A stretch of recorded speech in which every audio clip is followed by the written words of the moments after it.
The Doom of London by Fred M. White. Story 1. The 4 White Days. A tale of London in the grip of an Arctic winter, showing the danger any winter might bring from famine, cold, and fire. 1. The editor of the Daily Chat wondered a little vaguely why he had come down to the office at all. Here was the thermometer down to 11 degrees, with every prospect of touching zero before daybreak, and you can't fill a morning paper with weather reports. Besides, nothing was coming in from the north of the Trent beyond the curt information that all telegraphic and telephonic communication beyond was impossible. There was a huge blizzard, a heavy fall of snow nipped hard by the terrific frost, and silence. Tomorrow, January 25th, would see a pretty poor paper unless America roused up to a sense of her responsibility and sent something hot to go on with. The Land's End cables often obliged in that way. There was the next chapter of the Beef and Bread Trust, for instance. Was Silas X. Brett going to prove successful in his attempt to corner the world's supply?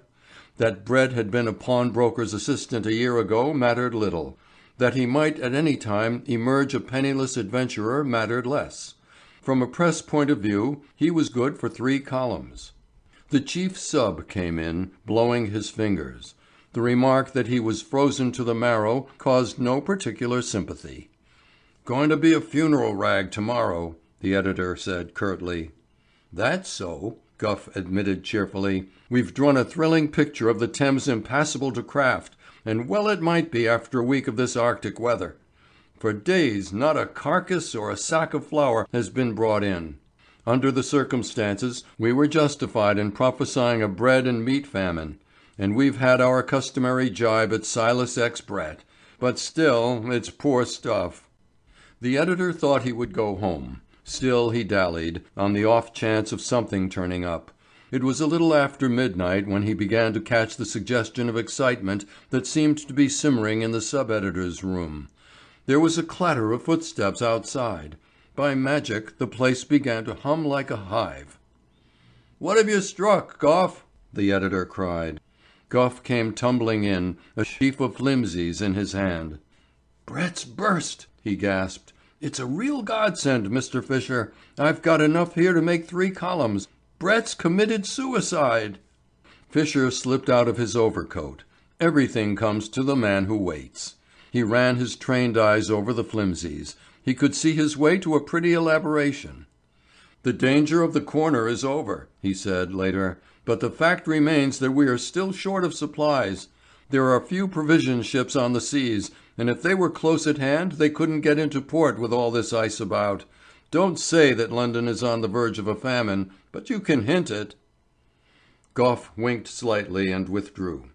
An hour later, and the presses were kicking and coughing away in earnest.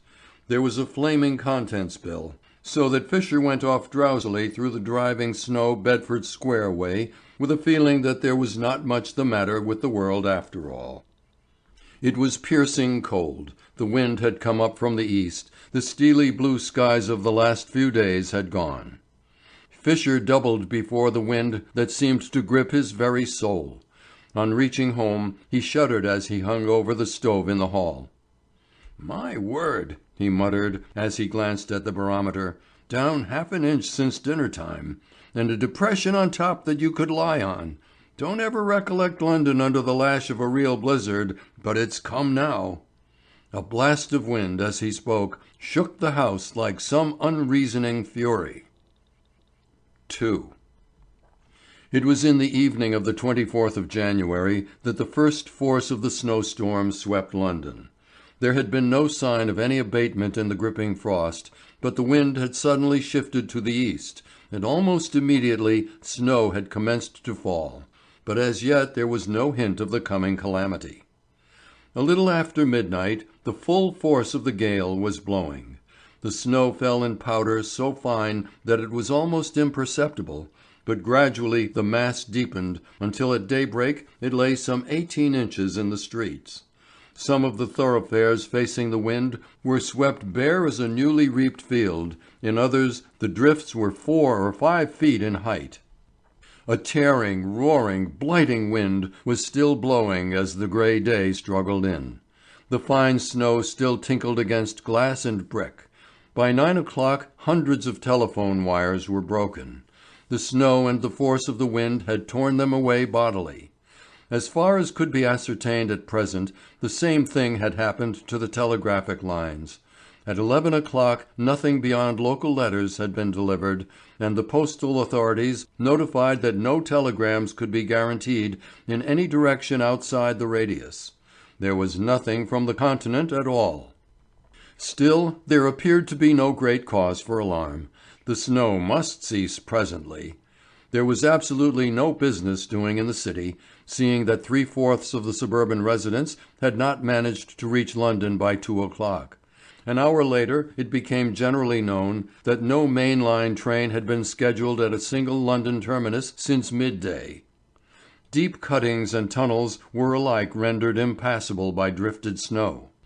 But the snow would cease presently. It could not go on like this. Yet when dusk fell, it was still coming down in the same grey, whirling powder. That night London was as a city of the dead. Except where the force of the gale had swept bare patches, the drifts were high, so high in some cases that they reached to the first floor windows. A half-hearted attempt had been made to clear the roadways earlier in the day, but only 2 or 3 main roads running north and south and east and west were at all passable. Meanwhile, the gripping frost never abated a jot. The thermometer stood steadily at 15 degrees below freezing even in the forenoon. The ordinary tweed clothing of the average Briton was sorry stuff to keep out a wind like that. But for the piercing draught, the condition of things might have been tolerable. London had experienced colder weather so far as degrees went, but never anything that battered and gripped like this. And still the fine white powder fell. After dark, the passage from one main road to another was a real peril. Belated stragglers fought their way along their own streets without the slightest idea of locality. The dazzle of the snow was absolutely blinding. In sheltered corners the authorities had set up blazing fires for the safety of the police and public. Hardly a vehicle had been seen in the streets for hours. At the end of the first 24 hours, the mean fall of snow had been 4 feet. Narrow streets were piled up with the white powder. Most of the thoroughfares on the south side of the Strand were mere grey ramparts. Here and there people could be seen looking anxiously out of upper windows and beckoning for assistance. Such was the spectacle that London presented at daybreak on the second day. It was not till near midday of the 26th of January that the downfall ceased. For 36 hours the gale had hurled its force mercilessly over London. There had been nothing like it in the memory of man, nothing like it on record. The thin rack of cloud cleared and the sun shone down on the brilliant scene. A strange, still, weird London. A white deserted city with a hardy pedestrian here and there, who looked curiously out of place in a town where one expects to see the usual toiling millions. And yet the few people who were about did not seem to fit into the picture. The crunch of their feet on the crisp snow was an offence, the muffled hoarseness of their voices jarred. London woke uneasily with a sense of coming disaster. By midday the continuous frost rendered the snow quite firm enough for traffic. The curious sight of people climbing out of their bedroom windows and sliding down snow mountains into the streets excited no wonder. As to the workaday side of things, that was absolutely forgotten. For the nonce, Londoners were transformed into Laplanders, whose first and foremost idea was food and warmth. So far as could be ascertained, the belt of the blizzard had come from the east in a straight line, some 30 miles wide. Beyond St. Albans there was very little snow, the same remark applying to the south from Redhill. But London itself lay in the centre of a grip of Arctic, ice-bound country, and was almost as inaccessible to the outside world as the North Pole itself. There was practically no motive power beyond that of the underground railways, and most of the lighting standards had been damaged by the gale. Last calamity of all, the frost affected the gas so that evening saw London practically in darkness. But the great want of many thousands was fuel. Coal was there at the wharfs, but getting it to its destination was quite another thing. It was very well for a slight sleigh and horse to slip over the frozen snow, but a heavily laden cart would have found progression an absolute impossibility. Something might have been done with the electric trams, but all overhead wires were down. In addition to this, the great grain wharfs along the Thames were very low. Local contractors and merchants had not been in the least frightened by the vagaries of Mr. Silas X. Brett. They had bought short, feeling pretty sure that sooner or later their foresight would be rewarded. Therefore they had been trading from hand to mouth.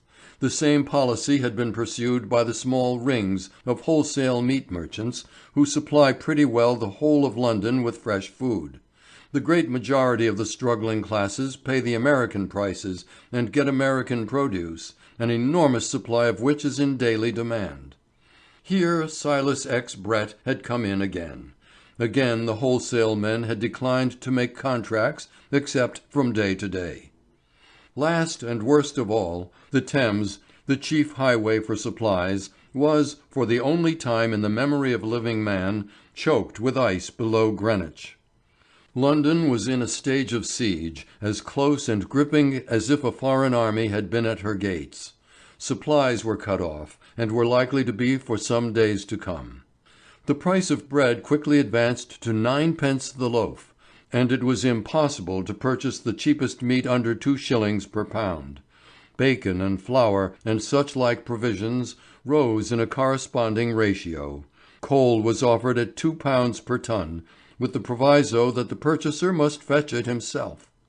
Meanwhile, there was no cheering news from the outside. London seemed to be cut off from the universe. It was as bad could be, but the more thoughtful could see that there was worse to follow.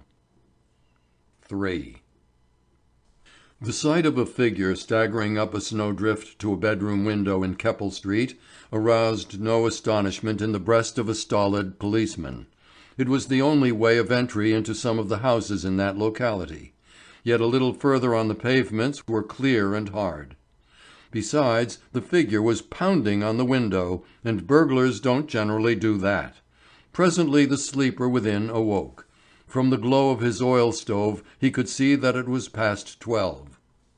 "Something gone wrong at the office?" Fisher muttered. "Hang the paper! Why bother about publishing chat this weather?" He rolled out of bed and opened the window. Draught of icy air caught his heart in a grip like death for the moment. Gough scrambled into the room and made haste to shut out the murderous air. "Nearly 5 below zero," he said. "You must come down to the office, Mr. Fisher." Fisher lit the gas. Just for the moment he was lost in admiration of Gough's figure. His head was muffled in a rag torn from an old sealskin jacket. He was wrapped from head to foot in a sheepskin recently stripped from the carcass of an animal. "Got the dodge from an old Arctic traveller," Gough explained. "It's pretty greasy inside, but it keeps that perishing cold out." "I said I shouldn't come down to the office tonight," Fisher muttered. "This is the only place where I can keep decently warm. A good paper is no good to us. We shan't sell 5,000 copies tomorrow." "Oh, yes, we shall," Gough put in eagerly. "Hampden, the member for East Battersea, is waiting for you. One of the smart city gangs has cornered the coal supply. There's about 500,000 tons in London, but there is no prospect of more for days to come. The whole lot was bought up yesterday by a small syndicate, and the price tomorrow is fixed at £3 per ton to begin with. Hampden is furious." Fisher shovelled his clothes on hastily. The journalistic instinct was aroused. At his door Fisher staggered back as the cold struck him. With 2 overcoats and a scarf round his head, the cold seemed to drag the life out of him. A brilliant moon was shining in a sky like steel. The air was filled with the fine frosty needles. A heavy hoar coated Gough's fleecy breast. The gardens in Russell Square were one huge mound. Southampton Row was one white pipe. It seemed to Gough and Fisher that they had London to themselves. They did not speak. Speech was next to impossible. Fisher staggered into his office and at length gasped for brandy. He declared that he had no feeling whatever. His moustache hung painfully, as if two heavy diamonds were dragging at the ends of it. The fine athletic figure of John Hampden, M.P., raged up and down the office. Physical weakness or suffering seemed to be strangers to him. "I want you to rub it in thick," he shouted. "Make a picture of it in tomorrow's chat. It's exclusive information I am giving you. Properly handled, there's enough coal in London to get over this crisis. If it isn't properly handled, then some hundreds of families are going to perish of cold and starvation. The state ought to have power to commandeer these things in a crisis like this, and sell them at a fair price, give them away if necessary. And now we have a handful of rich men who mean to profit by a great public calamity. I mean Hayes and Rise Smith and that lot. You've fallen foul of them before. I want you to call upon the poorer classes not to stand this abominable outrage. I want to go to the House of Commons tomorrow afternoon with some thousands of honest working men behind me to demand that this crime shall be stopped. No rioting, no violence, mind. The workman who buys his coals by the hundredweight will be the worst off. If I have my way, he won't suffer at all. He will just take what he wants." Fisher's eyes gleamed with the light of battle. He was warm now, and the liberal dose of brandy had done its work. Here was a good special and a popular one to his hand. The calamity of the blizzard and the snow and the frost was bad enough, but the calamity of a failing coal supply would be hideous. Legally, there was no way of preventing those city bandits from making the most of their booty. But if a few thousand working men in London made up their minds to have coal, nothing could prevent them. "I'll do my best," Fisher exclaimed. "I'll take my coat off to do the job, figuratively, of course. There ought to be an exciting afternoon sitting of the House tomorrow. On the whole, I'm glad that Gough dragged me out." The chat was a little late to press, but seeing that anything like a country edition was impossible, that made little difference. Fisher and Gough had made the most of their opportunity. The ears of Messrs. Hayes and Company were likely to tingle over the chat in the morning. Fisher finished at length with a sigh of satisfaction. Huddled up in his overcoat and scarf, he descended to the street. The cold struck more piercingly than ever. A belated policeman, so starved as to be almost bereft of his senses, asked for brandy, anything to keep his frozen body and soul together. Gough, secure in his grotesque sheepskin, had already disappeared down the street. "Come in," Fisher gasped. "It's dreadful. I was going home, but upon my word, I dare not face it. I shall sleep by the side of my office fire tonight." The man in blue slowly thawed out. His teeth chattered, his face was ghastly blue. "And I'll beg a shelter too, sir," he said. "I shall get kicked out of the force. I shall lose my pension. But what's the good of a pension to an officer what's picked up frozen in the Strand?" "That's logic," Fisher said sleepily.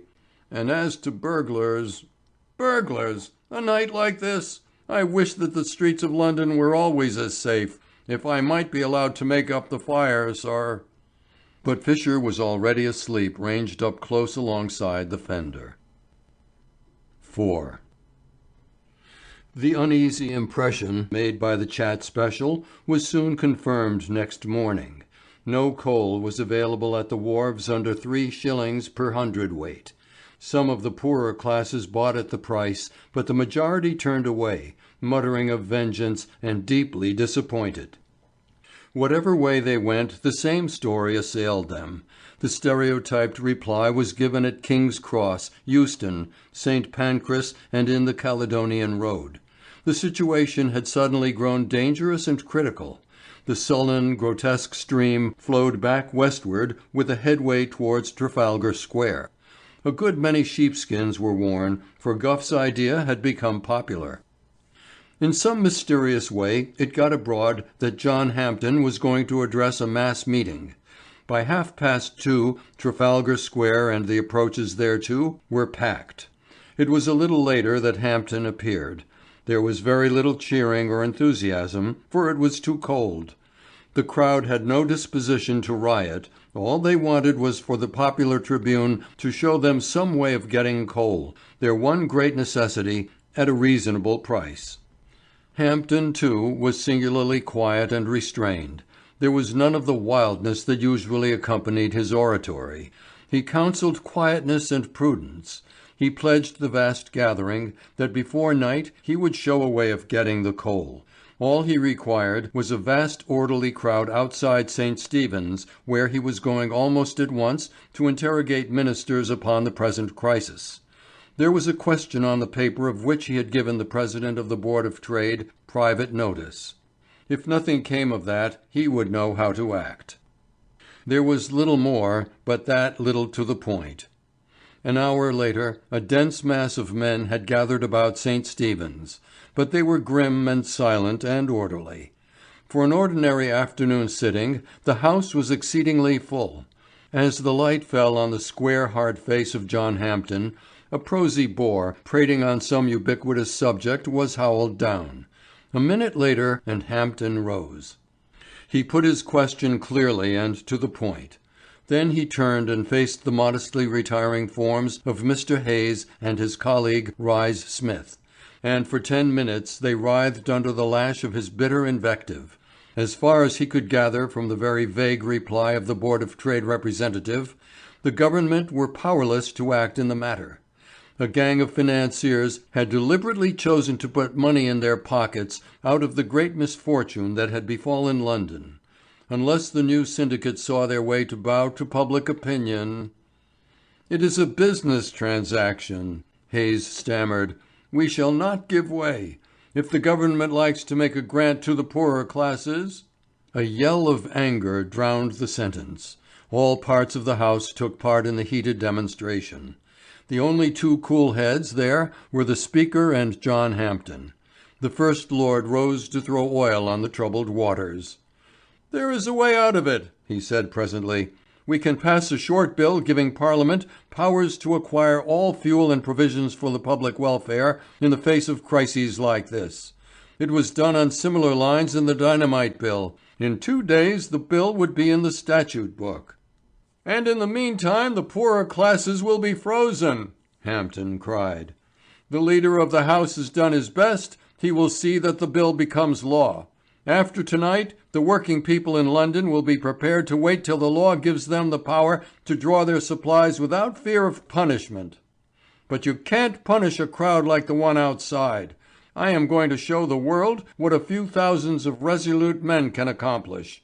If the two honourable members opposite are curious to see how it is done, let them accompany me, and I will offer them a personal guarantee of safety."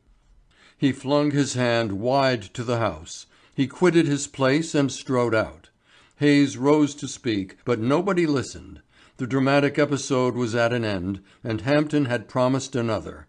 Within a few minutes the House was empty. Outside was the dense mass of silent, patient, shivering humanity. "Wonderful man, Hampden," the First Lord whispered to the President of the Board of Trade. "Wonder what he's up to now. If those people yonder only knew their power, I should have more leisure then." 5. Outside the House, a great crowd of men, silent, grim, and determined, waited for Hampden. A deep murmur floated over the mass as those in front read from Hampden's face that he had failed so far as his diplomacy was concerned. His obstinate jaw was firmer, if possible. There was a gleam in his deep-set eyes. So the greedy capitalists were going to have their pound of flesh. They were not ashamed to grow fat on public misfortune.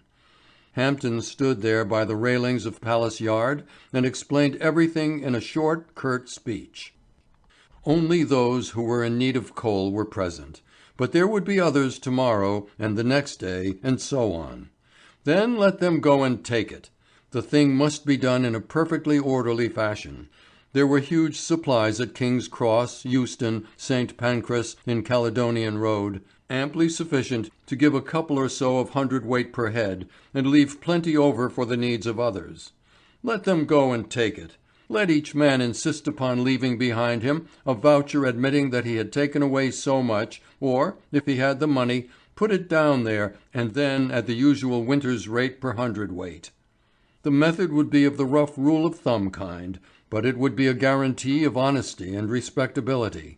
There were but few military in London, and against a force like that the police would be perfectly powerless. It was to be a bloodless revolution, and a vindication of the rights of men. A constable stepped forward and touched Hampden on the shoulder. Most of those near at hand knew what had happened. Hampden had been arrested for inciting the mob to an illegal act. He smiled grimly. After all, the law had to be respected. With not the slightest sign of hostility, the great mass of people began to pass away. With one accord they turned their faces to the north. The northwestern district was to be invaded. "Case for bail, I suppose?" Hampden asked curtly. "Under certain conditions, sir," the inspector said. "I shall have formally to charge you, and you will have to promise to take no further part in this matter."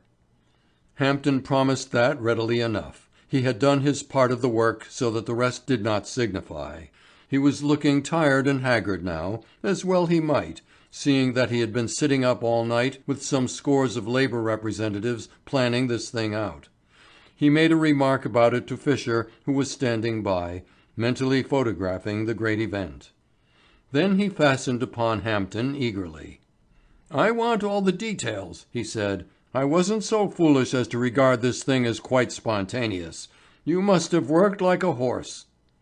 "So we have," Hampden admitted. "Fact is, perils that might beset Londoners have long been a favourite speculative study of mine.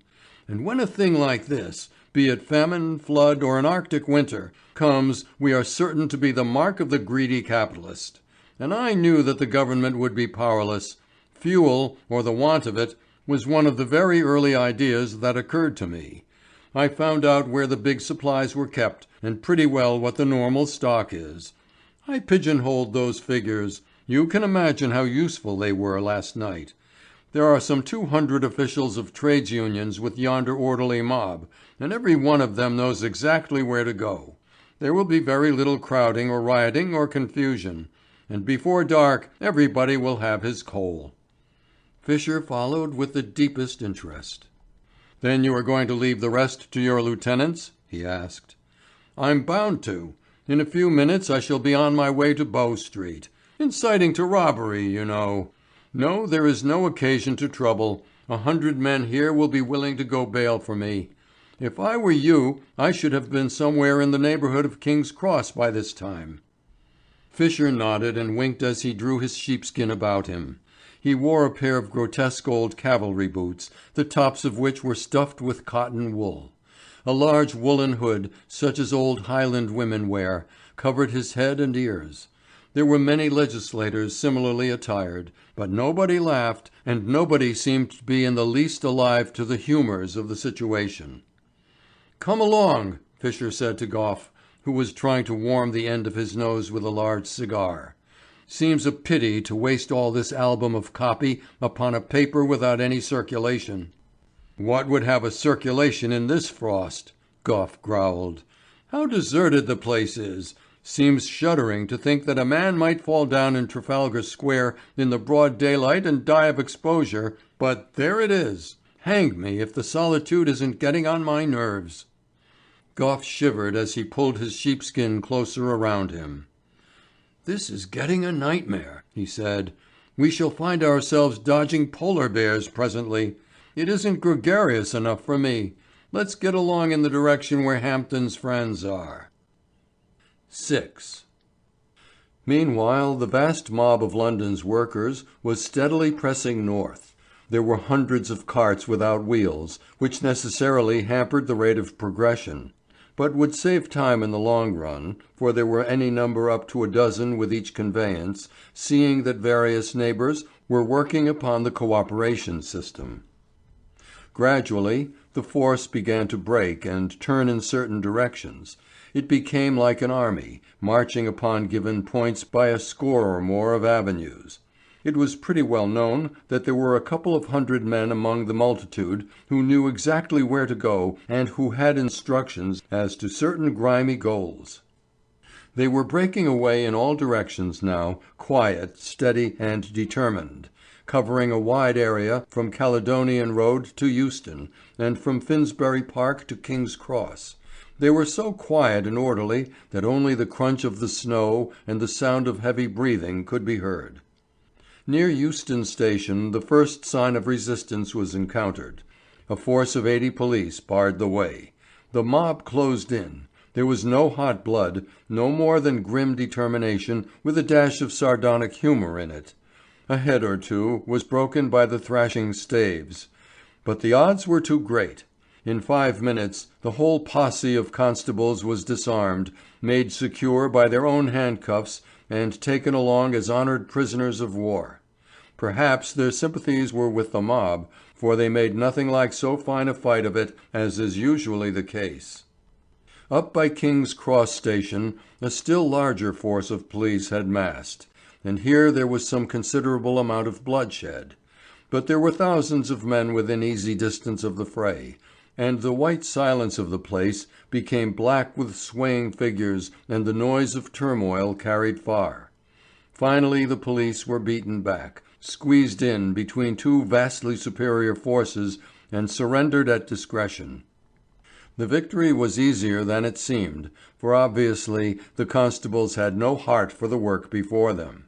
Not a few of them were thinking of their own firesides, and that they would be better off in the ranks of their antagonists. Meanwhile, many of the local municipalities were being urged to call out the military.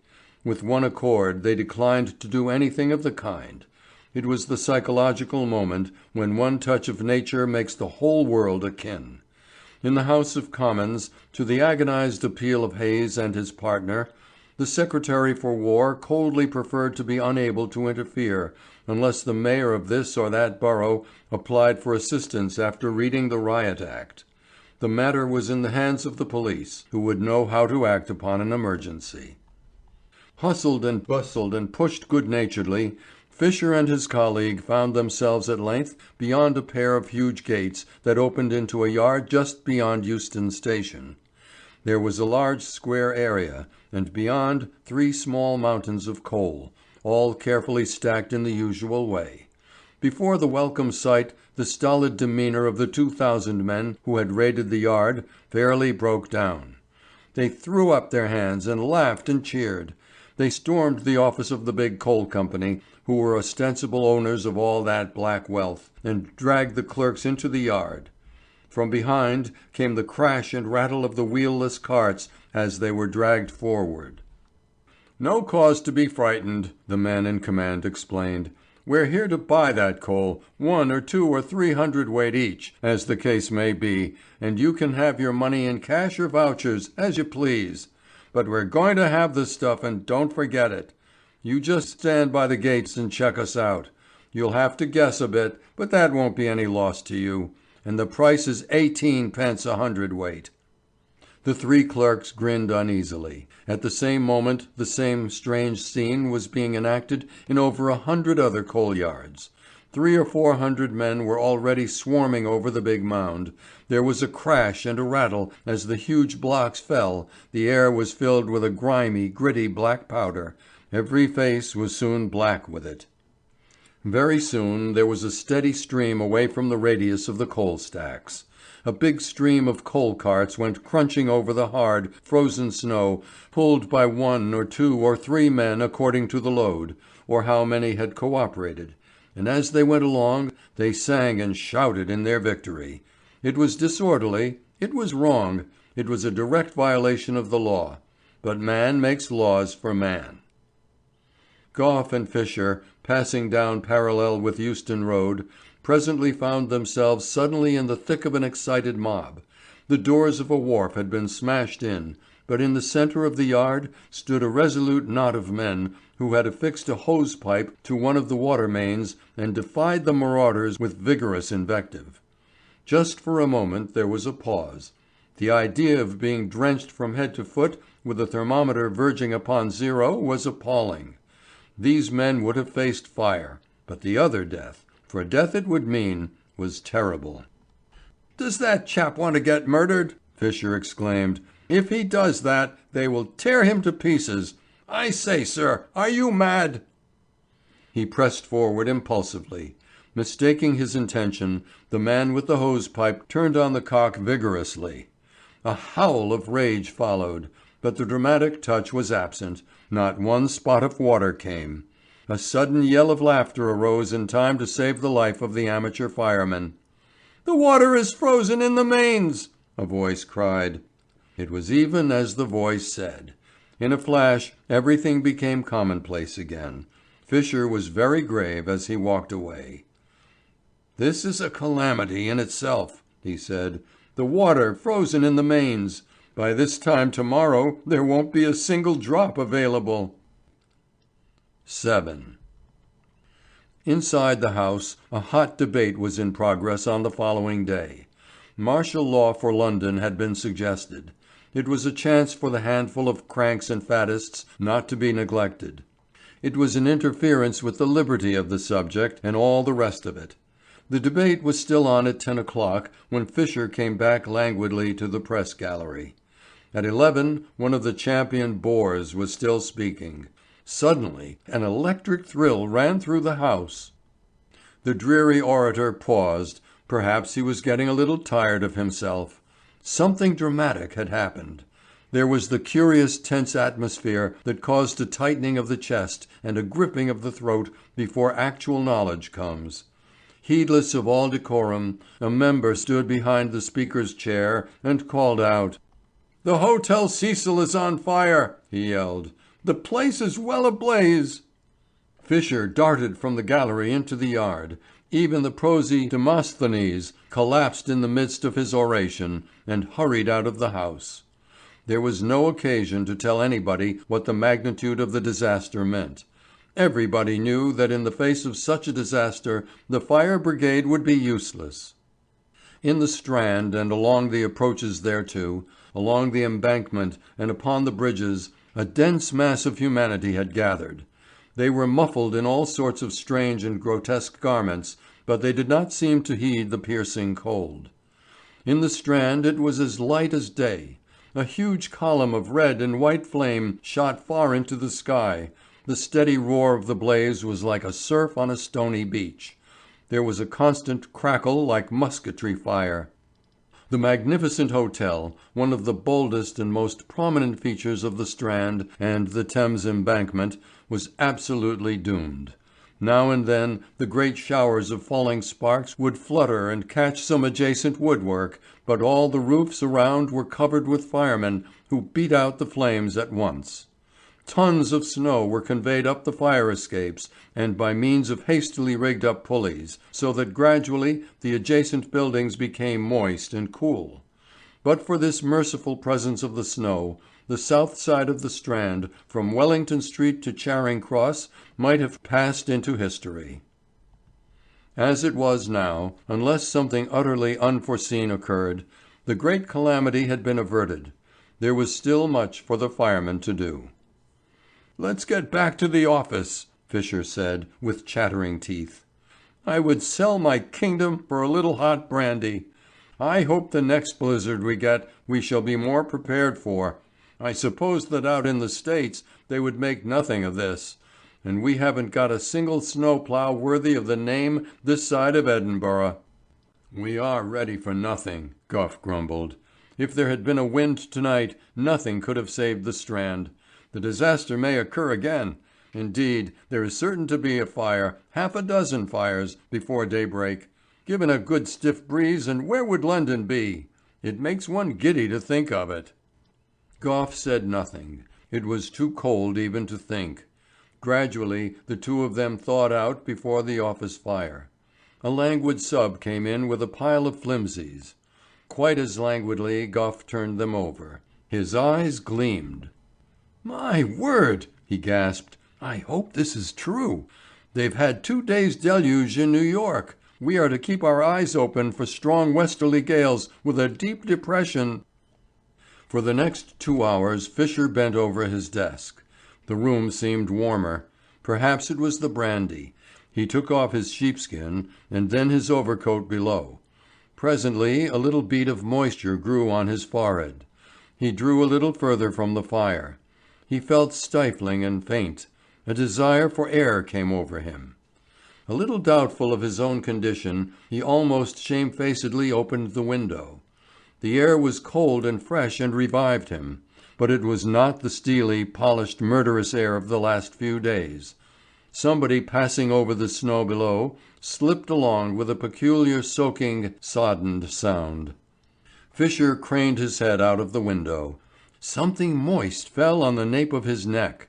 He yelled for Gough almost hysterically. Gough also was devoid of his overcoat. "I thought it was fancy," he said unsteadily. Fisher answered nothing. The strain was released. He breathed freely. And outside, the whole white, silent world was dripping, dripping, dripping. End of Story 1. Story 2. The 4 Days' Night. The story of a London fog that turned daylight into darkness for 4 days. 1. The weather forecast for London and the Channel was light airs, fine generally, milder. Further down the fascinating column, Hackness read that the conditions over Europe generally favoured a continuance of the large anticyclonic area, the barometer steadily rising over Western Europe, sea smooth, readings being unusually high for this time of the year.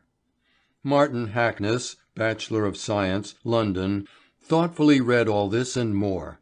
The study of the meteorological reports was part of his religion almost.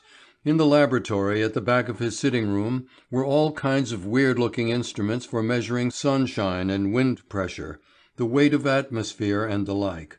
Hackness trusted before long to be able to foretell a London fog with absolute accuracy, which, when you come to think of it, would be an exceedingly useful matter. In his queer way, Hackness described himself as a fog specialist.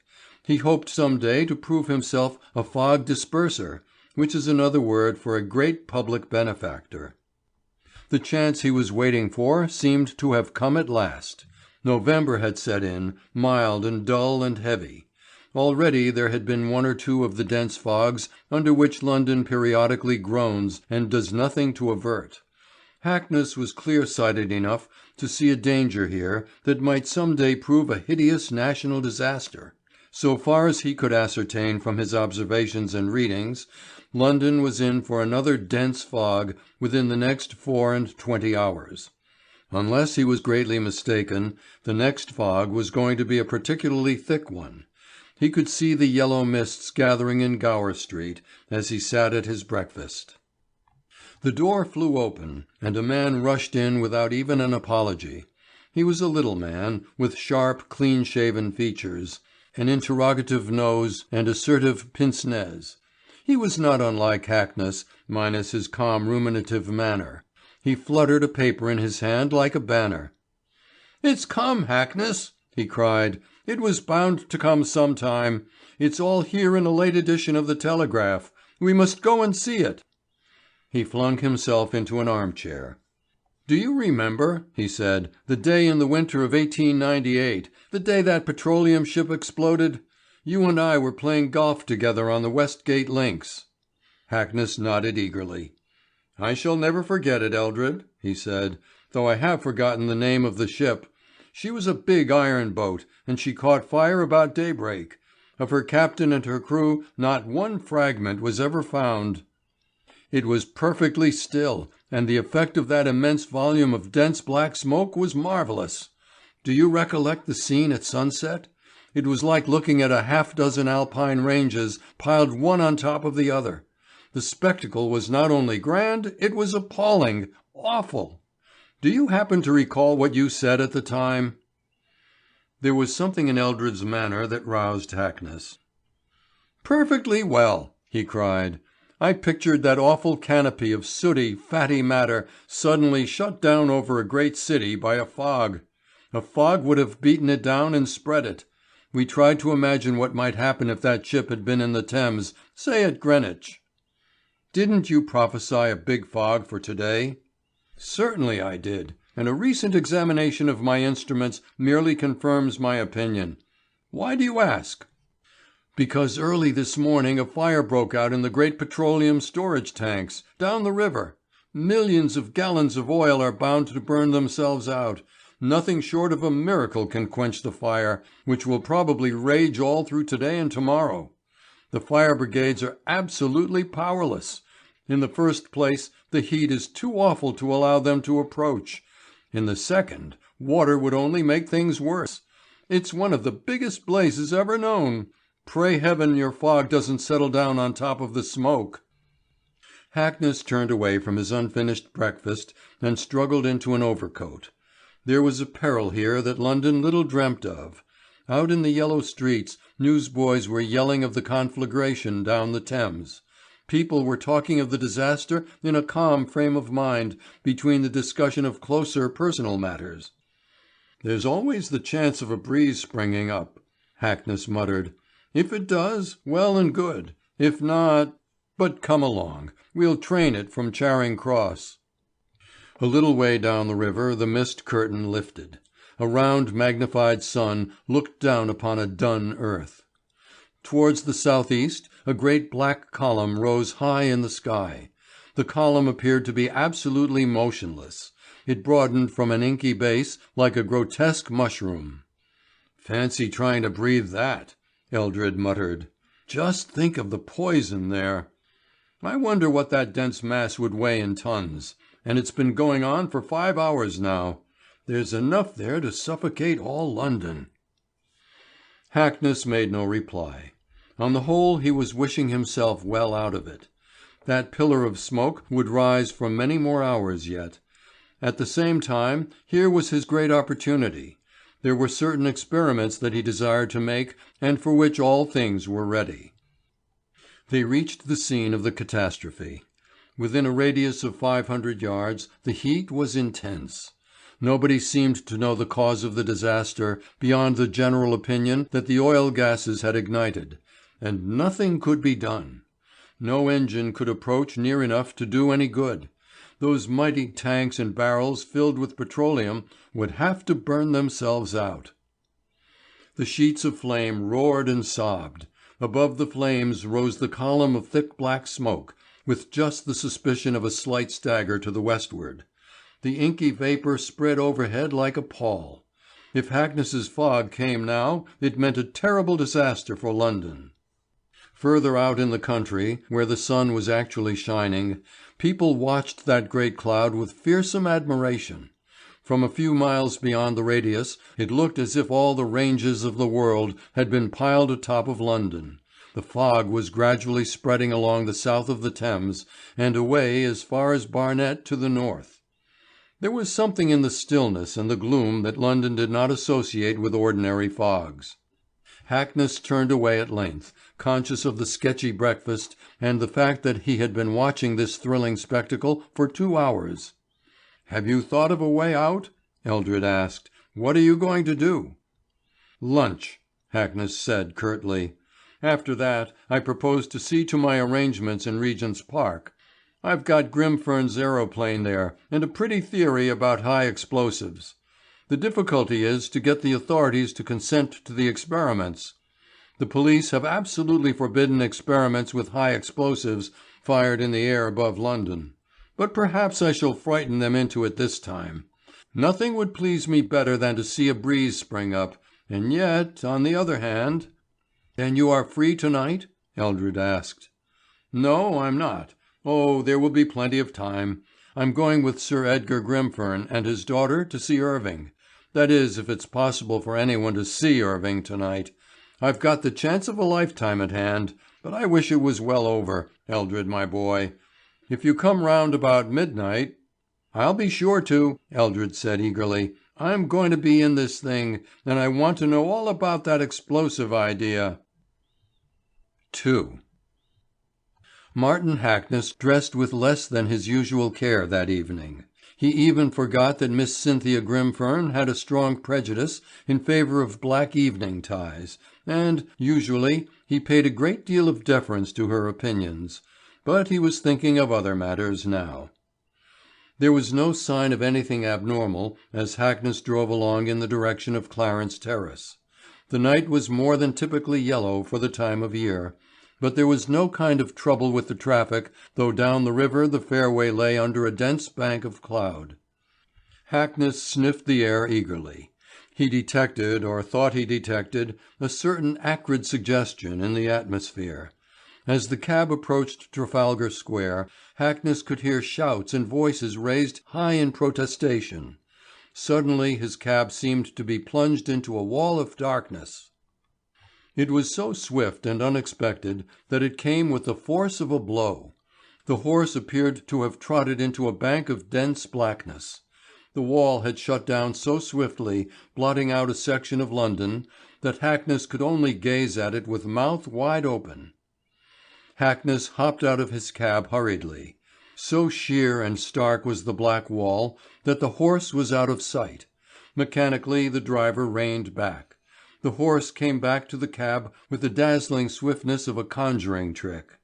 A thin stream of breeze wandered from the direction of Whitehall. It was this air finding its way up the funnel formed by the sheet that cut off the fog to a razor edge. "Been teetotal for 18 years," the cabman muttered, "so that's all right. And what do you please to make of it, sir?" Hackness muttered something incoherent. As he stood there, the black wall lifted like a stage curtain, and he found himself under the lee of an omnibus. In a dazed kind of way he patted the cab horse on the flank. He looked at his hand. It was greasy and oily and grimy, as if he had been caught in the engine room of a big liner. "Get on as fast as you can," he cried. "It was fog, just a little present from the burning petroleum. Anyway, it's gone now." True, the black curtain had lifted, but the atmosphere reeked with the odour of burning oil. The lamps in the shop windows were splashed and mottled with something that might have passed for black snow. Traffic had been brought to a standstill for the moment. Eager knots of pedestrians were discussing the situation with alarm and agitation. A man in evening dress was busily engaged in a vain attempt to remove sundry black patches from his shirt front. Sir Edgar Grimfern was glad to see his young friend. Had Grimfern been comparatively poor and less addicted to big game shooting, he would doubtless have proved a great scientific light. Anything with a dash of adventure fascinated him. He was enthusiastic on flying machines and aeroplanes generally. There were big workshops at the back of 119 Clarence Terrace, where Hackness put in a good deal of his spare time. Those two were going to startle the world presently. Hackness shook hands thoughtfully with Cynthia Grimfern. There was a slight frown on her pretty intellectual face as she noted his tie. "There's a large smut on it," she remarked, "and it serves you right." Hackness explained. He had a flattering audience. He told of the strange happening in Trafalgar Square and the majestic scene on the river.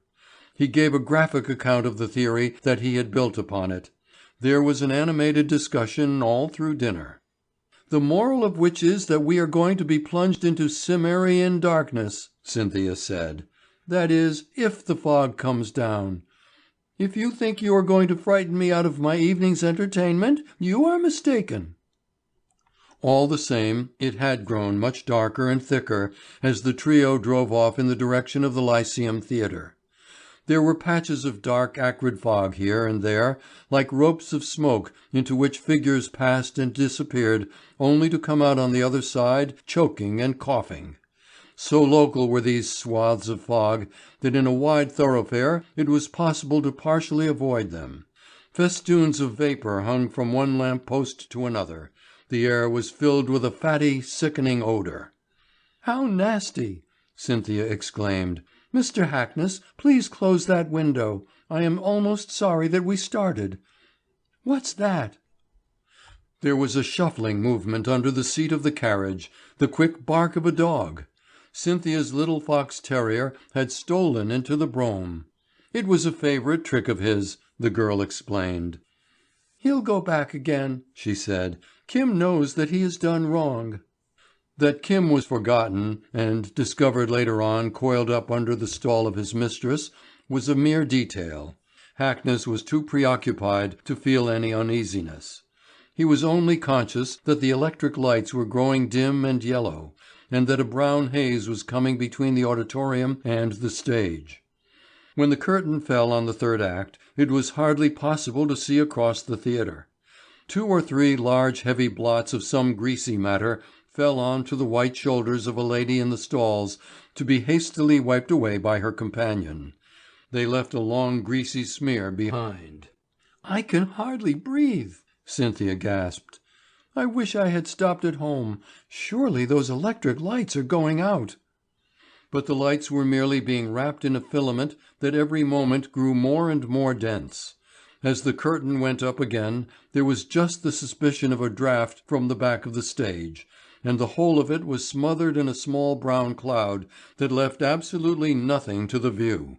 It was impossible now to make out a single word of the programme, even when it was held close to the eyes. "Hackness was right," Grimfern growled. "We had far better have stayed at home." Hackness said nothing. He had no pride in the accuracy of his forecast. Perhaps he was the only man in London who knew what the full force of this catastrophe meant. It grew so dark now that he could see no more than the mere faint suggestion of his fair companion. Something was falling out of the gloom like black, ragged snow. As the pall lifted just for an instant, he could see the dainty dresses of the women absolutely smothered with the thick, oily smuts. The reek of petroleum was stifling. There was a frightened scream from behind, and a yell out of the ebony wall to the effect that somebody had fainted. Someone was speaking from the stage with a view to stay what might prove to be a dangerous panic.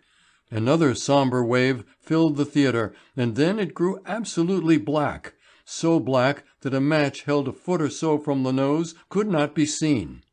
One of the plagues of Egypt, with all its horrors, had fallen upon London. "Let us try and make our way out," Hackness suggested. "Go quietly." Others seemed to be moved by the same idea. It was too black and dark for anything like a rush, so that a dangerous panic was out of the question. Slowly but surely the fashion audience reached the vestibule, the hall, and the steps. Nothing to be seen, no glimmer of anything, no sound of traffic. The destroying angel might have passed over London and blotted out all human life. The magnitude of the disaster had frightened London's millions as it fell. 3. A city of the blind! 6 millions of people suddenly deprived of sight! The disaster sounds impossible, a nightmare, the wild vapourings of a diseased imagination. And yet, why not? Given a favourable atmospheric condition, something colossal in the way of a fire, and there it is. And there, somewhere folded away in the books of nature, is the simple remedy. Such thoughts as these flashed through Hackness's mind as he stood under the portico of the Lyceum Theatre, quite helpless and inert for the moment. But the darkness was thicker and blacker than anything he had ever imagined. It was absolutely the darkness that could be felt. Hackness could hear the faint scratching of matches all around him, but there was no glimmer of light anywhere. And the atmosphere was thick, stifling, greasy. Yet it was not quite as stifling as fervid imagination suggested. The very darkness suggested suffocation.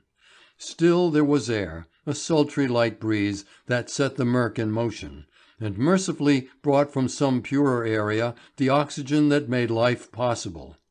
There was always air, thank God, to the end of the 4 days' night. Nobody spoke for a time. Not a sound of any kind could be heard. It was odd to think that a few miles away the country might be sleeping under the clear stars. It was terrible to think that hundreds of thousands of people must be standing lost in the streets and yet near to home. A little way off a dog whined, a child in a sweet refined voice cried that she was lost. An anxious mother called in reply. The little one had been forgotten in the first flood of that awful darkness. By sheer good luck, Hackness was enabled to locate the child. He could feel that her wraps were rich and costly, though the same fatty slime was upon them. He caught the child up in his arms and yelled that he had got her. The mother was close by, yet full 5 minutes elapsed before Hackness blundered upon her. Something was whining and fawning about his feet. He called upon Grimfern, and the latter answered in his ear. Cynthia was crying pitifully and helplessly. Some women were past that. "For heaven's sake, tell us what we are to do," Grimfern gasped.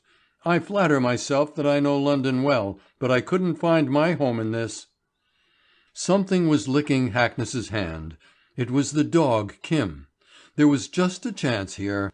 He tore his handkerchief in strips and knotted it together. One end he fastened to the little dog's collar. "It's Kim," he explained. "Tell the dog, 'home.' There's just a chance that he may lead you home. We're very wonderful creatures, but one sensible dog is worth 1,000,000 of us tonight. Try it." "And where are you going?" Cynthia asked. She spoke high, for a babble of voices had broken out. "What will become of you?" "Oh, I am all right," Hackness said with an affected cheerfulness. "You see, I was fairly sure that this would happen sooner or later, so I pigeonholed a way of dealing with the difficulty. Scotland Yard listened, but thought me a bore all the same. This is the situation where I come in." Grimfern touched the dog and urged him forward. Kim gave a little bark and a whine. His muscular little body strained at the leash. "It's all right," Grimfern cried. "Kim understands. That queer little pill-box of a brain of his is worth the finest intellect in England tonight." Cynthia whispered a faint good night, and Hackness was alone. As he stood there in the blackness the sense of suffocation was overwhelming. He essayed to smoke a cigarette, but he hadn't the remotest idea whether the thing was a light or not. It had no taste or flavour. But it was idle to stand there. He must fight his way along to Scotland Yard to persuade the authorities to listen to his ideas. There was not the slightest danger of belated traffic. No sane man would have driven a horse in such dense night. Hackness blundered along without the faintest idea to which point of the compass he was facing. If he could only get his bearings he felt that he should be all right. He found his way into the Strand at length. He fumbled up against someone and asked where he was. A hoarse voice responded that the owner fancied it was somewhere in Piccadilly. There were scores of people in the streets standing about talking desperately, absolute strangers clinging to one another for sheer craving for company to keep the frayed senses together. The most fastidious clubman there would have chummed with the toughest hooligan rather than have his own thoughts for company. Hackness pushed his way along.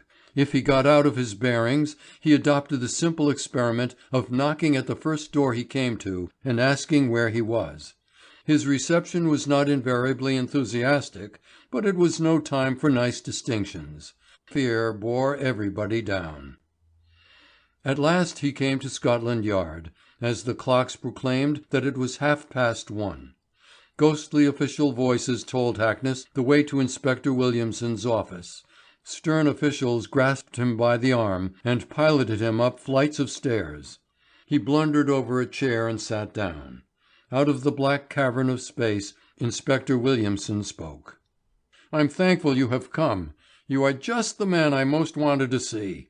I want my memory refreshed over that scheme of yours," he said. "I didn't pay very much attention to it at the time." "Of course you didn't. Did you ever know an original prophet who wasn't laughed at? Still, I don't mind confessing that I had hardly anticipated anything quite so awful as this. The very density of it makes some parts of my scheme impossible. We shall have to shut our teeth and endure it. Nothing really practical can be done so long as this fog lasts." "But, man alive, how long will it last?" "Perhaps an hour, or perhaps a week. Do you grasp what an awful calamity faces us?" Williamson had no reply. So long as the fog lasted, London was in a state of siege, and, not only this, but every house in it was a fort, each depending upon itself for supplies.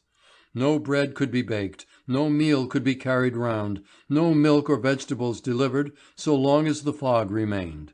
Given a day or two of this, and thousands of families would be on the verge of starvation. It was not a pretty picture that Hackness drew, but Williamson was bound to agree with every word of it. These two men sat in the darkness till what should have been the dawn, while scores of subordinates were setting some sort of machinery in motion to preserve order.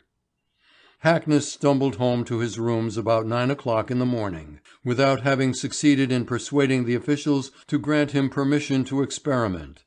Mechanically he felt for his watch to see the time. The watch was gone.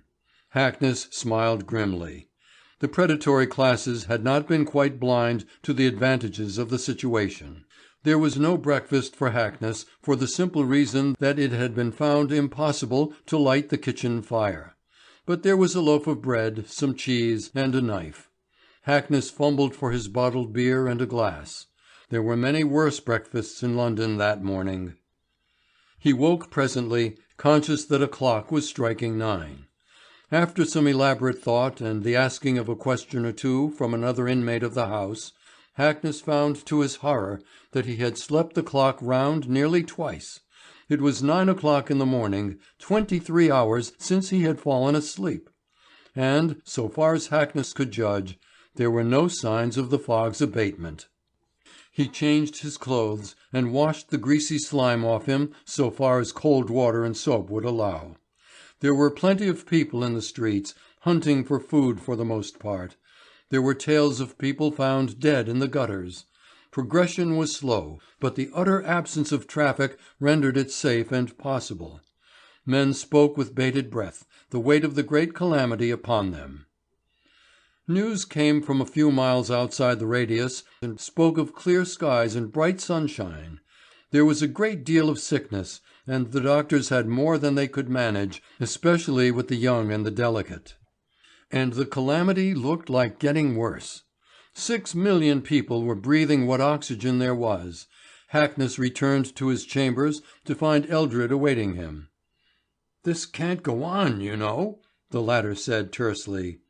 "Of course it can't," Hackness replied. "All the air is getting exhausted. Come with me down to Scotland Yard and help to try and persuade Williamson to test my experiment." "What? Do you mean to say he is still obstinate?" "Well, perhaps he feels different today. Come along." Williamson was in a chastened frame of mind. He had no optimistic words when Hackness suggested that nothing less than a violent meteorological disturbance would clear the deadly peril of the fog away. It was time for drastic remedies, and if they failed, things would be no worse than before. "But can you manage it?" Williamson asked. "I fancy so," Hackness replied. "It's a risk, of course, but everything has been ready for a long time. We could start after tomorrow midnight, or any time for that matter." "Very well," Williamson sighed, with the air of a man who realizes that after all the truth must come out. "If this produces a calamity, I shall be asked to send in my resignation. If I refuse—" "If you refuse, there is more than a chance that you won't want another situation," Hackness said grimly. "Let's get the thing going, Eldred." They crawled along through the black suffocating darkness, feeble, languid, and sweating at every pore. There was a murky closeness in the vitiated atmosphere that seemed to take all the strength and energy away. At any other time the walk to Clarence Terrace would have been a pleasure. Now it was a penance. They found their objective after a deal of patience and trouble. Hackness yelled in the doorway. There was a sound of footsteps, and Cynthia Grimfern spoke. "Ah, what a relief it is to know that you are all right," she said. "I pictured all sorts of horrors happening to you. Will this never end, Martin?" She cried softly in her distress. Hackness felt for her hand and pressed it tenderly. "We are going to try my great theory," he said. "Eldred is with me, and we have Williamson's permission to operate with the aeroplane. Where is Sir Edgar?" Grimfern was in the big workshop in the garden. As best he could, he was fumbling over some machinery for the increase of power in electric lighting. Hackness took a queer-looking lamp with double reflectors from his pocket. "Shut off that dynamo," he said, "and give me the flex. I've got a little idea here Bramley, the electrician, lent me. With that 1,000-volt generator of yours I can get a light equal to 40,000 candles. There!" Flick went the switch, and the others staggered back with their hands to their eyes. The great volume of light, impossible to face under ordinary circumstances, illuminated the workshop with a faint glow like a winter's dawn. It was sufficient for all practical purpose, but to eyes that had seen absolutely nothing for 2 days and nights, very painful. Cynthia laughed hysterically. She saw the men grimed and dirty, blackened and greasy, as if they were fresh from a stoker's hole in a tropical sea. They saw a tall, graceful girl in the droll parody of a kitchen maid who had wiped a tearful face with a black-lead brush. But they could see. Along the whole floor of the workshop lay a queer cigar-shaped instrument with grotesque wings and a tail like that of a fish, but capable of being turned in any direction.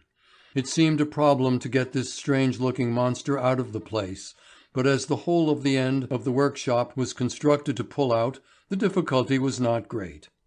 This was Sir Edgar Grimfern's aeroplane, built under his own eyes and with the assistance of Hackness and Eldred. "It will be a bit of a risk in the dark," Sir Edgar said thoughtfully. "It will, sir, but I hope it will mean the saving of a great city," Hackness remarked. "We shall have no difficulty in getting up, and as to the getting down, don't forget that the atmosphere a few miles beyond the outskirts of London is quite clear. If only the explosives are strong enough." "Don't theorize," Eldred snapped. "We've got a good day's work before we start, and there is no time to be lost." "Luncheon first," Sir Edgar suggested. "Served in here. It will be plain and cold, but, thank goodness, there is plenty of it. My word, after that awful darkness, what a blessed thing light is once more." 2 hours after midnight the doors of the workshop were pulled away, and the aeroplane was dragged on its carriage into the garden. The faint glimmer of light only served to make the blackness all the thicker. The 3 men waved their hands silently to Cynthia and jumped in. A few seconds later and they were whirred and screwed away into the suffocating fog. 4. London was holding out doggedly and stolidly. Scores of houses watched and waited for missing ones who would never return. The streets and the river had taken their toll. In open spaces, in the parks, and on the heaths many were shrouded. But the long black night held its secret well. There had been some ruffianism and plundering at first, but what was the use of plunder to the thief who could not dispose of his booty, who could not exchange a rare diamond for so much as a mouthful of bread?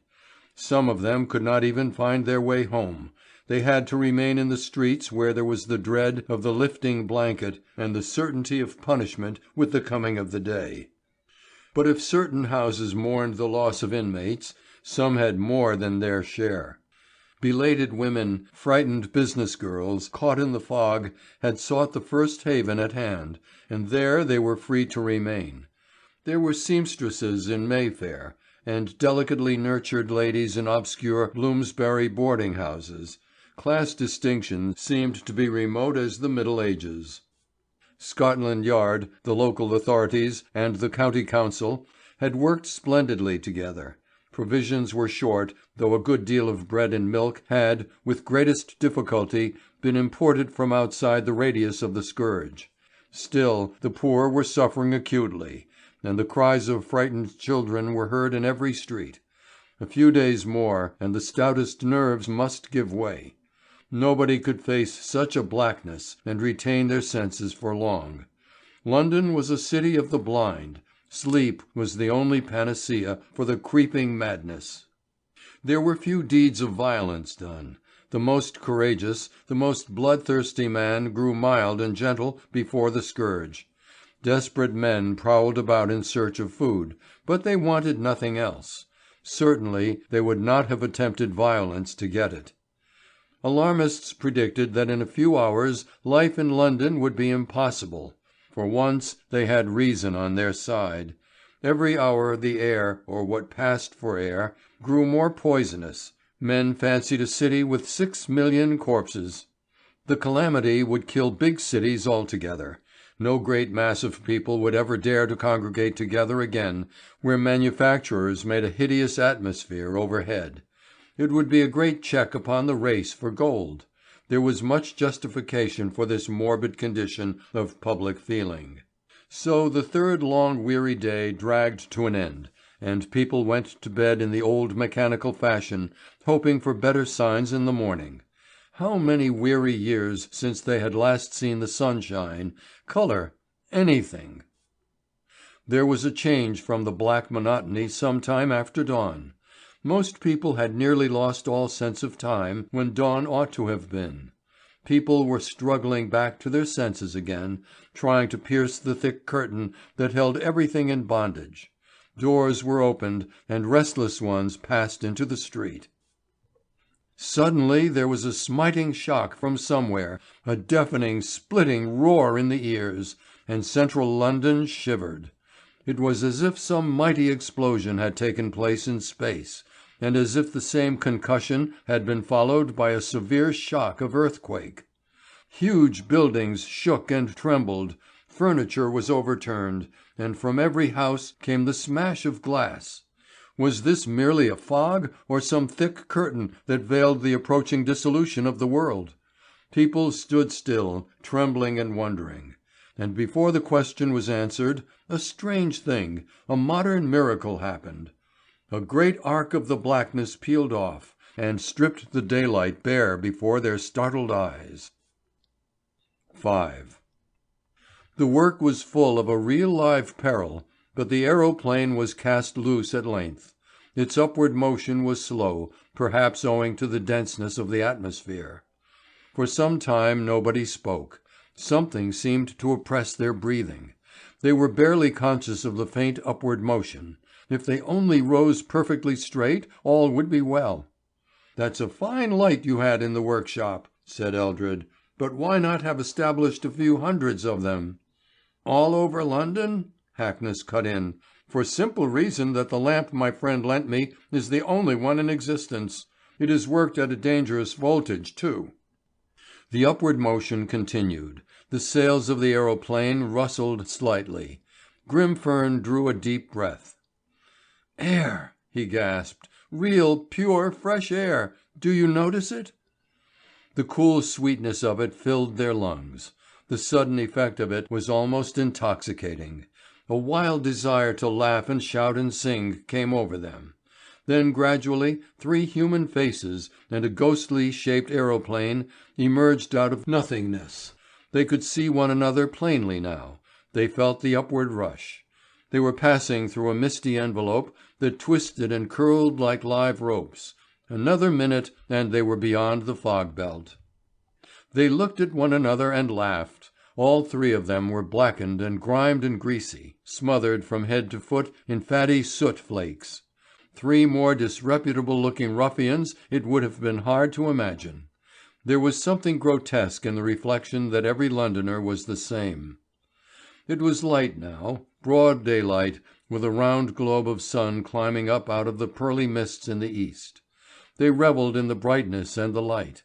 Below them lay the thick layers of fog that would be a shroud in earnest if nothing came to dispel it. "We're 1,000 feet above the city," Eldred said presently. "We had better pay out 500 feet of cable." To a hook at the end of a flexible wire, Hackness attached a large bomb filled with a certain high explosive. Through the eye of the hook another wire, an electric one, was attached. The whole thing was carefully lowered to the full extent of the cable. 2 anxious faces peered from the car. Grimfern appeared to be playing carelessly with a polished switch spliced into the wire.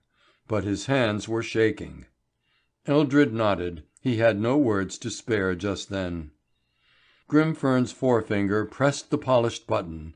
There was a snap, and almost immediately a roar and a rush of air that set the aeroplane rocking violently. All about them the clouds were spinning. Below, the foggy envelope was twisted and torn as smoke is blown away from a huge stack by a high wind. "Look!" Hackness yelled. "Look at that!" He pointed downwards. The force of the explosion had literally torn a hole in the dense foggy curtain. The brilliant light of day shone through down into London as from a gigantic skylight. This is what the amazed inhabitants of central London saw as they rushed out of their houses after what they imagined to be a shock of earthquake. The effect was weird, wonderful, one never to be forgotten. From a radius of half a mile from St. Paul's, London was flooded with brilliant light. People rubbed their eyes, unable to face the sudden and blinding glare. They gasped and thrilled with exultation as a column of fresh sweet air rushed to fill the vacuum. As yet they knew nothing of the cause. That brilliant shaft of light showed strange things. Every pavement was black as ink. The fronts of the houses looked as if they had been daubed over with pitch. The roads were dark with fatty soot. On Ludgate Hill were dozens of vehicles from which the horses had been detached. There were numerous motor cars apparently lacking owners. A pickpocket sat in the gutter with a pile of costly trinkets about him, gems that glittered in the mud. These things had been collected before the fog grew beyond endurance. Now they were about as useful to the thief as an elephant might have been. At the end of 5 minutes the curtain fell again. The flying, panic-stricken pickpocket huddled down once more with a frightened curse. But London was no longer alarmed. A passing glimpse of the aeroplane had been seen, and better informed folks knew what was taking place. Presently another explosion followed, tearing the curtain away over Hampstead.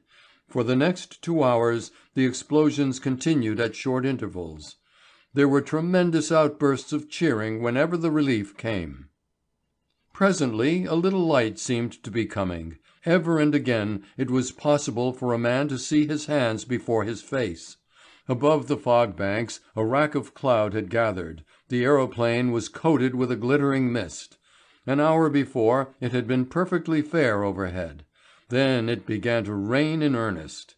The constant explosions had summoned up and brought down the rain as the heavy discharge of artillery used to do in the days of the Boer War.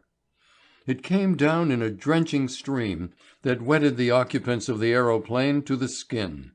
They did not seem to mind. The exhilaration of the fresh sweet air was still in their veins. They worked on at their bombs till the last ounce of the high explosives was exhausted. And the rain was falling over London. Wherever a hole was torn in the curtain, the rain was seen to fall. Black rain, as thick as ink and quite as disfiguring. The whole city wore a suit of mourning. "The cloud is passing away," Eldred cried. "I can see the top of St. Paul's." Surely enough, the cross seemed to lift skyward. Bit by bit and inch by inch, the panorama of London slowly unfolded itself. Despite the sooty flood, a flood gradually growing cleaner and sweeter every moment, the streets were filled with people gazing up in fascination at the aeroplane. The tumult of their cheers came upwards. It was their thanks for the forethought and scientific knowledge that had proved to be the salvation of London.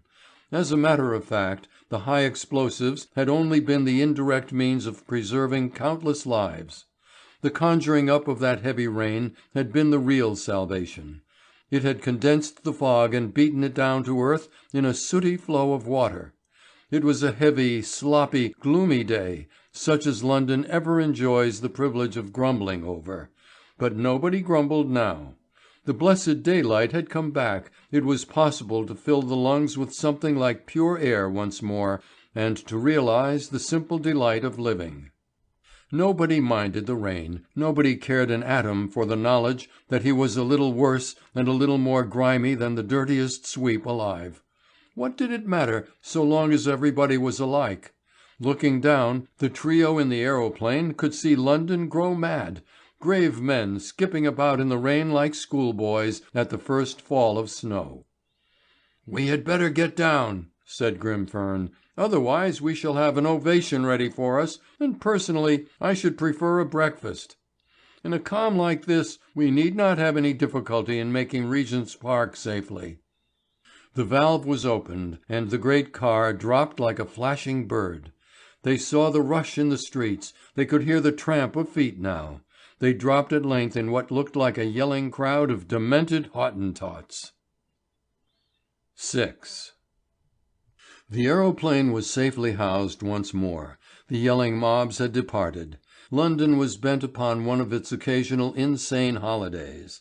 The pouring rain did not matter one jot. Had not the rain proved to be the salvation of the great city? What did it matter that the streets were black and the people blacker still? The danger was averted. "We will go out and explore presently," said Grimfern. "Meanwhile, breakfast. A thing like this must never occur again, Hackness." Hackness sincerely hoped not. Cynthia Grimfern came out to meet them. A liberal application of soap and water had rendered her sweet and fair, but it was impossible to keep clean for long. Everywhere lay evidences of the fog.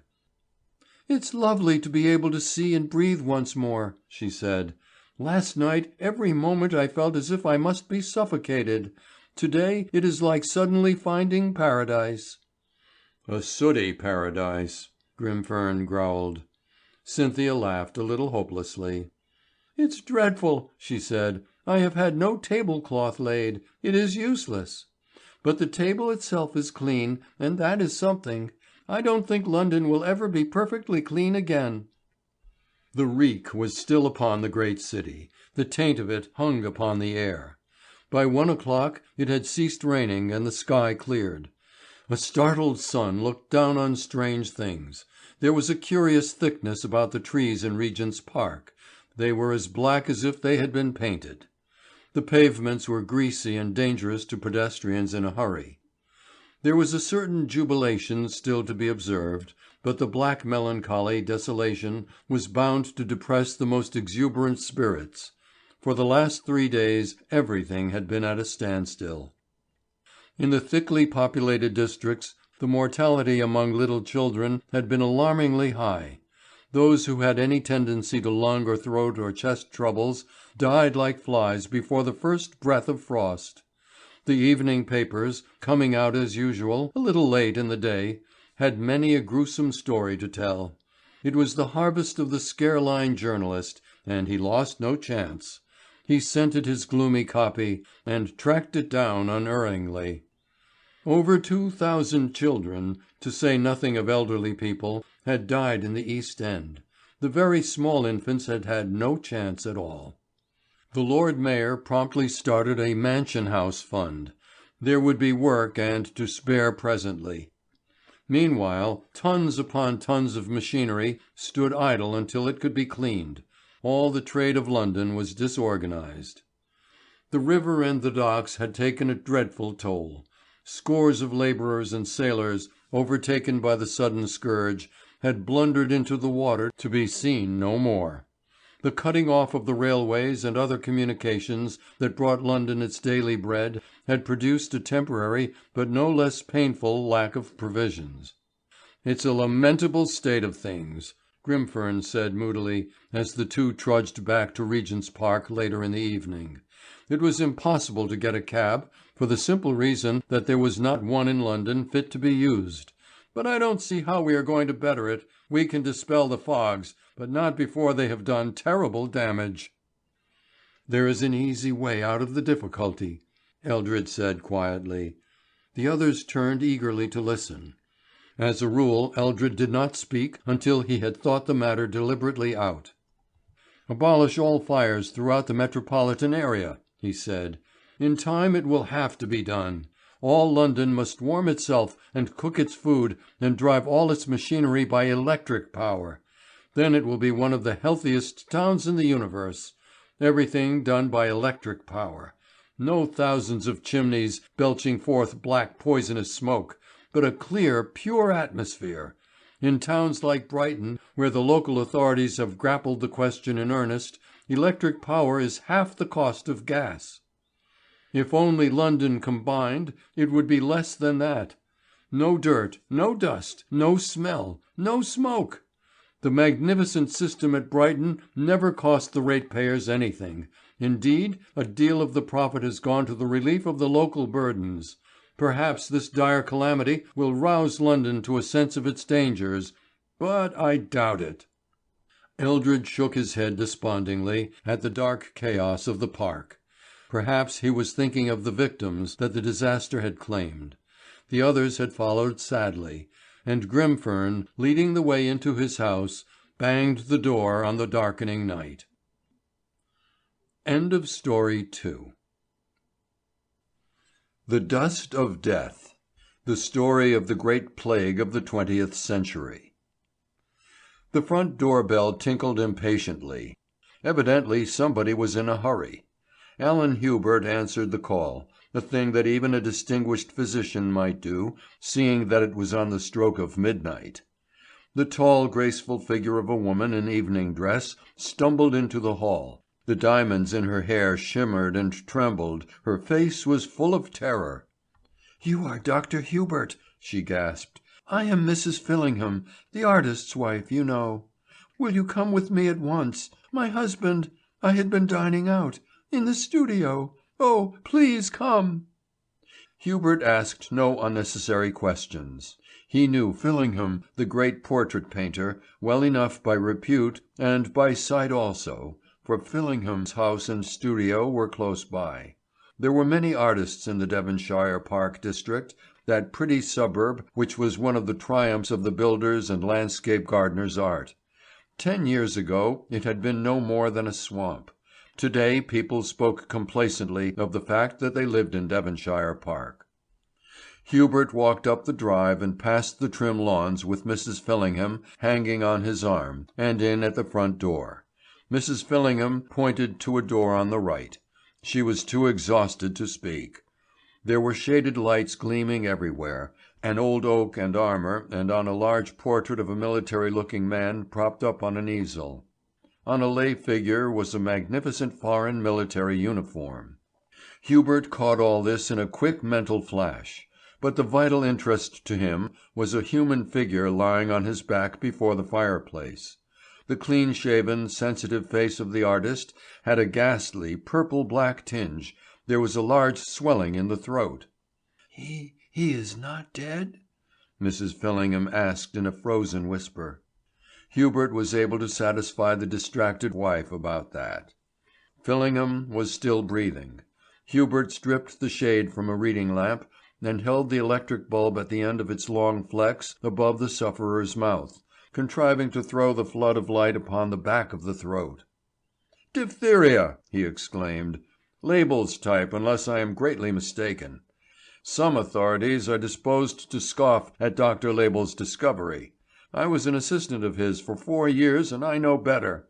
Fortunately, I happen to know what the treatment, successful in 2 cases, was."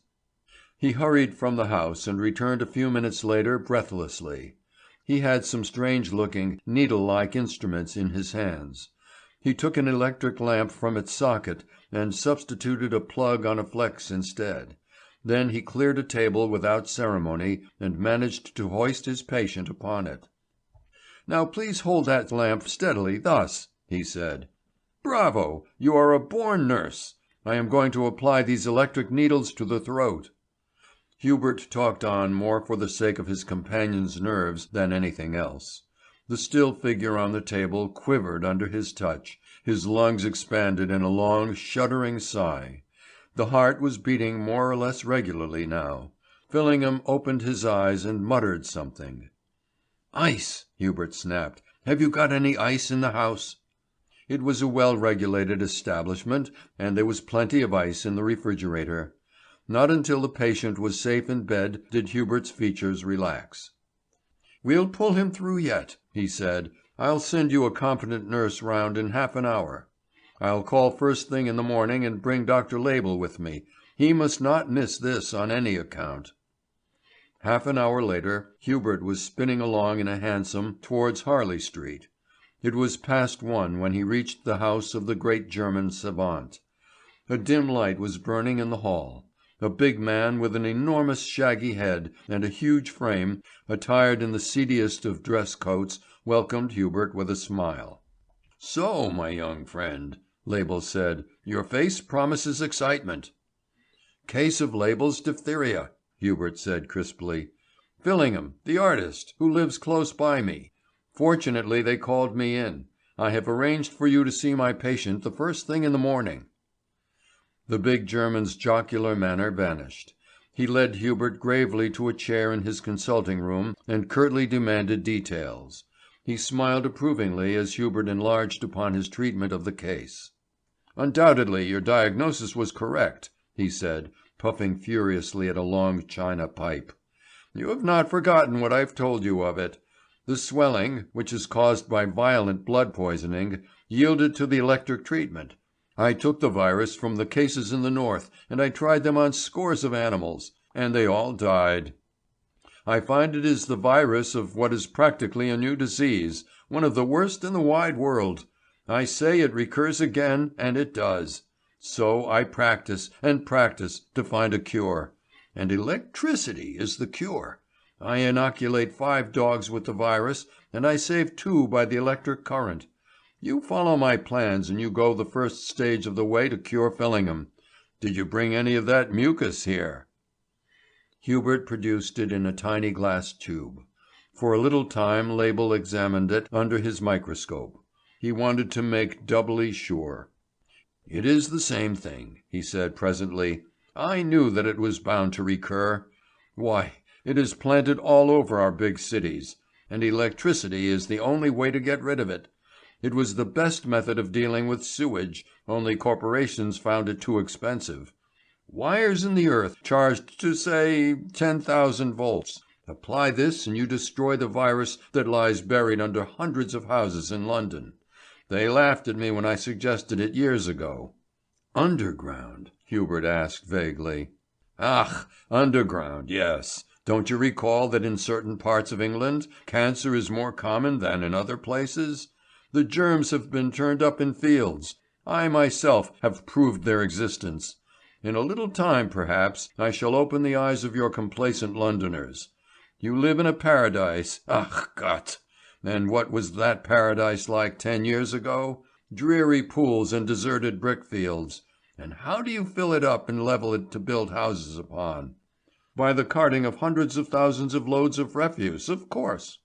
Ach, I will presently show you what that refuse was and is. Now go home to bed." Mrs. Fillingham remained in the studio with Hubert while Label was making his examination overhead. The patient had had a bad night. His symptoms were very grave indeed. Hubert listened more or less vaguely. His mind had gone beyond the solitary case. He was dreading what might happen in the future. "Your husband has a fine constitution," he said soothingly. "He has over-tried it lately. At present he is painting a portrait of the Emperor of Asturia. His Majesty was to have sat today. He spent the morning here yesterday." But Hubert was paying no attention. The heavy tread of Label was heard as he floundered down the stairs. His big voice was booming. What mattered all the portraits in the world, so long as the verdict hung on the German doctor's lips? "Oh, there is a chance," Label exclaimed. "Just a chance. Everything possible is being done. This is not so much diphtheria as a new disease. Diphtheria family, no doubt, but the blood poisoning makes a difficult thing of it." Label presently dragged Hubert away after parting with Mrs. Fillingham. He wanted to find a spot where building or draining was going on. They found some men presently engaged in connecting a new house with the main drainage, a deep cutting some 40 yards long by 7 or 8 feet deep.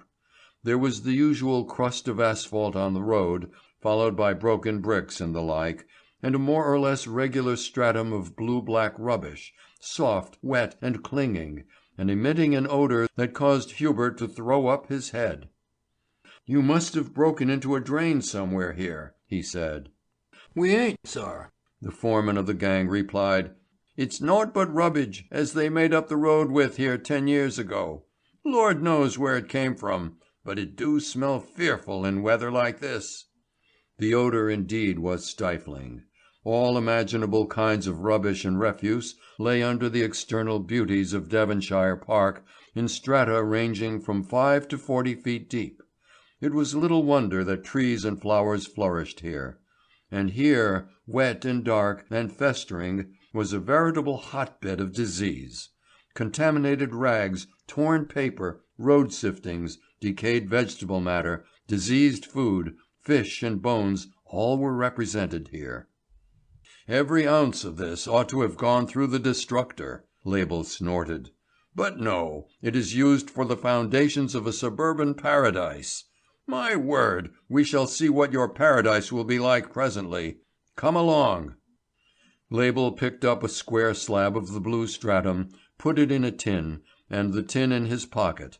He was snorting and puffing with contempt. "Now come to Harley Street with me and I will show you things," he said. He was as good as his word. Placed under a microscope, a minute portion of the subsoil from Devonshire Park proved to be a mass of living matter. There were at least 4 kinds of bacillus here that Hubert had never seen before. With his superior knowledge, Label pointed out the fact that they all existed in the mucus taken from Fillingham on the previous evening. "There you are," he cried excitedly. "You get all that wet sodden refuse of London and you dump it down here in a heap. You mix it with a heap of vegetable matter so that fermentation shall have every chance. Then you cover it over with some soil and you let it boil, boil, boil. Then, when millions upon millions of death-dealing microbes are bred and bred till their virility is beyond the scope of science, you build good houses on top of it. For years I have been prophesying an outbreak of some new disease, or some awful form of an old one, and here it comes. They called me a crank because I asked for high electric voltage to kill the plague, to destroy it by lightning. A couple of high-tension wires run into the earth, and there you are. See here." He took his cube of the reeking earth and applied the battery to it. The mass showed no outward change, but once under the microscope a fragment of it demonstrated that there was not the slightest trace of organic life. "There!" Label cried. "Behold the remedy. I don't claim that it will cure in every case, because we hardly touch the diphtheretic side of the trouble. When there has been a large loss of life, we shall learn the perfect remedy by experience. But this thing is coming, and your London is going to get a pretty bad scare. You have laid it down like port wine, and now that the thing is ripe, you are going to suffer from the consequence. I have written articles in the Lancet. I have warned people, but they take not the slightest heed." Hubert went back home thoughtfully. He found the nurse who had Fillingham's case in hand waiting for him in his consulting room. "I am just back from my walk," she said. "I wish you would call at Dr. Walker's at Elm Crescent. He has 2 cases exactly like Mr. Fillingham's, and he is utterly puzzled." Hubert snatched his hat and his electric needles and hurried away at once. He found his colleague impatiently waiting for him. There were 2 children this time in one of the best appointed houses in Devonshire Park, suffering precisely as Fillingham had done. In each instance the electric treatment gave the desired result. Hubert hastily explained the whole matter to Walker. "It's an awful business," the latter said. "Personally I have great respect for Label, and I feel convinced that he is right. If this thing spreads, property in Devonshire Park won't be worth the price of slum lodgings." By midday 19 cases of the so-called diphtheria had been notified within the 3 miles area known as Devonshire Park. Evidently some recent excavations had liberated the deadly microbe. But there was no scare as yet. Label came down again hotfoot with as many assistants as he could get, and took up his quarters with Hubert. They were going to have a busy time. It was after 2 before Hubert managed to run across to Fillingham's again. He stood in the studio waiting for Mrs. Fillingham. His mind was preoccupied and uneasy, yet he seemed to miss something from the studio. It was strange, considering that he had only been in the room twice before. "Are you looking for anything?" Mrs. Fillingham asked. "I don't know," Hubert exclaimed. "I seem to miss something. I've got it. The absence of the uniform." "They sent for it," Mrs. Fillingham said vaguely. She was dazed for want of sleep. "The Emperor had to go to some function, and that was the only uniform of the kind he happened to have. He was to have gone away in it after his sitting to-day. My husband persuaded him to leave it when it was here yesterday, and—" Hubert cried out suddenly as if in pain. "He was here yesterday, here, with your husband, and your husband with the diphtheria in him?" Then the weary wife understood. "Good heavens!" But Hubert was already out of the room. He blundered on until he came to a hansom cab creeping along in the sunshine. "Buckingham Palace!" he gasped. "Drive like mad! A £5 note for you if you get me there by 3 o'clock." Already Devonshire Park was beginning to be talked about. It was wonderful how the daily press got to the root of things. Hubert caught sight of more than one contents bill as he drove home that alluded to the strange epidemic. Dr. Label joined Hubert presently in Mrs. Fillingham's home, rubbing his huge hands together. He knew nothing of the new dramatic developments. He asked where Hubert had been spending his time. "Trying to save the life of your friend, the Emperor of Asturia," Hubert said. "He was here yesterday with Fillingham, and though he seems well enough at present, he may have the disease on him now. What do you think of that?" Hubert waited to see the great man stagger before the blow. Label smiled and nodded as he proceeded to light a cigarette. "Good job too," he said. "I am honorary physician to the court of Asturia. I go back there, as you know, when I finish my great work here. The Emperor I have brought through 4 or 5 illnesses, and if anything is wrong he always sends for me." "But he might get the awful form of diphtheria." "Very likely," Label said coolly. "All these things are in the hands of Providence. I know that man's constitution to a hair, and if he gets the disease I shall pull him through for certain. I should like him to have it." "In the name of all that is practical, why?" "To startle the public," Label cried. He was mounted on his hobby now. He paced up and down the room in a whirl of tobacco smoke. "It would bring the matter home to everybody. Then perhaps something will be done. I preach and preach in vain. Only the Lancet backs me up at all. Many times I have asked for 250,000 of money, so that I can found a school for the electrical treatment of germ diseases. I want to destroy all malaria. All dirt and bulk, every bit of refuse that is likely to breed fever and the like, should be treated by electricity. I would take huge masses of deadly scourge and mountains of garbage and render them innocent by the electric current. But no, that costs money, and your poverty-stricken government cannot afford it. Given a current of 10,000 volts a year or two ago, and I could have rendered this one of the healthiest places in England. You only wanted to run those high voltage wires into the earth here and there, and behold the millions are slain, wiped out, gone forever. Perhaps I will get it now." London was beginning to get uneasy. There had been outbreaks before, but they were of the normal type. People, for instance, are not so frightened of smallpox as they used to be. Modern science has learned to grapple with the fell disease and rob it of half its terrors. But this new and virulent form of diphtheria was another matter. Hubert sat over his dinner that night, making mental calculations. There were nearly 1,000 houses of varying sizes in Devonshire Park. Would it be necessary to abandon these? He took down a large-scale map of London, and hastily marked in blue pencil those areas which had developed rapidly of recent years. In nearly all of these a vast amount of artificial ground had been necessary. Hubert was appalled as he calculated the number of jerry-built erections in these districts. A servant came in and laid the Evening Wire upon the table. Hubert glanced at it. Nothing had been lost in the way of sensation. The story of the Emperor's visit to the district had been given great prominence. An inquiry at Buckingham Palace had elicited the fact that the story was true. Well, perhaps no harm would come of it. Hubert finished a cigar and prepared to go out. As he flung the paper aside, a paragraph in the Stop Press column, a solitary paragraph like an inky island in a sea of white, caught his eye.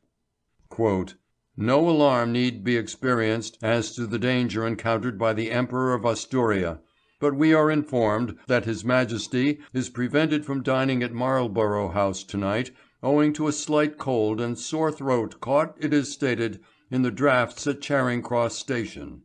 The Emperor will go down to Cowes as arranged tomorrow." Unquote. Hubert shook his head doubtfully. The slight cold and sore throat were ominous. His mind dwelt upon the shadow of trouble as he made his way to the hospital. There had been 2 fresh cases during the evening, and the medical staff were looking anxious and worried. They wanted assistance badly, and Hubert gave his to the full. It was nearly 11 before Hubert staggered home. In the main business street of the suburb a news shop was still open. A flaming placard attracted the doctor's attention. It struck him like a blow. "Alarming illness of the Asturian Emperor. His Majesty stricken down by the new disease. Latest bulletin from Buckingham Palace." Almost mechanically Hubert bought a paper. There was not much beyond the curt information that the Emperor was dangerously ill. Arriving home, Hubert found a telegram waiting him. He tore it open. The message was brief but to the point. "Have been called to Buckingham Palace. Label's diphtheria certain. Shall try and see you tomorrow morning. Label." London was touched deeply and sincerely.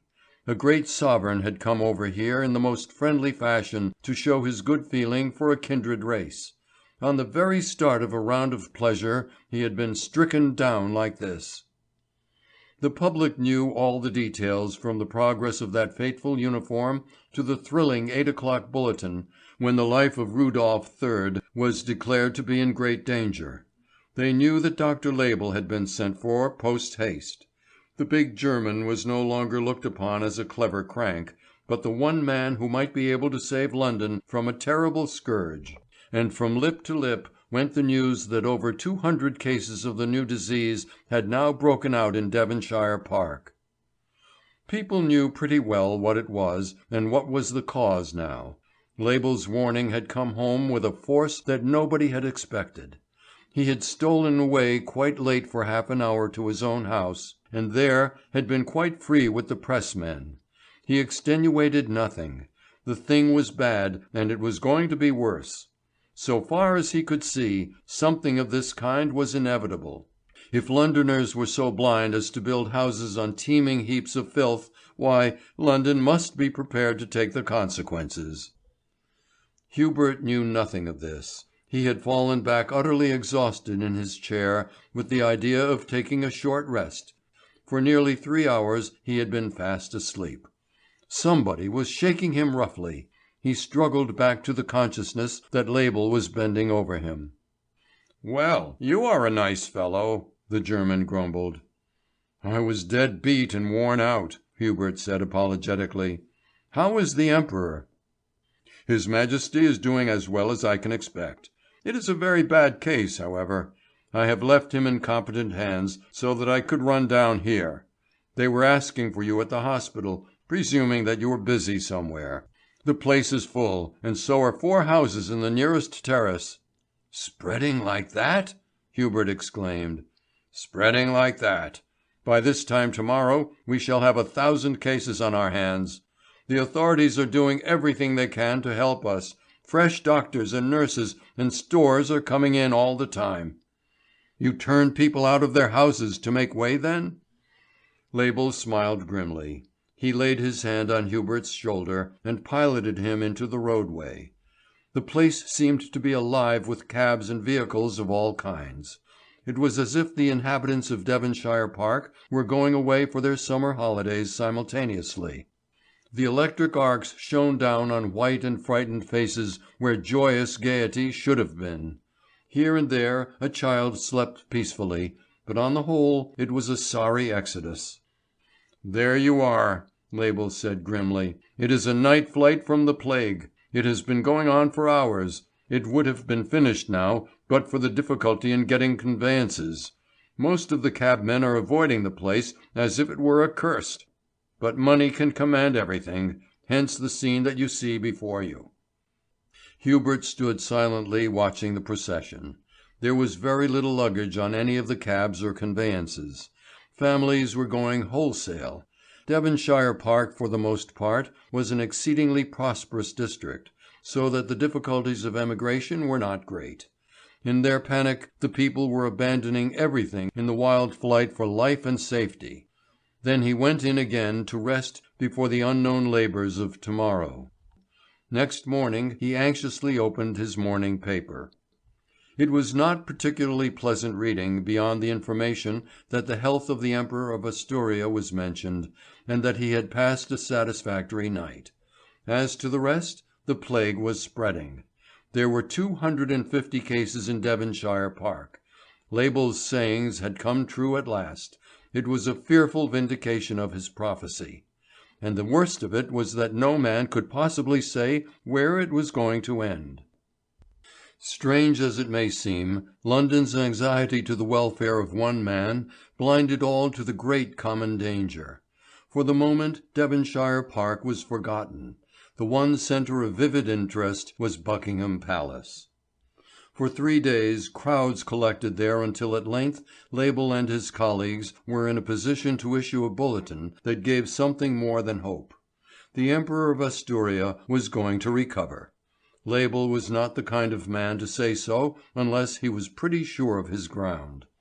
It was not till this fact had soaked itself into the public mind that attention was fully turned to the danger that threatened London. Devonshire Park was practically in quarantine. All those who could get away had done so, and those who had remained were confined to their own particular district, provisioned on a system. The new plague was spreading fast. In more than one quarter the suggestion was made that all houses in certain localities should be destroyed, and the ground thoroughly cleansed and disinfected.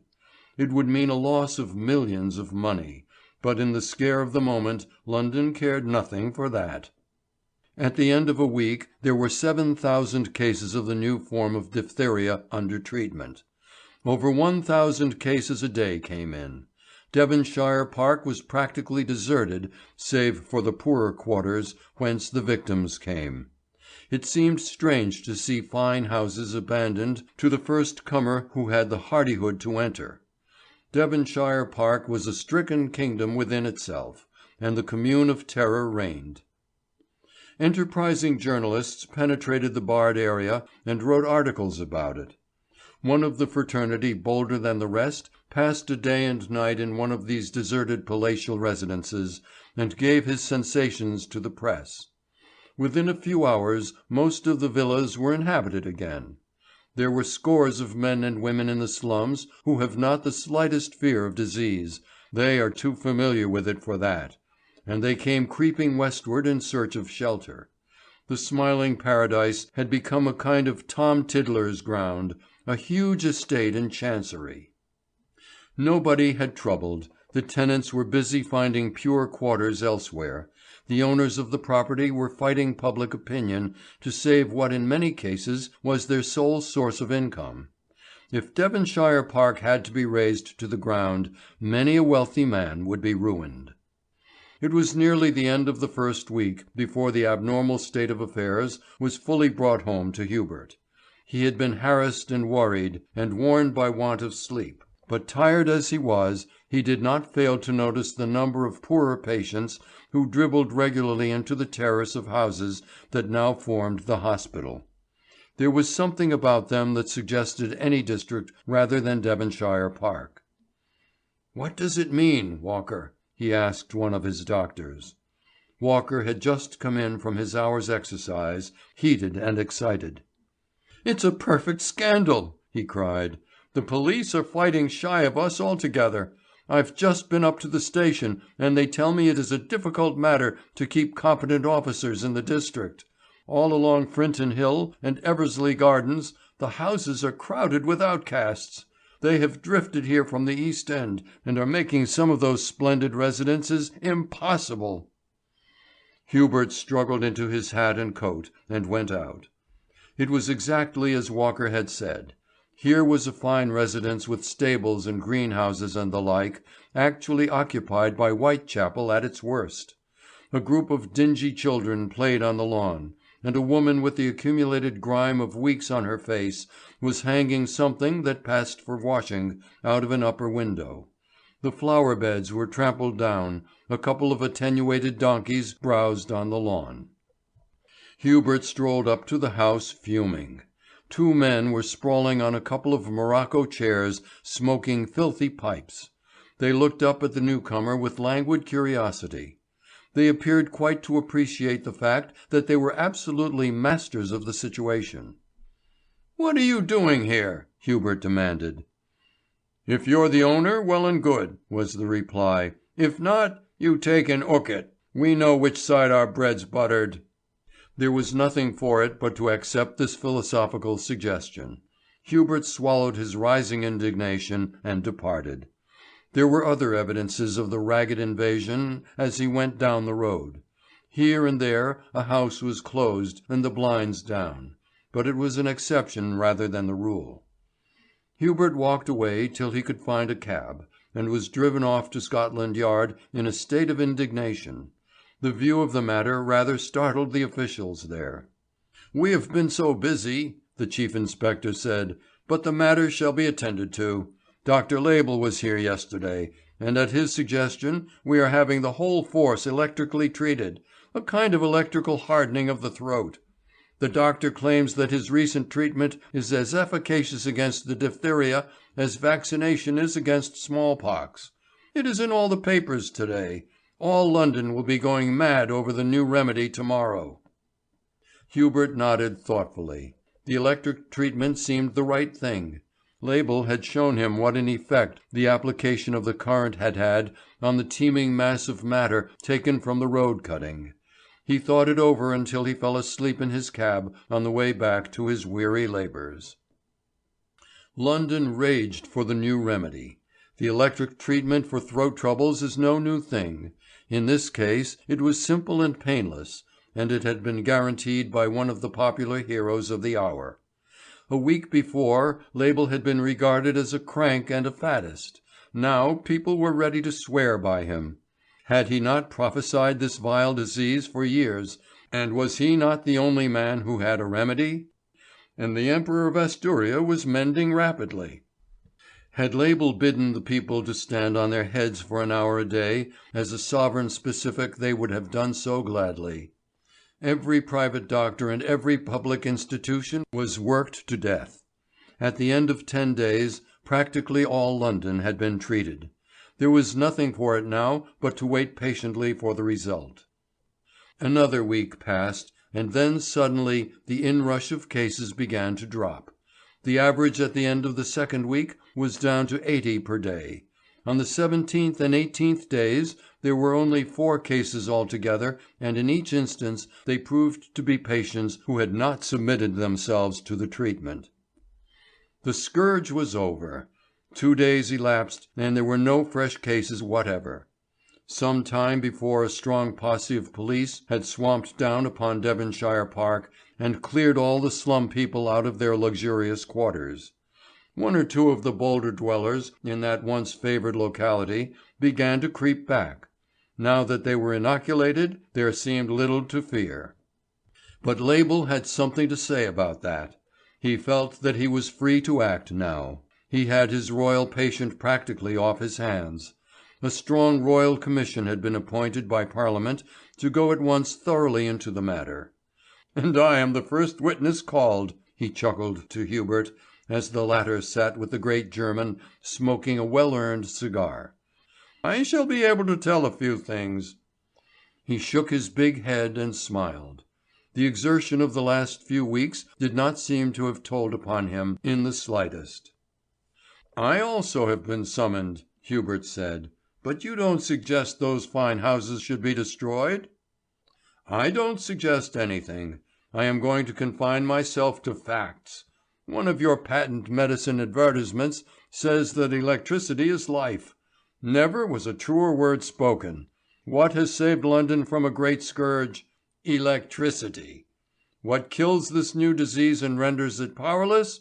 Electricity. And what is the great agent to fight dirt and filth with whenever it exists in great quantities? Always electricity. It has not been done before on the ground of expense, and look at the consequences. In one way and another it will cost London £2,000,000 to settle this matter. It was only a little over a third of that I asked for. Wait till you hear me talk." Naturally, the greatest interest was taken in the early sittings of the Commission. A somewhat pompous chairman was prepared to exploit Label for his own gratification and self-glory. But the big German would have none of it. From the very first he dominated the committee. He would give his evidence in his own way. He would speak of facts as he found them. And, after all, he was the only man there who had any practical knowledge of the subject of the inquiry. "You would destroy the houses?" an interested member asked. "Nothing of the kind," Label growled. "Not so much as a single pigsty. If you ask me what electricity is, I cannot tell you. It is a force in nature that as yet we don't understand. Originally it was employed as a destroyer of sewage, but it was abandoned as too expensive. You are the richest country in the world, and one of the most densely populated. Yet you are covering the land with jerry-built houses, the drainages of which will frequently want looking to. And your only way of discovering this is when a bad epidemic breaks out. Everything is too expensive. You will be a jerry-built people in a jerry-built empire. And your local authorities adopt some cheap system and then smile at the ratepayers and call for applause. Electricity will save all danger. It is dear at first, but it is far cheaper in the long run." "If you will be so good as to get to the point," the chairman suggested. Label smiled pityingly. He was like a schoolmaster addressing a form of little boys. "The remedy is simple," he said. "I propose to have a couple of 10,000-volt wires discharging their current into the ground here and there over the affected area. Inoculation against the trouble is all very well, but it is not permanent, and there is always danger while the source of it remains. I propose to remove the evil. Don't ask me what the process is. Don't ask me what wonderful action takes place. All I know is that some marvelous agency gets to work and that a huge mound of live disease is rendered safe and innocent as pure water. And I want these things now. I don't want long sittings and reports and discussions. Let me work the cure and you can have all the talking and sittings you like afterwards." Label got his own way. He would have got anything he liked at that moment. London was quiet and humble and in a mood to be generous. Label stood over the cutting whence he had procured the original specimen of all the mischief. He was a little quiet and subdued, but his eyes shone and his hand was a trifle unsteady. His fingers trembled as he took up a fragment of the blue-grey stratum and broke it up. "Marvellous mystery!" he cried. "We placed the wires in the earth, and that great, silent, powerful servant has done the rest. Underground the current radiates, and as it radiates, the source of the disease grows less and less until it ceases to be altogether. Only try this in the tainted areas of all towns, and in a short time disease of all kinds would cease forever." "You are sure that stuff is wholesome now?" Hubert asked. "My future on it!" Label cried. "Wait till we get it under the microscope. I am absolutely confident that I am correct." And he was. End of Story 3. A bubble burst. How a stock exchange scare dislocated the life of the empire for 2 days. The era of peace, which seemed to be well begun in 1906, was naturally marked by an extraordinary commercial and financial activity. An amount of worldwide speculations never equalled in intensity, even in the mad times of the South Sea Bubble, or when Hudson, the railway king, flourished. The countless millions piled up in English banks earning a 2.5% interest were lavishly withdrawn, new mines had been started, everybody was going to be rich. On the face of it, people had good ground for their sanguine expectations. The Rand, with its 40 square miles of rich gold-bearing reefs containing an untold number of immense fortunes, the richest region on earth, was properly administered for the first time. From the highest to the lowest, everybody was investing their savings in South Africa. In other words, there was a tremendous boom. Nothing like it had ever been seen in the history of commerce. It was the golden hour of the promoter. Yet, for the most part, the schemes promised well. There was, however, an enormous amount of rubbish in the market. Some of the more thoughtful financiers scented danger ahead, but they were not listened to. The roar of the Kaffir circus resounded in men's ears and made them mad. Park Lane would never be able to hold the new millionaires. All England was in the grip of the mania. Bona fide speculation and business had become gambling pure and simple. London thought of nothing else. The city was crammed with excited buyers and operators. The little outside broker of yesterday came down to his offices behind a pair of blood horses, and his diamonds were a solid sign of his new prosperity. A busy day was drawing to a close. Carl Ericsson sat in his office smoking a cigarette.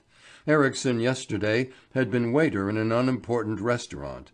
Today he had a fine set of offices and a small mansion at Hampstead. He had arrived on the crest of the wave as many far less astute adventurers had done. There was a peculiarly uneasy grin on his dark features, a curious twitching of the lips, and he had the tired eyes of the sleepless. His partner sat opposite him behind a big cigar. He was a fat man with a big jaw and a merciless mouth. 6 months before, Eli Smith had been a fairly well-to-do suburban butcher. Now he was E. Asherton Smith, the big financial agent. He boasted, with truth, that he could sign a cheque for £40,000 and be none the worse for it. In the area of the city it would have been difficult to find two choicer specimens of rascality than the partners in Ericsson and Company. "Got a big card to play, eh?" Asherton Smith asked.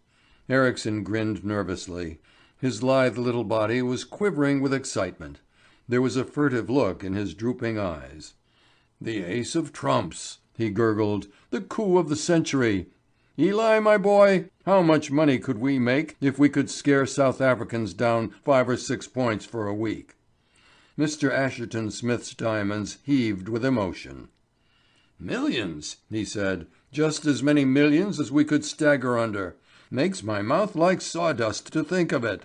But pass out a bottle of champagne." Ericsson did so, rose from his seat and peeped into the outer office. The clerks had all gone for the day. He closed the door gently. "I'm going to tell you," he said. "If I don't tell somebody I shall go mad. I can't sleep at nights for thinking of it. When I do doze off I'm swimming in a river of sovereigns. With a bit of luck it's a certainty. Get on, Carlo. You're just playing with my feelings." "Well, it's just this way." Ericsson's voice dropped to a whisper. There are 2 lines of cable by which South Africa can communicate with the outside world, the East and West Africa cables. The West Coast line isn't to be relied upon. It breaks down at least once a week. At a time like this, a breakdown is a serious matter. The directors have taken the bull by the horns, so at the present moment the West Coast line is out of our calculations. It's under repair, and it's likely to remain so for some time to come. I've ascertained that communication with South Africa by the Western line is impossible. For the next fortnight no message can come or go by that route. This leaves us only the Eastern line to grapple with. If that kindly breaks down for 24 hours, our fortunes are safe." "Is it likely?" Asherton Smith asked. "Why, yes. It has happened 3 times during this year. I tell you, I have followed this thing pretty keenly. It's more than on the cards. Suppose the breakdown did come, Eli, and we had the last message through. Look at this." Ericsson took from a safe a sheet of paper. A cablegram message, in fact, sent cut from the office of the East Africa Company. It was a genuine document enough, with the date and the hour showing that it had been dispatched from Cape Town on the afternoon of the same day. There were words upon it to the effect that "Bertha has lost her aunt, and the water has been packed in the matchbox." "That isn't our cipher," Asherton Smith said. "Quite right. It's the cipher used by The Messenger. The Messenger, my boy, enjoys as high a reputation as the Times. If a cablegram appeared in the Messenger tomorrow saying that there had been an earthquake on the Rand and that the Johannesburg waterworks had overflowed into the deep levels, everybody could take it for gospel. That's why I managed to get a hold of and learn the Messenger cipher. On the off chance of the Eastern cable breaking down, I've had a cable sent to me every day from a friend in South Africa saying that there has been an earthquake in Johannesburg and that the mines are flooded out. The cable comes to me in the cipher used by the messenger people. That's what all that gibberish about Bertha and the water and the matchbox means. Suppose you were to walk into the office and say the eastern line of the cable had broken down. As the western line is under repair, that tells me that communication with South Africa is impossible for a day or more. Probably the lines would be unavailable for nearly a week. I've got a spare envelope or two used by the Eastern Company for their messages. I put this flimsy inside and alter my own address, Bonan to Bonanza, which is the registered cable address of the messenger, by the addition of 2 letters, and there you are. That's why I thought of Bonan and that little office of mine in Long Lane, where I am known as James Jones. I've had this scheme in my mind for years. A boy drops into the messenger office and hands over the cablegram, and there you are. The thing looks perfectly in order. It is the private cipher of the big newspaper, and, moreover, it is quite up to date. If the cable breaks down, no questions can be asked, and the thing goes into the paper. We've only got to get the same message sent to me every day, and sooner or later our chance comes." Asherton Smith was breathing heavily. The prospect was dazzling.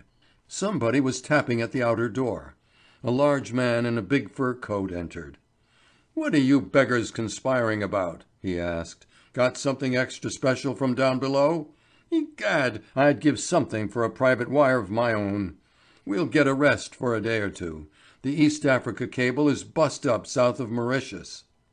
The intruder helped himself to a glass of champagne that he obviously didn't want, and drifted out again. The partners glanced at one another without speaking. Perhaps they were just a little frightened. The thing appeared to be absolutely certain. So far as they could see, the story would be believed implicitly, for the messenger was absolutely reliable.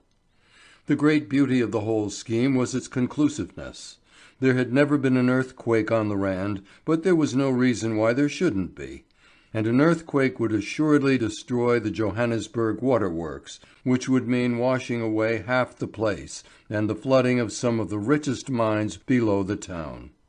The West Coast cable was under repair and incapable of use, but that frequently happened, as most people interested in South Africa know.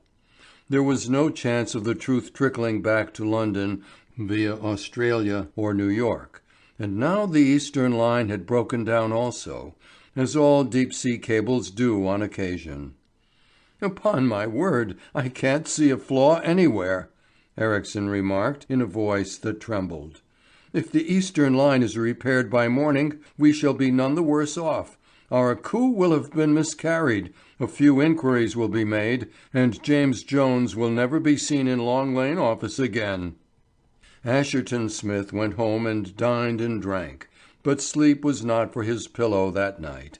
The papers were late in the morning, and that did not lessen his irritability. The breakfast stood untouched, beyond a little dry toast and some brandy and soda water. Just for the moment, the prosperous Asherton Smith regretted the day when he had been the oily and irresponsible Eli Smith, butcher. The papers came at last, a whole pile of them, but Asherton Smith only desired to see the messenger. He fluttered it open with fingers that trembled. There it was, the news that he sought. He drew a deep breath. Usually the messenger avoided sensation, but here was a scoop that no human editor could possibly resist. The headlines danced before the reader's eyes. "Earthquake at Johannesburg. Destruction of the waterworks and the flooding of the mines. Great loss of life and property." The messenger, alone of all the papers, contained this news. A map of Johannesburg, right away from the waterworks to the 5-mile belt where the world-renowned mines lay, only served to make the story more convincing. The water would have swept over the city, from the aristocratic suburb of Doornfontein to the auriferous belt that held the wealthy mines. There were hundreds of millions of money invested here.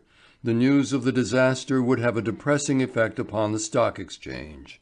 Weak holders would be pretty certain to lose their heads, and the markets would be flooded with shares. Asherton Smith trembled as he thought of his forthcoming fortune. A little after 10 o'clock he was in the city. In the train and in the streets people were talking about nothing but the great disaster in South Africa. Nobody doubted the story, though only the messenger contained it. Unfortunately, the Eastern line had broken down at a critical moment, and no details were forthcoming for the time being. The messenger's cable had been the last to come through. "Going all right, eh?" Asherton Smith asked. His teeth were chattering, but not with cold. "Pretty satisfied, eh?" Ericsson nodded and grinned. He looked white and uneasy. "I've started the machinery," he said.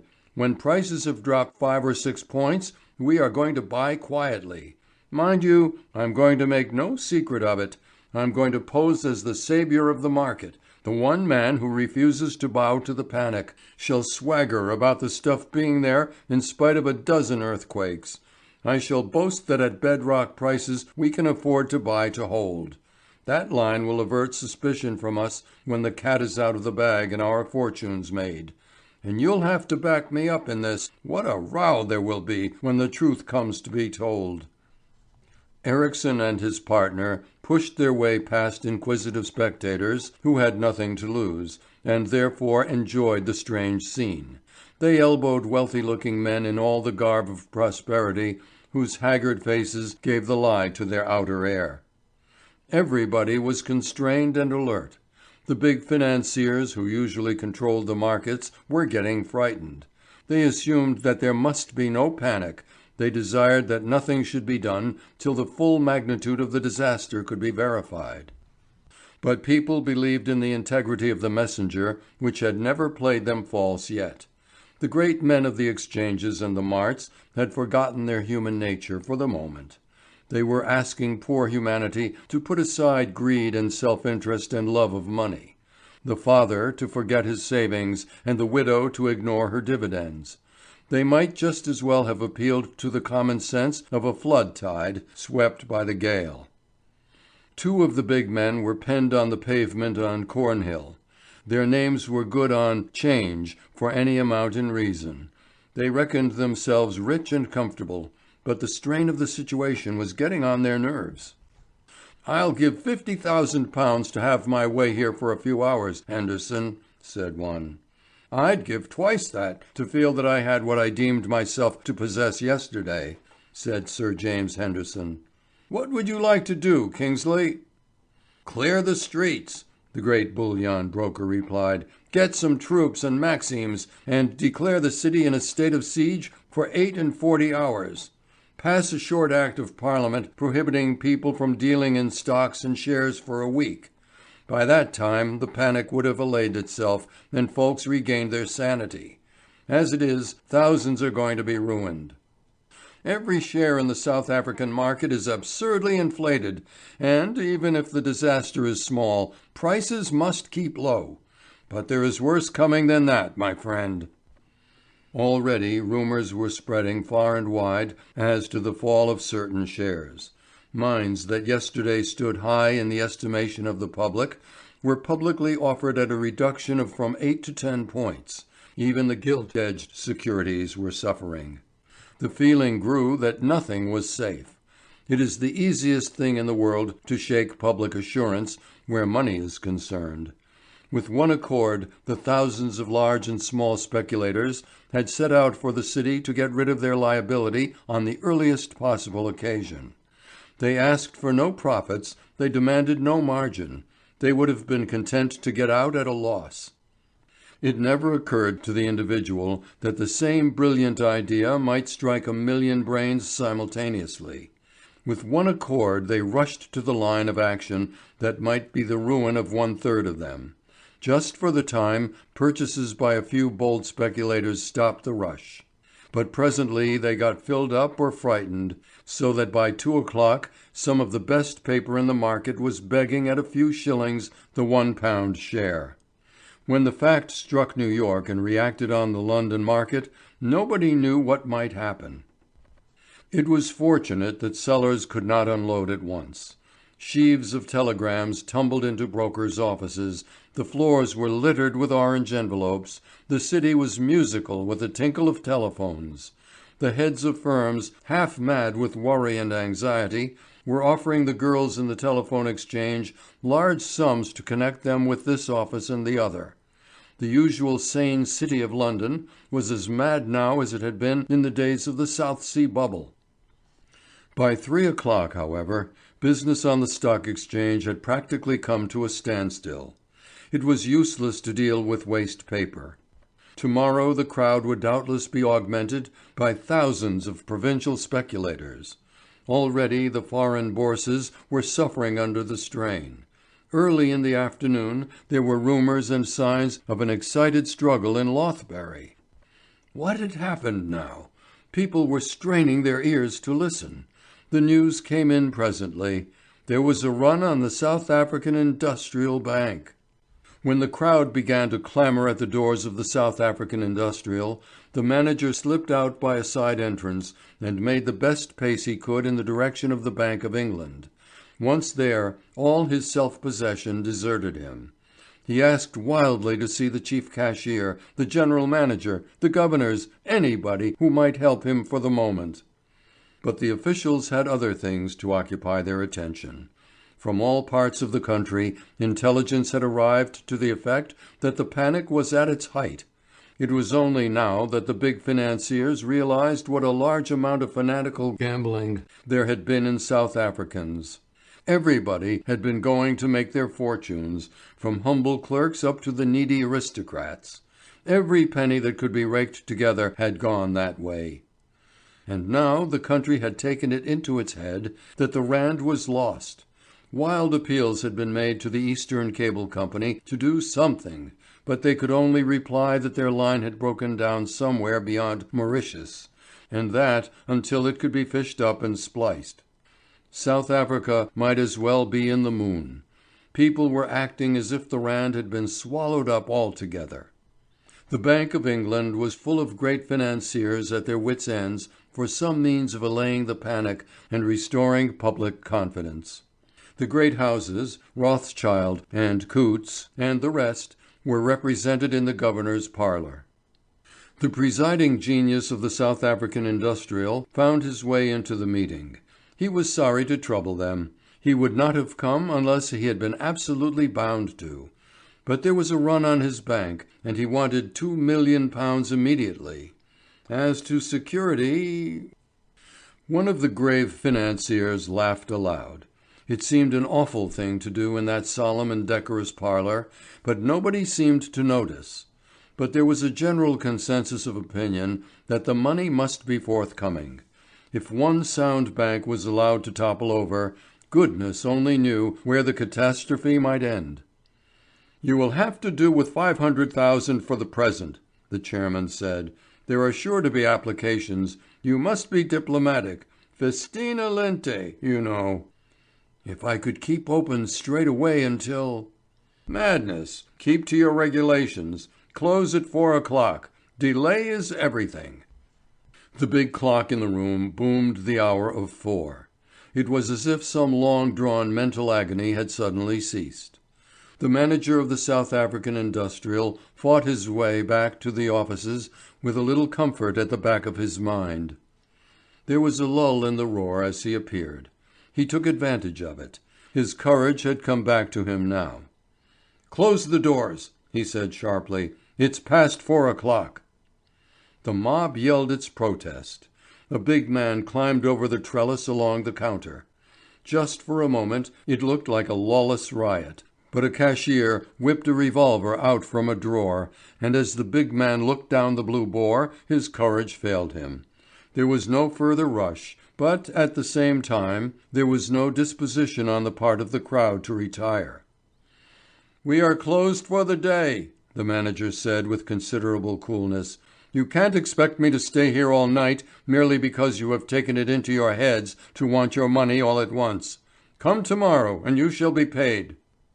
A derisive howl followed. The manager whispered something to one of the clerks and the latter slipped out. Presently there was a commotion at the doors, and a half-dozen helmets topped the crowd. There was a swaying movement till the long counter creaked again, an oath or two, uplifted sticks, and the smashing of a policeman's helmet. For the next few minutes there was something in the nature of a free fight, blows were freely exchanged, and more than one face bore traces of blood. But there is always something besides physical force behind law and order, and gradually the mob turned back. Gradually the counting house was cleared and the iron shutters let down. But the city did not clear. The wildest rumours were in the air. Other banks, doing a more or less large business in the way of withdrawals, had followed the example of the South African Industrial, and this had not tended to restore public confidence. It was pretty clear that every house would have to face a similar run on the morrow. At 8 o'clock the streets were still crowded. It was fairly warm. There was little or no traffic after dusk, and it became evident that thousands of people had all tacitly resolved to do the same thing: remain in the streets all night outside their particular offices or business houses, and wait so that they might have the first chance in the morning. People sat on the paths and in the roadway. Every city house of refreshment had been depleted of food long since. Under the big electric lamps people reclined, reading the evening papers. It was a gigantic picnic, with tragedy to crown the feast. There was no laughter, nothing but grim determination of purpose. The papers were full of bad news from the provinces. Everywhere public credit was shaken to the breaking point. There had been runs on scores of local banks. In the West End there was only one topic of conversation, but the theatres and restaurants were open, and life was going on much the same. In a private room at the Savoy, Ericsson and his partner in guilt were dining. The waiters had gone. The wine and cigars stood on the table. There was a subdued look about both of them, a furtive cast of the eyes, and just a suggestion of slackness in their hands not due entirely to the champagne. It was a long time before either of them spoke. "Pretty warm day, Eli," Ericsson suggested. Asherton Smith wiped his red damp forehead. "Rather," he said. "I'm not so sharp as you know, but I'd forfeit a few thousands to be well out of this." Ericsson was not so contemptuous of his thick-witted partner as usual. "I should like to know what you are driving at," he muttered. "Well, we've been too sharp. We've played the game too far. Shares were only to drop a few points, and we were to buy for the rise. We've laid out every penny that we could rake together for the rise. And what have we got? Some hundreds of thousands of shares a few points below par? Not a bit of it. If this panic waits 2 days longer, we shall have exchanged all our own cash and our own credit for a ton or two of waste paper." "It will all come back again," Ericsson said uneasily. "Ah, but when?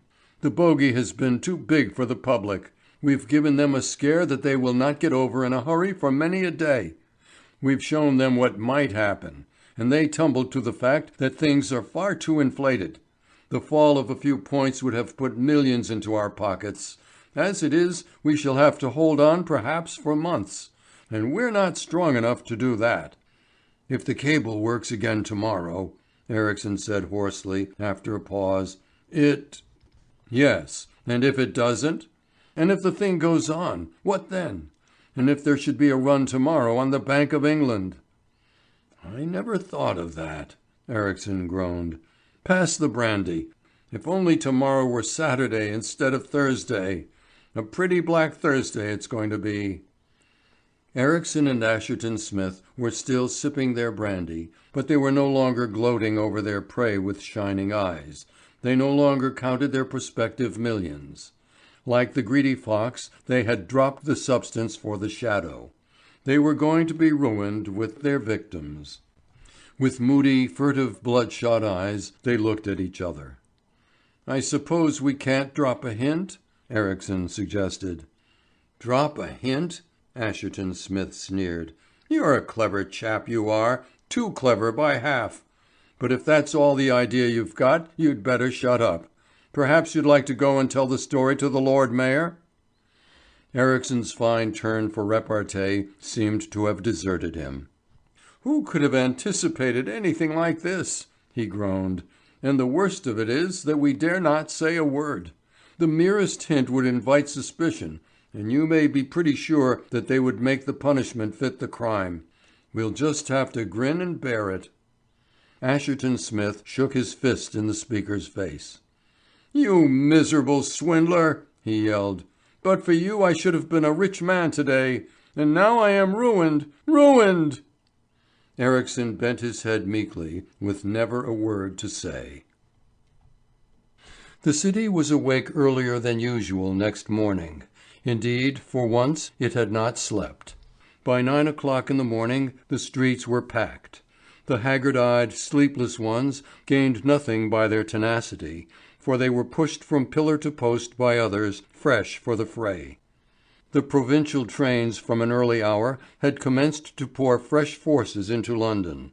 A great many business men had slept as best they could in their offices, feeling pretty sure that it was the only way to be on the spot in the morning. They looked tired and worn out. It was a quiet, persistent, grim crowd. There was no hustling or horseplay, or anything of that kind. Even the ubiquitous humorist was absent. They pushed on persistently, a denser crowd round the large banks. As soon as the shutters were down and the doors opened, the human tide streamed in. The run on the banks had set in grimly. Clerks and cashiers from distant branches had been brought up to meet the pressure. There was a confidence in the way they bustled about and handled and paid out the money that was not without its effect. More than one man eyed the pile of notes in his hand and passed them back over the counter again. Here and there people were bewailing the loss of their money. It was the golden hour of the light-fingered fraternity. They were absolutely covered by the dense crowd so that they could pursue their vocation with impunity. They had only to mark down some rich prize and plunder. Individuals shrieked that they had been robbed, but nobody took any notice. A burly, red-faced farmer yelled that he had been robbed of £800 in Bank of England notes.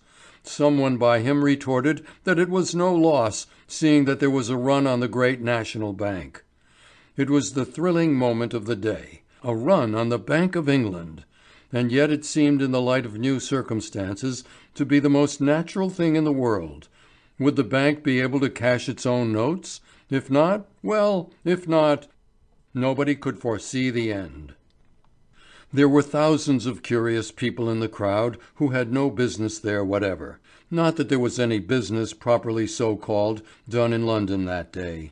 There was a surging rush in the direction of Threadneedle Street. It would be something in after life to say that one had seen a run on the Bank of England. Inside the paying departments huge piles of gold and silver glittered in the sunshine. It was a curious and thrilling contrast between the grave decorum of the clerks and the wild, fierce rush of the public. The piles of gold and the easy unconcern of the officials satisfied a good many people who pushed to the counters and then fell back again muttering uncomfortably. But, in real truth, the bank managers were becoming a little anxious.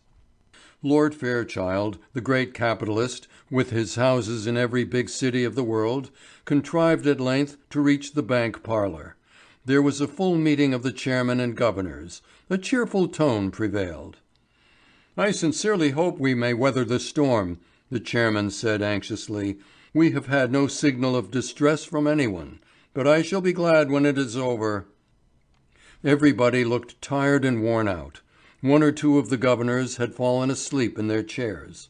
There was a litter of lunch on the table, but very few of those assembled there seemed to care anything for food. "I calculate that we can last another day," Lord Fairchild said. "By tomorrow I hope we shall have contact with Cape Town again."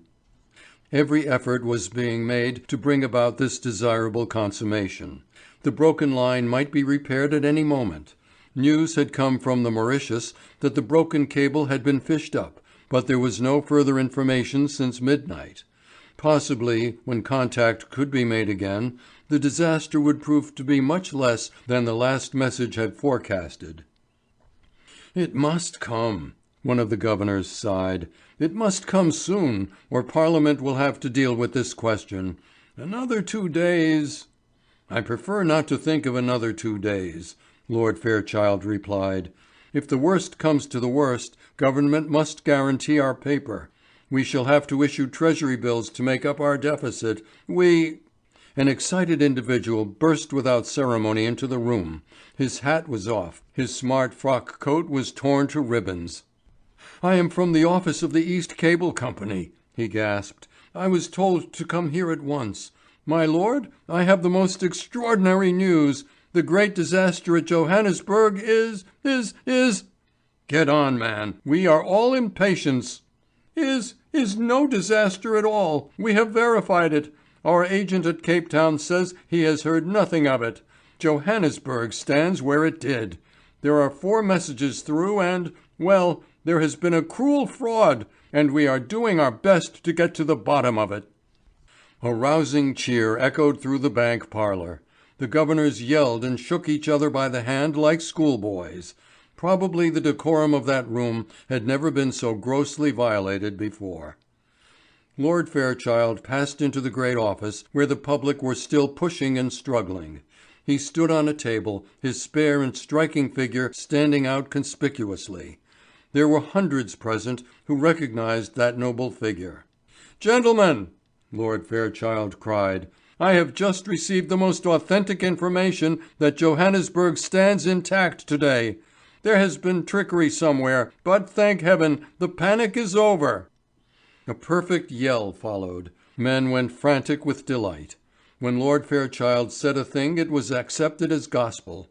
Hats went high in the air, people shook hands with perfect strangers, there was a rush to pay gold back and take notes instead. The news spread in the marvellous magnetic way common to the ear of a huge multitude. It ran with lightning speed through the streets. Everybody seemed to know like magic that Lord Fairchild had made a short speech in the Bank of England to the effect that the scare was over. In less than 10 minutes the various bank officials were deeply engaged in taking back again the piles of gold they had so recently paid out. The mob roared out patriotic songs. There was a rush in all directions. For the next hour or so the telegraph lines fairly hummed with messages. Within an hour the city had regained much of its usual busy decorum, save for the long stream of people who were getting rid of their gold once more. With a view to prevent any further exploiting and financial uneasiness on the part of the speculating fraternity, the committee of the Stock Exchange met and formally closed the house till Monday. Under the circumstances, the step was an exceedingly wise one. In the seclusion of the bank parlour, Lord Fairchild was closeted with the editor of The Messenger. He had come down post haste to the city to vindicate his character. The famous cablegram lay on the table. "I need not say, my lord," he began, "that I—" "You need not say anything about yourself," Lord Fairchild said kindly. "We are quite convinced that you have been made a victim. But how?" "I can only theorize at present," the Messenger editor replied, "and you, gentlemen, will understand. A great newspaper like ours has correspondents everywhere. We also have a special cipher known only to ourselves. Our man at the Cape is absolutely reliable. Now somebody must have stolen our cipher or possessed himself of the key. Cables come to us addressed to Bonanza. Such was the cable that reached us on the day that the Eastern line broke down. Seeing that it was absolutely in order and apparently delivered in the usual way, we used it, under the impression that we had a great piece of news and one that possibly our rivals did not possess. There was nothing in the appearance of the cablegram to excite our suspicions, but since the news of its falseness has come through, I have had it examined by an expert who reports that the original telegram had been directed to Bonan and not to Bonanza. The last two letters had been cleverly forged, but under a very strong glass the forgery is clear. Now you can see the trap. I have been to the office of the cable company and, as I expected, I find that a message was sent on the day in question from Cape Town to a registered Bonan. This Bonan turns out to be one James Jones, who has an office in Long Lane. Of course that office was taken for the express purpose of getting that message, so that in case the Eastern line broke down, the paper could be forced upon us. Unfortunately, it was forced upon us with dire results. We find that the message was repeated day by day in the hopes of a breakdown. Now, lots of big houses down south cable quotations, lists of prices, finds of gold dust, and the like every day. All these are in cipher, and perhaps a fortnight might pass without any fluctuations, which would mean practically the receipt of an identical message for days. Nothing but a close search of the records could have aroused suspicion. Besides, the line had broken down, and all the energies of the company were devoted to that. If any of you gentlemen like to call at the cable company's offices and see the scores of duplicate cipher messages, all more or less alike, you will be convinced that the employees there are not in the least at fault. We have been the victims of a clever conspiracy. We can safely leave the rest to the police. The city was becoming normal again. By 4 o'clock it was practically deserted. The offices of the various banks were bursting with the repaid gold. Many clerks were closing up the books and looking forward to a good night's rest. It was almost impossible to believe that these were the same streets of a few hours before. Meantime, Ericsson and his partner in the inner room of their offices were gloating over a bewildering array of figures. Their gains from the gigantic hoax they had played on the public promised to run into millions. Rejoicing in the sudden turn in affairs, the two guilty men were building castles in the air with their ill-gotten wealth, when heavy footsteps came up from the office stairs. There was a knocking at the door. The two men started up. Their nerves were humming still from the strain of the past day and night. "Come in," Asherton Smith cried unsteadily. A couple of men entered. One of them had a paper in his hand. "Mr. Asherton Smith and Mr. Carl Ericsson, alias James Jones," he said, "I have a warrant for your arrest which I will read to you presently. I warn you not to say too much. Your accomplice, Jacob Peters, has been arrested at Cape Town, and I am instructed by cable that he has made a full confession." The snarling oath died away on Ericsson's lips. "It's all up," he said hoarsely, "but it was a chance. Curse Peters for a white-livered fool. But for him, I should be worth 50 millions. End of story 4. The Invisible Force. A story of what might happen in the days to come, when underground London is tunnelled in all directions for electric railways, if an explosion should take place in one of the tubes. 1. It seemed as if London had solved one of her great problems at last. The communication difficulty was at an end. The first-class ticket holders no longer struggled to and from business with 14 fellow sufferers in a third-class carriage. There were no longer any particularly favoured suburbs, nor were there isolated localities where it took as long getting to the city as an express train takes between London and Swindon. The pleasing paradox of a man living at Brighton because it was nearer to his business than Surbiton had ceased to exist. The tubes had done away with all that. There were at least a dozen hollow cases running under London in all directions. They were cool and well ventilated. The carriages were brilliantly lighted. The various loops were properly equipped and managed. All day long the shining tunnels and bright platforms were filled with passengers. Towards midnight the traffic grew less, and by 1:30 o'clock the last train had departed. The all-night service was not yet. It was perfectly quiet now along the gleaming core that lay buried under Bond Street and St. James's Street, forming the loop running below the Thames close by Westminster Bridge Road and thence to the crowded Newington and Walworth districts. Here a portion of the roof was under repair. The core was brightly lighted. There was no suggestion of fog or gloom. The general use of electricity had disposed of a good deal of London's murkiness. Electric motors were applied now to most manufactories and workshops. There was just as much gas consumed as ever, but it was principally used for heating and culinary purposes. Electric radiators and cookers had not yet reached the multitude. That was a matter of time. In the flare of the blue arc lights, a dozen men were working on the dome of the core. Something had gone wrong with a water main overhead. The concrete beyond the steel belt had cracked, and the moisture had corroded the steel plates so that a long strip of the metal skin had been peeled away, and the friable concrete had fallen on the rails. It had brought part of the crown with it, so that a maze of large and small pipes was exposed to view. "They look like the reeds of an organ," a raw engineer's apprentice remarked to the foreman. "What are they?" "Gas mains, water, electric light, telephone, goodness knows what," the foreman replied. "They branch off here, you see." "Fun to cut them," the apprentice grinned. The foreman nodded absently. He had once been a mischievous boy, too. The job before him looked a bigger thing than he had expected. It would have to be patched up till a strong gang could be turned on to the work. The raw apprentice was still gazing at the knot of pipes. What fun it would be to cut that water main and flood the tunnels! In an hour the scaffolding was done and the débris cleared away.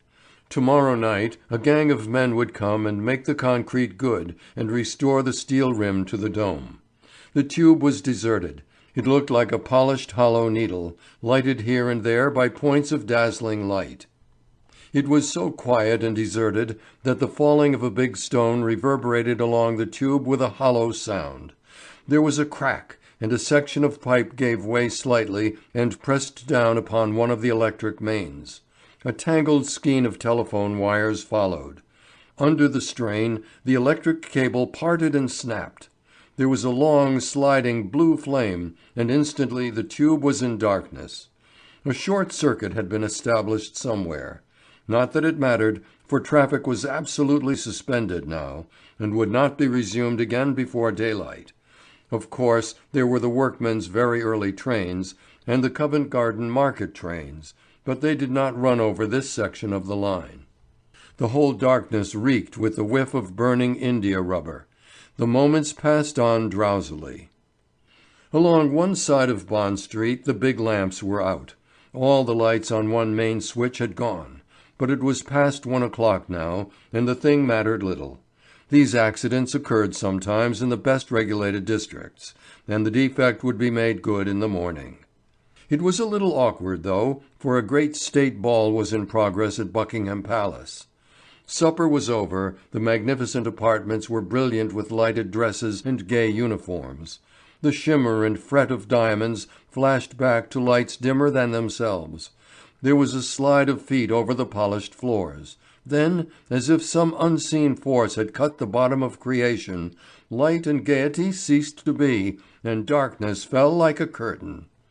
There were a few cries of alarm from the swift suddenness of it. To eyes accustomed to that brilliant glow, the gloom was Egyptian. It seemed as if some great catastrophe had happened. But common sense reasserted itself, and the brilliant gathering knew that the electric light had failed. There were quick commands, and spots of yellow flame sprang out here and there in the great desert of the night. How faint and feeble and yellow and flaring the lights looked!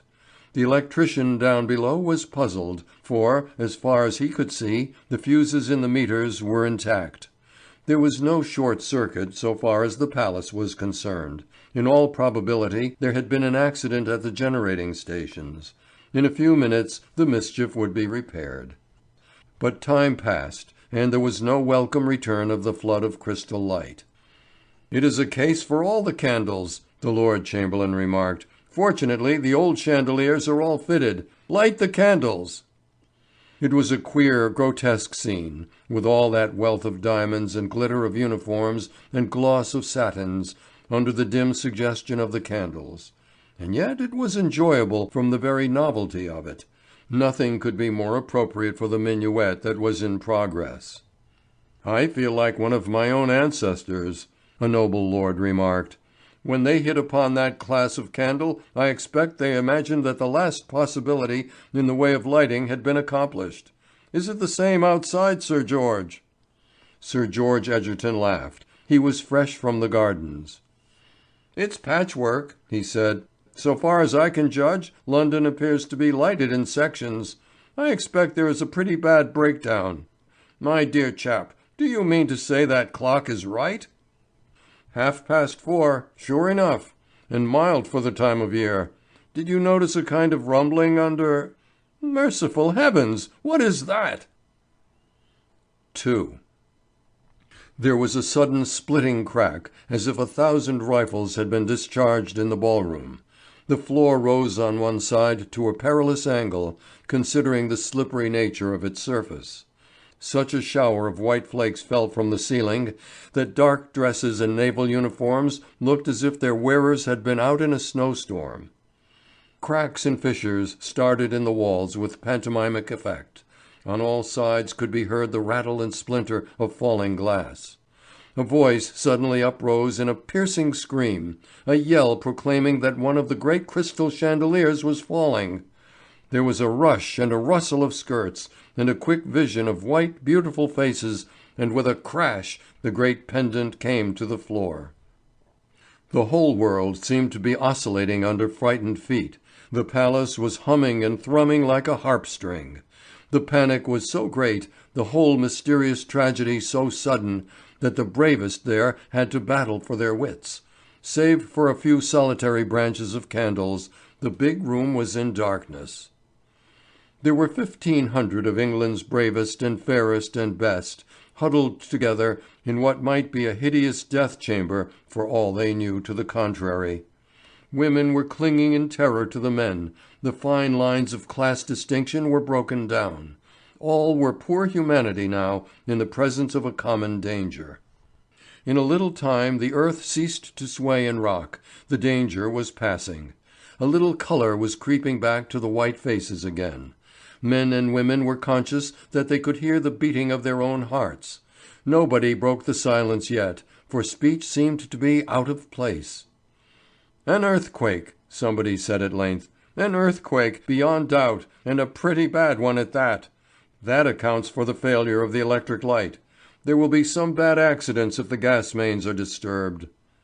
The earth grew steady underfoot again. The white flakes ceased to fall. Amongst the men the spirit of adventure was rising. The idea of standing quietly there and doing nothing was out of the question. Anyway, there could be no further thought of pleasure that night. There were many mothers there, and their uppermost thought was for home. Never, perhaps, in the history of royalty had there been so informal a breaking up of a great function. The king and queen had retired some little time before, a kindly and thoughtful act under the circumstances. The women were cloaking and shawling hurriedly. They crowded out in search of their carriages with no more order than would have been obtained outside a theatre. But there were remarkably few carriages in waiting. An idiotic footman who had lost his head in the sudden calamity sobbed out the information that Oxford Street and Bond Street were impassable, and that houses were down in all directions. No vehicles could come that way. The road was destroyed.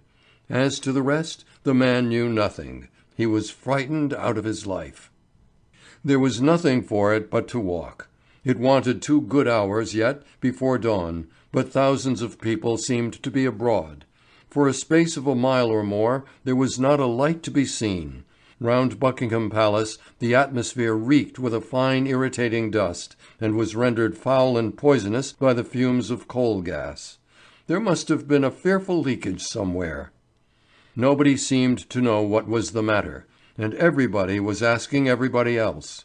And in the darkness it was very hard to locate the disaster. Generally, it was admitted that London had been visited by a dreadful earthquake.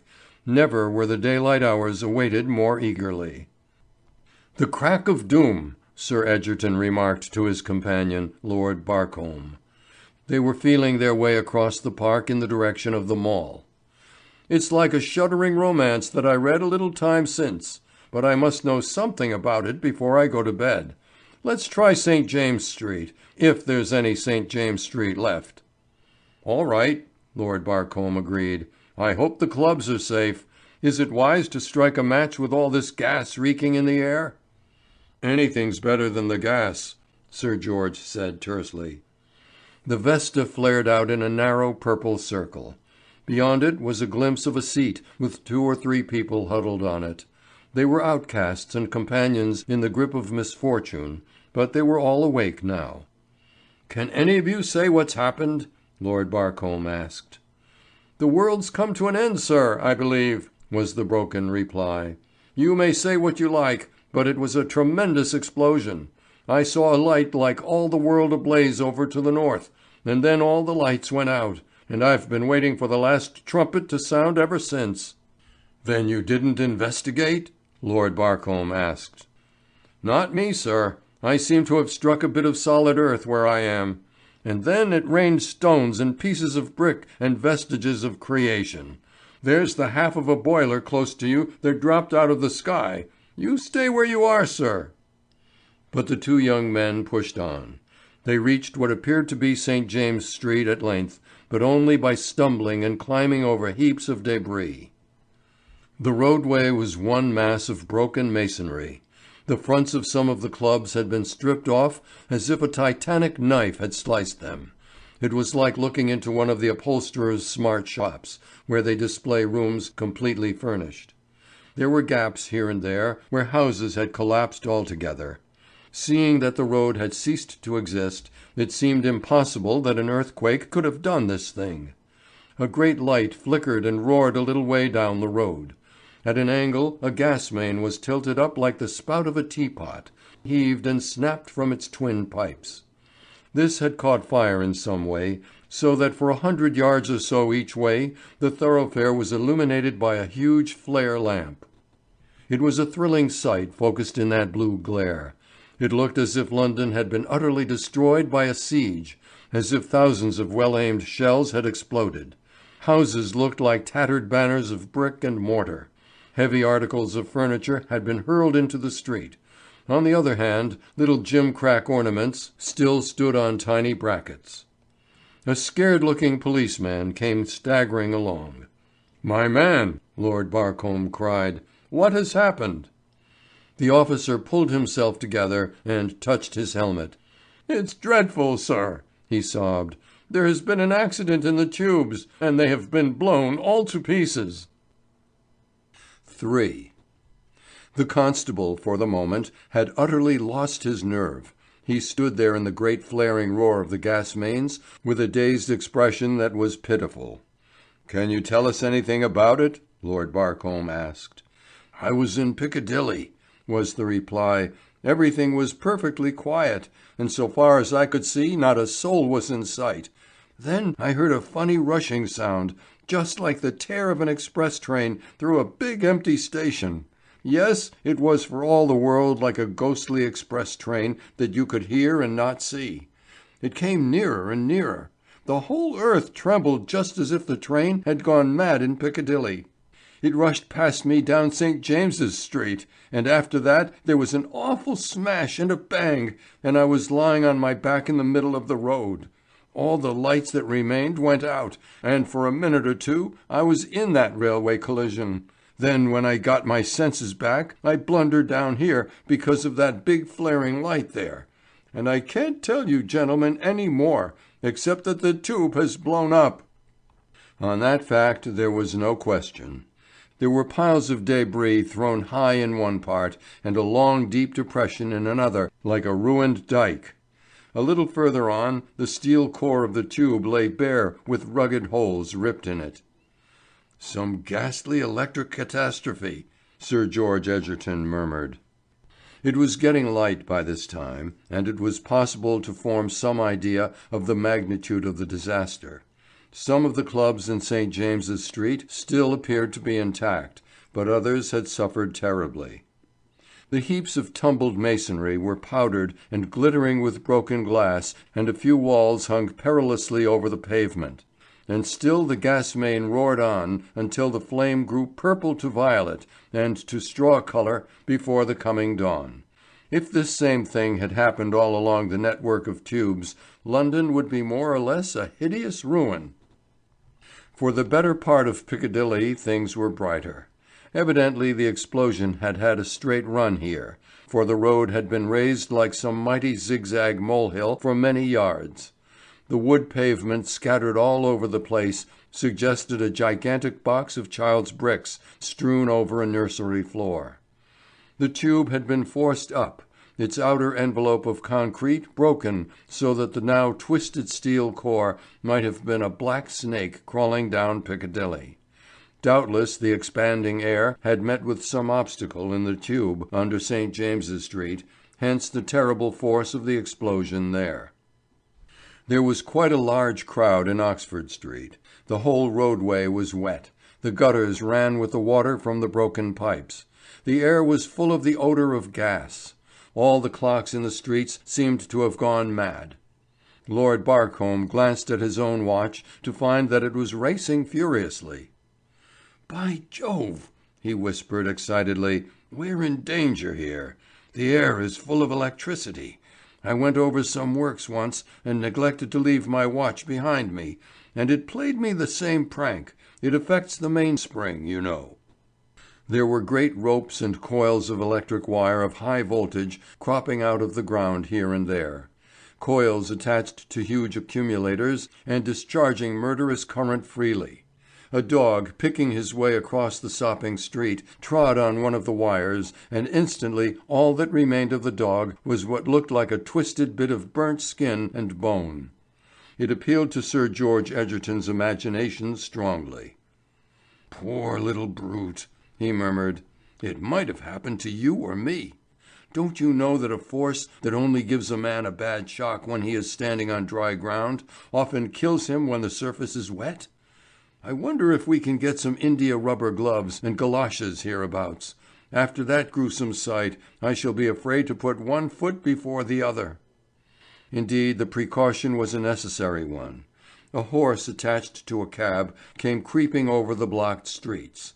The animal slipped on a grating connected with the ventilation of the drains, and a fraction of a second later there was no horse in existence. The driver sat on his perch, white and scared. "The galoshes," Lord Barcombe said hoarsely. "Don't you move till we come back again, my man. And everybody keep out of the roadway." The cry ran along the roadway meant instant death. The cabinman sat there gibbering with terror. A little way further down was a rubber warehouse with a fine selection of waiters' and electricians' gloves in the window. With a fragment of concrete, Sir George smashed the window and took what he and Lord Barcombe required. They knew that they would be quite safe now. More dead than alive, the cabman climbed down from his seat and was carried to the pavement on Lord Barcombe's shoulder. The left side of his face was all drawn up and puckered, the left arm was useless. "Apoplexy from the fright," Sir George suggested. "Not a bit of it," Lord Barcombe exclaimed.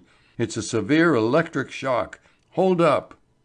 Gradually the man's face and arm ceased to twitch. "If that's been struck by lightning," he said, "I don't want another dose. It was as if something had caught hold of me and frozen my heart in my body. I couldn't do a thing. And look at my coat." All up the left side the coat was singed so that at a touch the whole cloth fell to pieces. It was a strange instance of the freakishness of the invisible force. A great fear fell on those who saw. This intangible, unseen danger, with its awful swiftness, was worse than the worst that could be seen. "Let's get home," Lord Barcombe suggested. "It's getting on my nerves. It's dreadful when all the terror is left to the imagination." 4. Meanwhile, no time was lost in getting to the root of the mischief.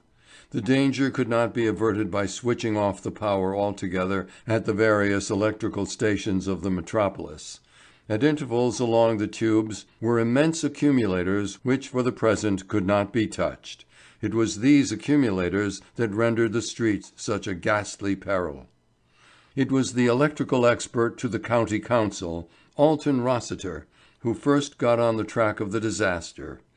More than once before, the contact between gas and electricity had produced minor troubles of this kind.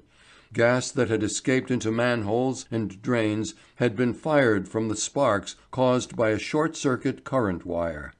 For some time, even as far back as 1895, instances of this kind had been recorded. But how could the gas have leaked into the tube, seeing that it was a steel core with a solid bedding of concrete beyond? Unless an accident had happened when the tube was under repair, this seemed impossible. The manager of the Associated Tubes was quite ready to afford every information to Mr. Rossiter. The core had corroded in Bond Street in consequence of a settling of the earth caused by a leaky water main. The night before, this had been located and the steel skin stripped off for the necessary repairs. Mr. Alton Rossiter cut the speaker short. "Will you come to Bond Street with me, Mr. Ferguson?" he said. "We may be able to get into the tunnel there." Ferguson was quite ready. The damage in Bond Street was not so great, though the lift shaft was filled with debris, and it became necessary to cut a way into the station before the tunnel was reached. For a couple of 100 yards the tube was intact. Beyond that point the fumes of gas were overpowering. A long strip of steel hung from the roof. Just where it was, a round, clean hole in the roadway rendered it possible to work and breathe there in spite of the gas fumes. "We shall have to manage as best we can," Rossiter muttered. "For a little time, at any rate, the gas of London must be cut off entirely. With broken mains all over the place, the supply is positively dangerous. Look here." He pointed to the spot where the gas main had trended down and where a short-circuit wire had fused it. Here was the whole secret in a nutshell. A roaring gas main had poured a dense volume into the tube for hours. Mixed with the air, it had become one of the most powerful and deadly of explosives.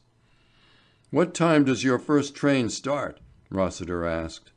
"For the early markets, 4 o'clock," Ferguson replied. "In other words, we switch on the current from the accumulator stations at 20 minutes to 4. "And this is one of your generating stations?" "Yes, of course, I see exactly what you are driving at. Practically the whole circuit of tubes was more or less charged with a fearful admixture of gas and air. As soon as the current was switched on, a spark exploded the charge. I very much fear, that you are right. If we can only find the man in charge here, but that would be nothing else than a miracle." All the same, the operator in charge of the switches was close by. Fortunately for him, the current in the tube had carried the gases towards St. James's Street. The explosion had lifted him out of his box, and for a time he lay stunned. Dazed and confused, he had climbed to the street and staggered into the shop of a chemist who was just closing the door upon a customer who had rung him up for a prescription. But he could say very little. There had been an explosion directly he pulled down the first of the switches, and his memory was a blank after that. Anyway, the cause of the disaster was found. To prevent further catastrophe, notice was immediately given to the various gas companies to cut off the supplies at once. In a little time the whole disastrous length of the tube was free from that danger. By the afternoon a committee had gone over the whole route. At the first blush it looked as if London had been half ruined. It was impossible yet to estimate the full extent of the damage. In St. James's Street alone the loss was pretty certain to run into millions. Down in Whitehall and Parliament Street, and by Westminster Bridge, the damage was terrible. Here sharp curves and angles had checked the rush of expanding air with the most dire results. Huge holes and ruts had been made in the earth, and houses had come down bodily. Most of the people out in the streets by this time were properly equipped in india rubber shoes and gloves. It touched the imagination strongly to know that between a man and hideous death was a thin sheet of rubber no thicker than a shilling. It was like walking over the crust of a slumbering volcano, like skating at top speed over very thin ice. Towards the evening a thrilling whisper ran round. From Deptford, 2 early specials had started to convey an annual excursion of 500 men and their wives to Paddington, whence they were going to Windsor. It seemed impossible, incredible, that these could have been overlooked. But by 5 o'clock the dreadful truth was established. Those 2 specials had started, but what oblivion they had found, how lingering, swift, or merciful, nobody could tell. 5. There was a new horror. The story of those early special trains gave final terror to the situation. Probably they had been blown to eternity. There was just one chance in a million that anybody had escaped. All the same, something would have to be done to put the matter at rest. Nobody knew what to do. Everybody had lost their heads for the moment. It seemed hopeless from the very start. Naturally, the man that everybody looked to at the moment was Ferguson of the Associated Tubes. With him was Alton Rossiter, representing the County Council. But how to make a start? The latter asked. "We will start from Deptford," said Ferguson. "We must first ascertain the exact time that the train left Deptford, and the precise moment when the first explosion took place. Mind you, I believe there was a series of explosions. You see, there is always a fair amount of air in the tubes. When the inflowing gas met the cross currents of air, it would be diverted, or pocketed, so to speak. We should have a big pocket of the explosive, followed by a clear space. When the switches were turned on, there would be sparks here and there all along the tubes. This means that practically simultaneously the mines would be fired, so quickly that the series of reports would sound like one big bang. That this must be so can be seen by the state of some of the streets. In some spots the tube has been wrenched bodily from the earth as easily as if it had been a gas pipe. And then again you have streets that do not show the slightest damage.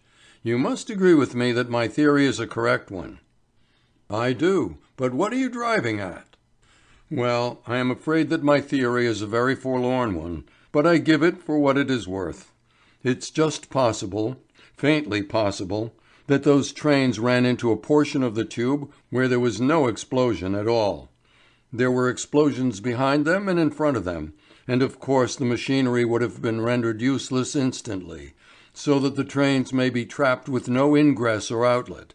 I'm not in the least sanguine of finding anything, but the aftermath of a fearful tragedy. Anyway, our duty is pretty plainly before us. We must go to Deptford. Come along." The journey to Deptford was no easy one. There were so many streets up that locomotion was a difficult matter. And where the streets were damaged there was danger. It was possible to use cycles, seeing that the rubber tires formed non-conductors, and India rubber gloves and shoes allowed extra protection. But the mere suggestion of a spill was thrilling. It might mean the tearing of a glove or the loss of a shoe, and then, well, that did not bear thinking about. "I never before properly appreciated the feelings of the man that Blondin used to carry on his back," Rossiter said, as the pair pushed steadily through Bermondsey. "But I can understand his emotions now." The roads, even where there was no danger, were empty. A man or woman would venture timidly out and look longingly to the other side of the road and then give up the idea of moving altogether. As a matter of fact, there was more of it safe than otherwise, but the risks were too awful. 6. Meanwhile, something like an organized attempt was being made to grapple with the evil. Days must, of necessity, elapse before a proper estimate of the damage could be made, to say nothing of the loss of life. Nothing very great could be accomplished, however, until the huge accumulators had been cleared and the deadly current switched off.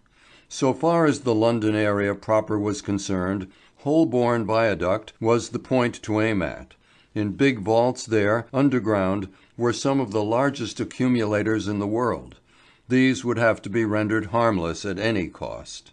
But the work was none so easy, seeing that the tube here was crushed and twisted, and all about it was a knot of high-pressure cables deadly to the touch. There was enough power here running to waste to destroy a city. There were spaces that it was impossible to cross, and unfortunately the danger could not be seen. There was no warning, no chance of escape for the too hardy adventurer. He would just have stepped an inch beyond the region of safety, and there would have been an end of him. No wonder that the willing workers hesitated. There was nothing for it but the blasting of the tube. True, this might be attended with danger to such surrounding buildings as had weathered the storm, but it was the desperate hour for desperate remedies.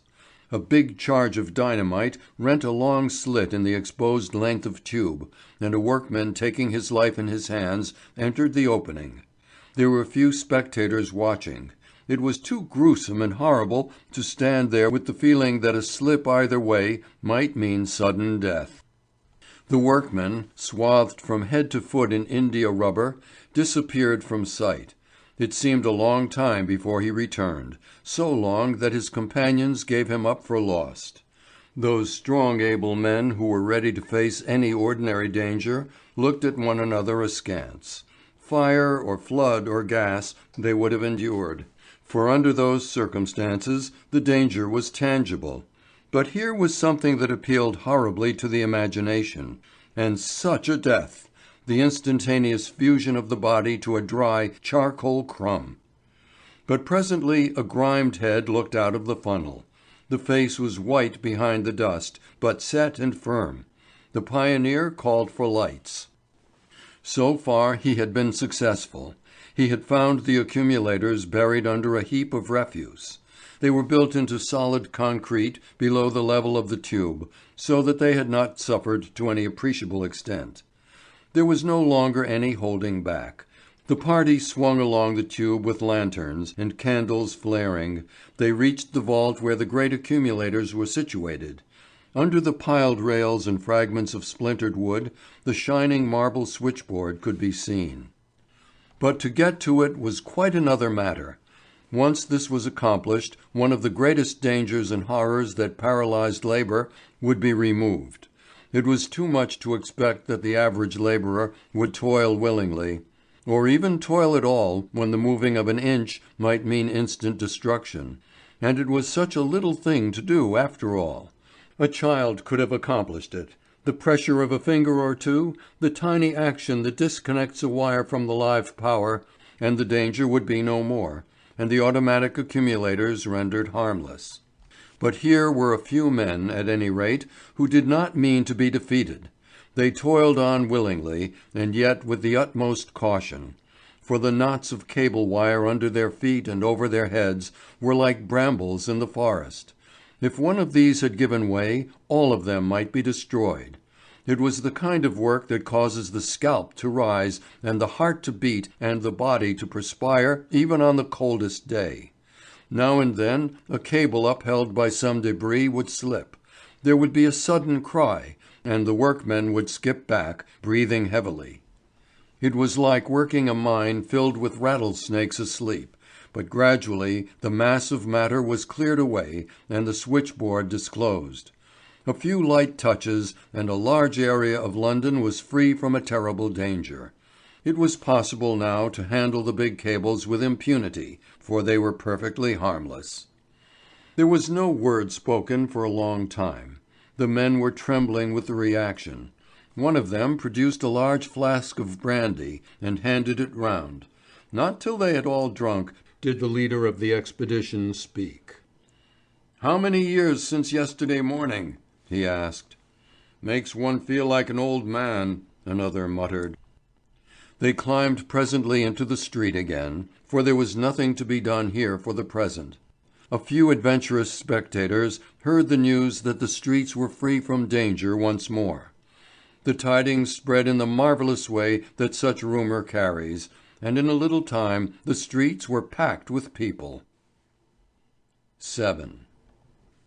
When the two cyclists came to Deptford, they found that comparatively little damage had been done to the station there, beyond that the offices and platforms had been wrecked. A wounded man was found who described how a mighty hurricane had roared down the tube 10 minutes after the excursion trains had departed. Ferguson made a rapid calculation from the figures that the man supplied. "The trains must have been near to Park Road Station," he said, "when the explosion occurred. There is just a chance that they may have run into a space free from gas, and that the explosion passed them altogether. Let us make for Park Road Station without delay, and we must try to pick up some volunteers as we go along." When they arrived at the scene they found that a big crowd had gathered. A rumour had spread that feeble voices had been heard down one of the ventilation gratings, calling for help. Ferguson and Rossiter reached the spot with difficulty. "Get our fellows together," whispered Ferguson. "We can work now with impunity, and if any of those poor people down below are alive, we shall have them out in half an hour. If we only had some lights! Beg, borrow, or steal all the lanterns you can get." The nearest police station solved that problem fast enough. A small gang of special experts moved upon Park Road Station while the mob was still struggling about the ventilation shaft, and in a little time the entrance was forced. The station was a veritable wreck, but for 200 yards the tunnel was clear before them. Then came a jammed wall of timber, the end of a railway carriage standing on end. The timbers were twisted, huge balks of wood were bent like a bow. A way was soon made through the débris, and Ferguson yelled aloud. To his delight a hoarse voice answered him. He yelled again and waved his lantern. Out of the velvety darkness of the tube a man staggered into the lane of light made by the lantern. He was a typical thick-set workman in his best clothes. "So you found us at last," he said dully. He appeared to be past all emotions. His eyes showed no gratitude, no delight. The horrors of the dark hours had numbed his senses. Is it very bad?" asked Rossiter. "Many were killed," the newcomer said in the same wooden voice. "But the others are sitting in the carriages waiting for the end to come. The lights in the carriages helped us a bit, but after the first hour they went out. Then one or two of us went up the line till it seemed to rise and twist as if it was going to climb into the sky, and by that we guessed that there had been a big explosion of some kind. So we tried the other way, and that was all blocked up with timber. And we knew then. The electricity was about, and, well, it wasn't a pretty sight, so we went back to the trains. When the lights went out, we were all mad for a time, and... The speaker's lips quivered and shook. He burst into a torrent of tears. Rossiter patted him on the back approvingly. Those tears probably staved off stark insanity. The light of the lanterns went swinging on ahead now, and the trains began to pour out their freight of half-dead people. There were some with children, who huddled back fearfully in their corners and refused to face the destruction which they were sure lay before them. They were all white and trembling, with quivering lips and eyes that twitched strangely. Heaven only knows how long an eternity those hours of darkness had seemed. They were all out at last, and were gently led to blessed light again. There were doctors on the spot by this time with nourishing food and stimulants. For the most part, the women sat down and cried, quietly hugging their children to their breasts. Some of the men were crying in the same dull way, but a few were violent. The dark horror of it had driven them mad for the time, but there was a darker side to it. Of the pleasure seekers, the dead were numbered at more than half. But there was one man here and there who had kept his head throughout the crisis. A cheerful-looking sailor gave the best account of the adventure. "Not that there is much to say," he remarked. "We got on just as usual for the first 10 minutes or so, the train running smoothly and plenty of light. Then all at once we came to a sudden stop that sent us flying across the carriage. We seemed to have gone headlong into the stiffest tempest I ever met. You could hear the wind go roaring past the carriages, and then it stopped as soon as it had begun. The rattle of broken glass was like musketry. The first thing I saw when I got out was the dead body of the engine driver with the stoker close by. It was just the same with the train in front. Afterwards I tried to find a way out, but couldn't. There was a man with me who trod on some of them cables as you call 'em, and the next instant there was no man. But I don't want to talk of that." "It means months upon months," Ferguson said sadly. "Not months, years," Rossiter replied. "Yet I dare say that in the long run we shall benefit by the calamity. Great communities do. As to calculating the damage, my imagination only goes as far as 50 millions, and then stops. And yet, if anybody had suggested this to me yesterday morning, I should have laughed." "It would have seemed impossible." "Absolutely impossible. And yet, now that it has come about, how easy and natural it all seems. Come, let us get to work and try to forget." End of story 5. The River of Death. 1. The sky was as brass from the glowing east upwards, a stifling heat radiated from stone and wood and iron, a close, reeking heat that drove one back from the very mention of food. The 5 million odd people that go to make up London, even in the cream of the holiday season, panted and gasped and prayed for the rain that never came. For the first 3 weeks in August the furnace fires of the sun poured down till every building became a vapour bath with no suspicion of a breeze to temper the fierceness of it. Even the cheap press had given up sunstroke statistics. The heat seemed to have wilted up the journalists and their superlatives. More or less the drought had lasted since April.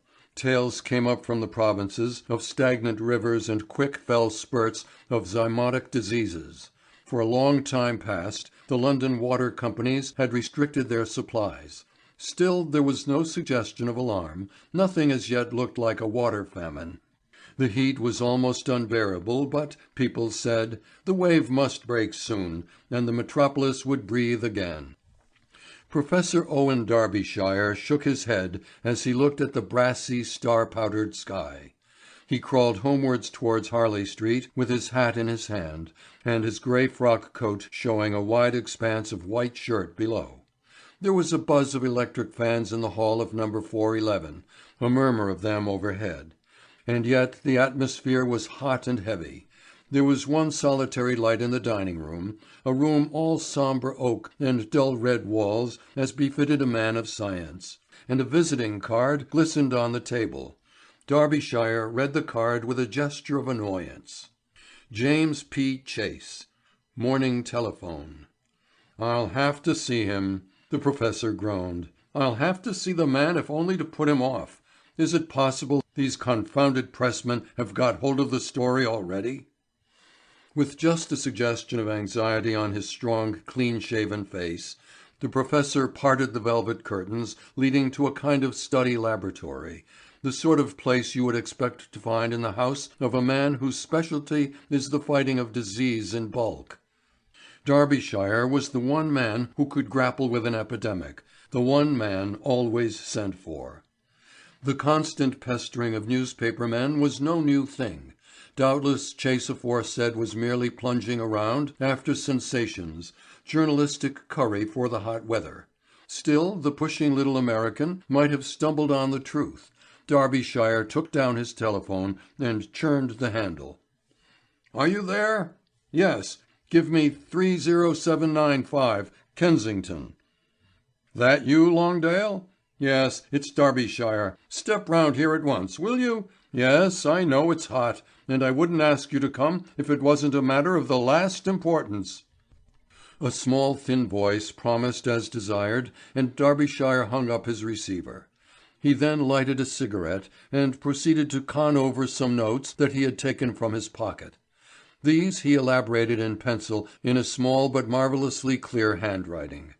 As he lay back in his chair he did not look much like the general whose army is absolutely surrounded, but he was. and that square, lean head held a secret that would have set London almost mad at a whisper. Derbyshire laid the sheets down and fell into a reverie. He was roused presently by the hall bell, and Dr. Longdale entered. The professor brightened. "That's right," he said. "Good to see somebody, Longdale. I've had an awful day. Verity, if Mr. Chase comes again, ask him in here." "Mr. Chase said he would return in an hour, sir," the large butler replied. "And I'm to show him in here?" "Yes, sir." But already Derbyshire had hustled his colleague beyond the velvet curtains. Longdale's small clear figure was quivering with excitement. His dark eyes fairly blazed behind a pair of gold-rimmed spectacles.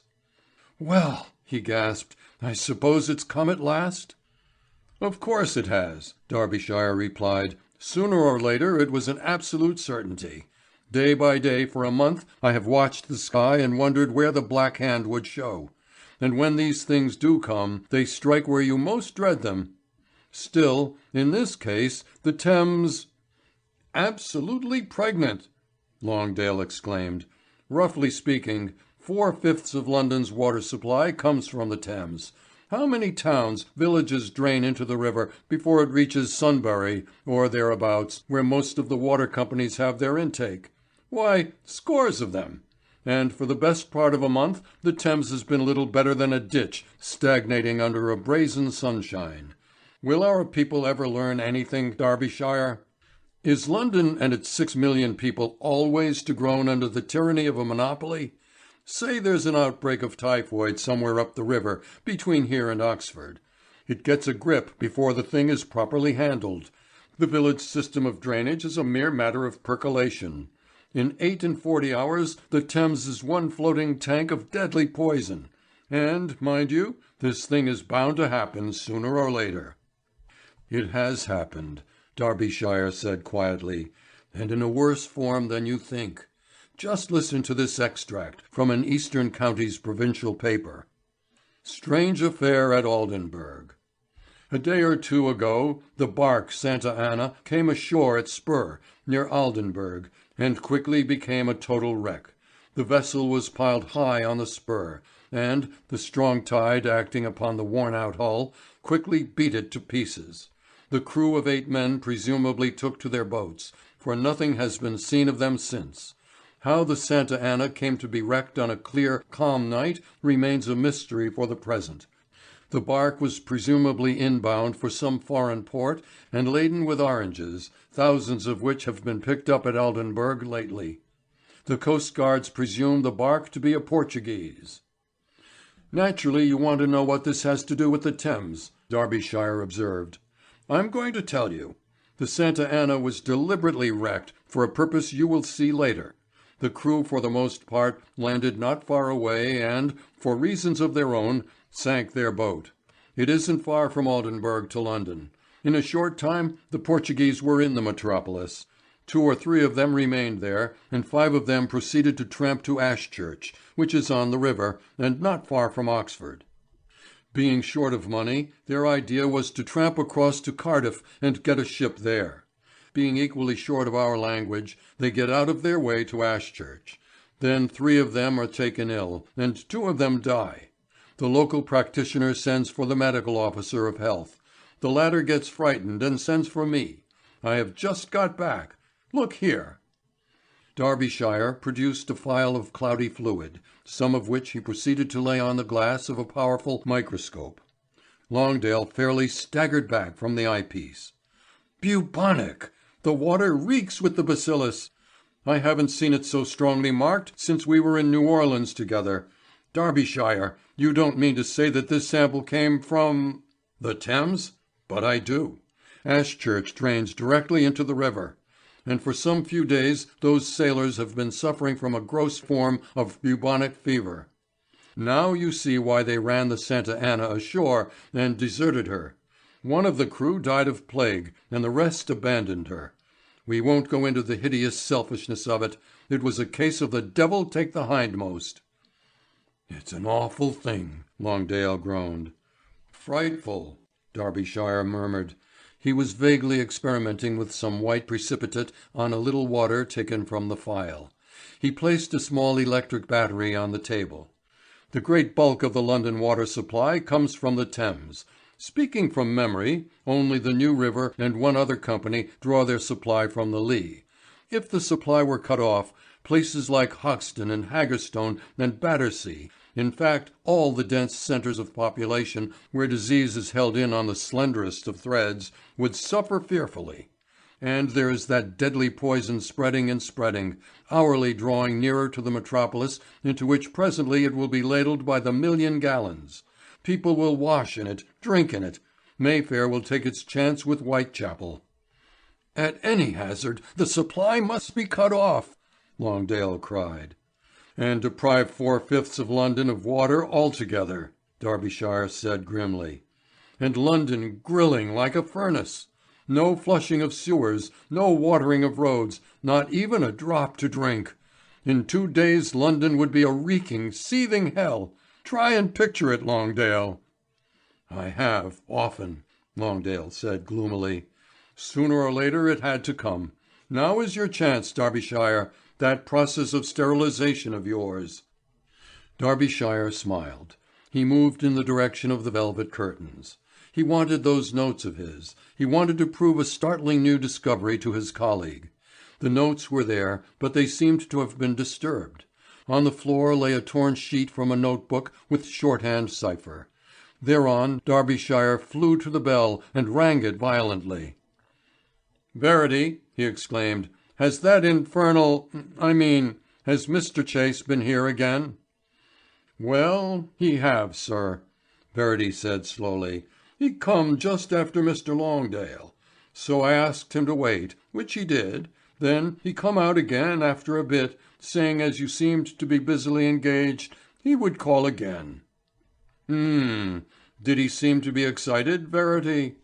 "Well, he did, sir. White and very shiny about the eyes, and—" "That will do. Go and call me a hansom at once," Derbyshire cried, as he dashed back into the inner room.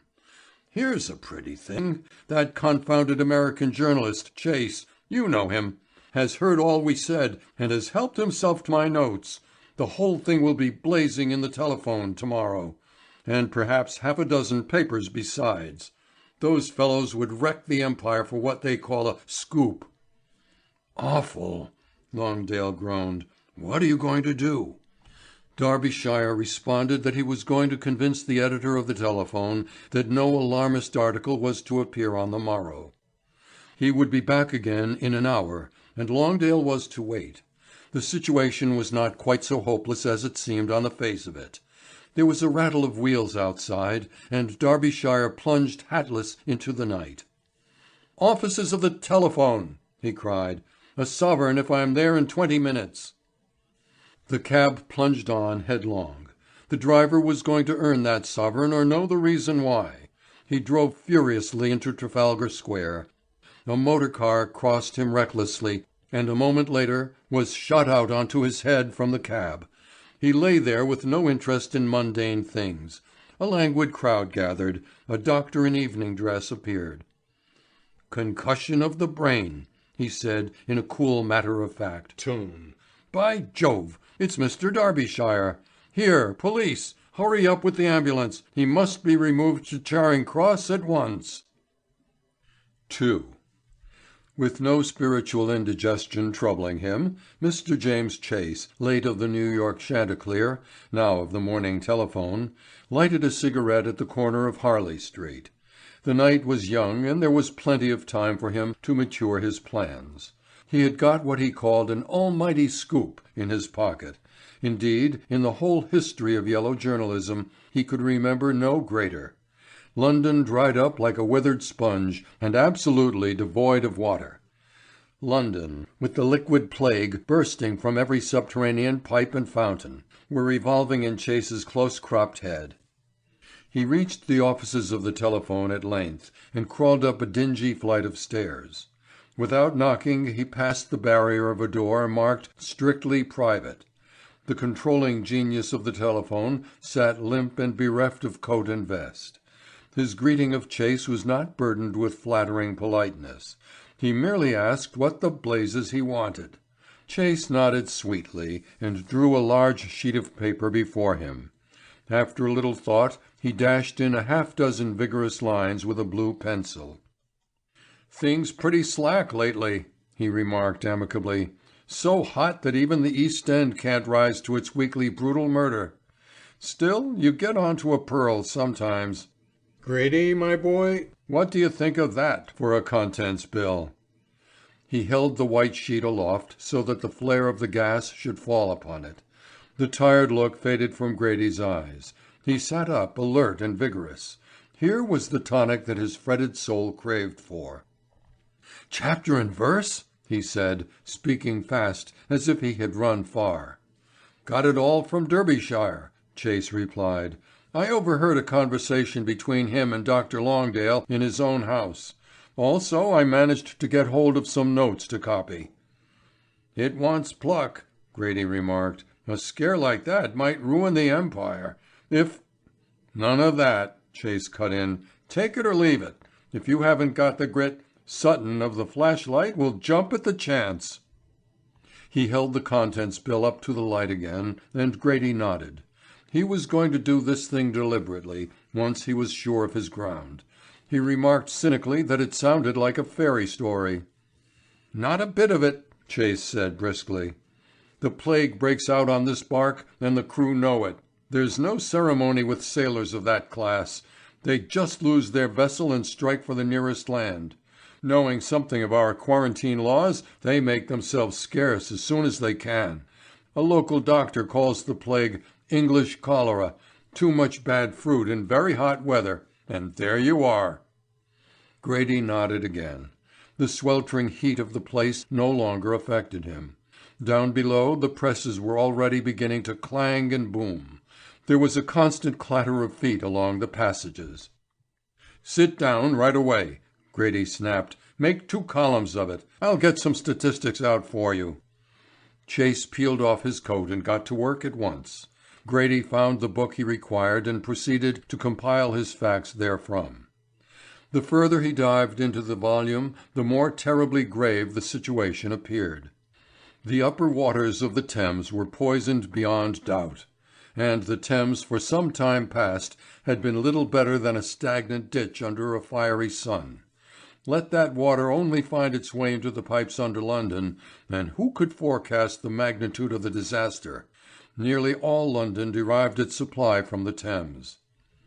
So far as Grady could see, from a swift examination of Dr. Richard Siskey's valuable book, there were only 2 London water companies that did not derive their stock from the Thames. The New River Company with its 40 million gallons per diem, and the Kent Company with 20 million gallons a day, were the favoured ones. But what of the other 6 sources of supply? Chelsea, East London, West Middlesex, Grand Junction, Southwark, and Vauxhall and Lambeth were all dependent upon the Thames. Some 250 million gallons of water daily were a matter of necessity for the areas supplied by the above-mentioned companies. Fancy that liquid poison flowing like a flood into the East End from Limehouse to West Ham, and from Bow to Walthamstow, and nobody dreaming of the hideous danger. Why, the great plague of London would be nothing to it. And the West End would be no better off. From Sunbury to Mayfair, those connected with the Grand Junction supply would suffer. So far as London proper was concerned, only those fortunate ones who were joined to the New River mains would be exempt from peril, and, even then, what chance has a sanitary area surrounded by pestilent districts? If it were not already too late, the only chance was to cut off the contaminated water supply, and then leave 4/5 of the population of London absolutely without water under a heat that seemed to deprive one of vital power. The further Grady read on, the more he was impressed. If he could get this dread information into the hands of the people before it was too late, he felt that he would be playing the part of a benefactor. Desperate as the situation looked, the telephone might yet save it. Professor Derbyshire had no right to hold up such a secret when he should have been taking measures to avert the threatened danger. It never occurred to Grady that Derbyshire had had this calamity before his eyes for years, and that his genius had found a way to nullify the evil. "The figures are pretty bad," Grady muttered. "Upon my word, it makes me creepy to think about it. Got your stuff ready? Want anything?" "Anything in the way of food, you mean?" Chase asked. "That's it, no? So much the better, because when that copy goes upstairs, not a soul leaves the premises till the paper is gone to bed." An hour later the presses were roaring. Presently huge parcels of damp sheets were vomited into the street. Under the glare of the arc lamps, perspiring porters, ghostly blue and spectral vans waited.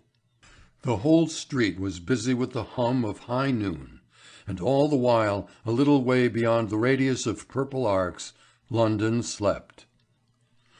London awoke presently, and prepared for the day's work. There was no sign of fear or panic yet. A copy of the Telephone lay on 100,000 odd breakfast tables, news in tabloid form for busy men to read. As the sheets were more or less carelessly opened, the eye was arrested by the scare headlines on page 5. Nothing else seemed to be visible. "The poisoned Thames. Millions of plague germs flowing down into London. Bacillus of bubonic plague in the river. New River and Kent companies alone can supply pure water. Stupendous discovery by Professor Derbyshire. Death in your breakfast cup today. Shun it as you would poison, if you are not connected with either of the above companies, or if you have no private supply. Cut off your water at the main at once." What did it all mean? Nobody seemed to know. At 8 o'clock in the morning, London's pulse was calm and regular. An hour later, it was writhing like some great reptile in the throes of mortal pain. 3. By 10 o'clock, the authorities had taken the matter in hand. By some mishap, the one man who could have done most to help was lying unconscious at Charing Cross Hospital with no chance of his throwing any light on the subject for some days to come. Derbyshire's hurt was not dangerous, but his recovery was a matter of time.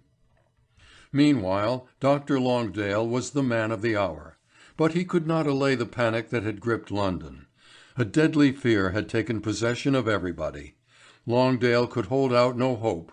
He could only give his conversation with Derbyshire and declare that the bubonic microbe had impregnated the Thames. Did he think seriously of the danger? The answer was not reassuring. For his part, Longdale would far rather see 1,000,000 troops and a siege train battering London than hear of such a thing as this. There was only one thing for it. It was no time for kid-glove remedies. 6 of the great London water companies had their supply cut off within an hour.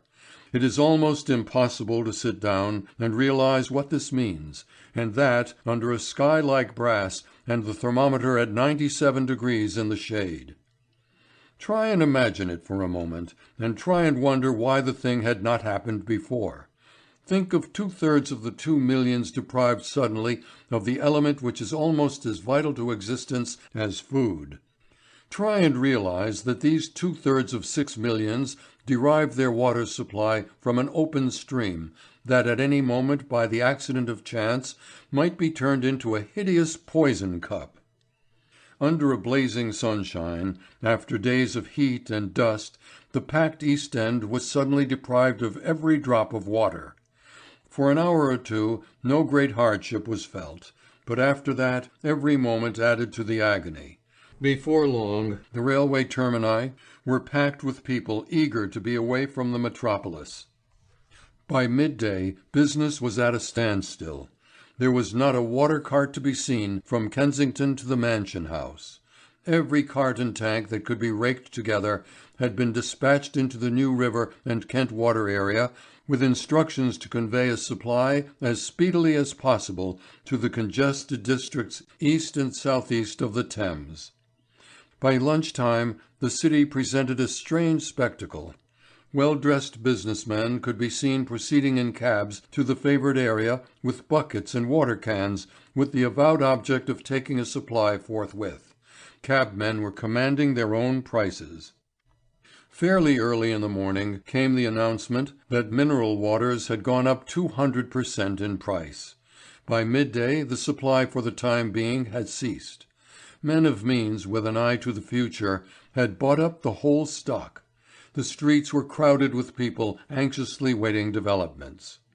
For the time being the scare was kept well in hand.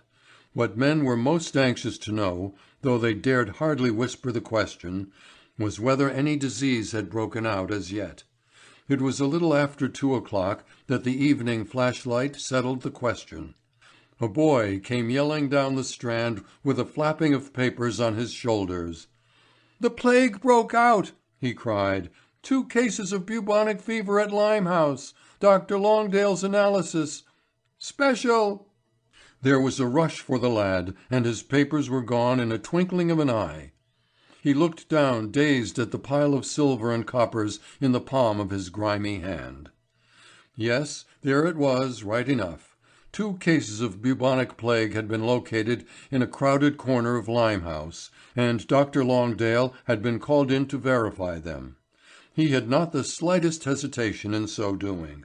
Perhaps if the readers of the flashlight had known these 2 cases were renegades from the Santa Ana, the panic might have been allayed.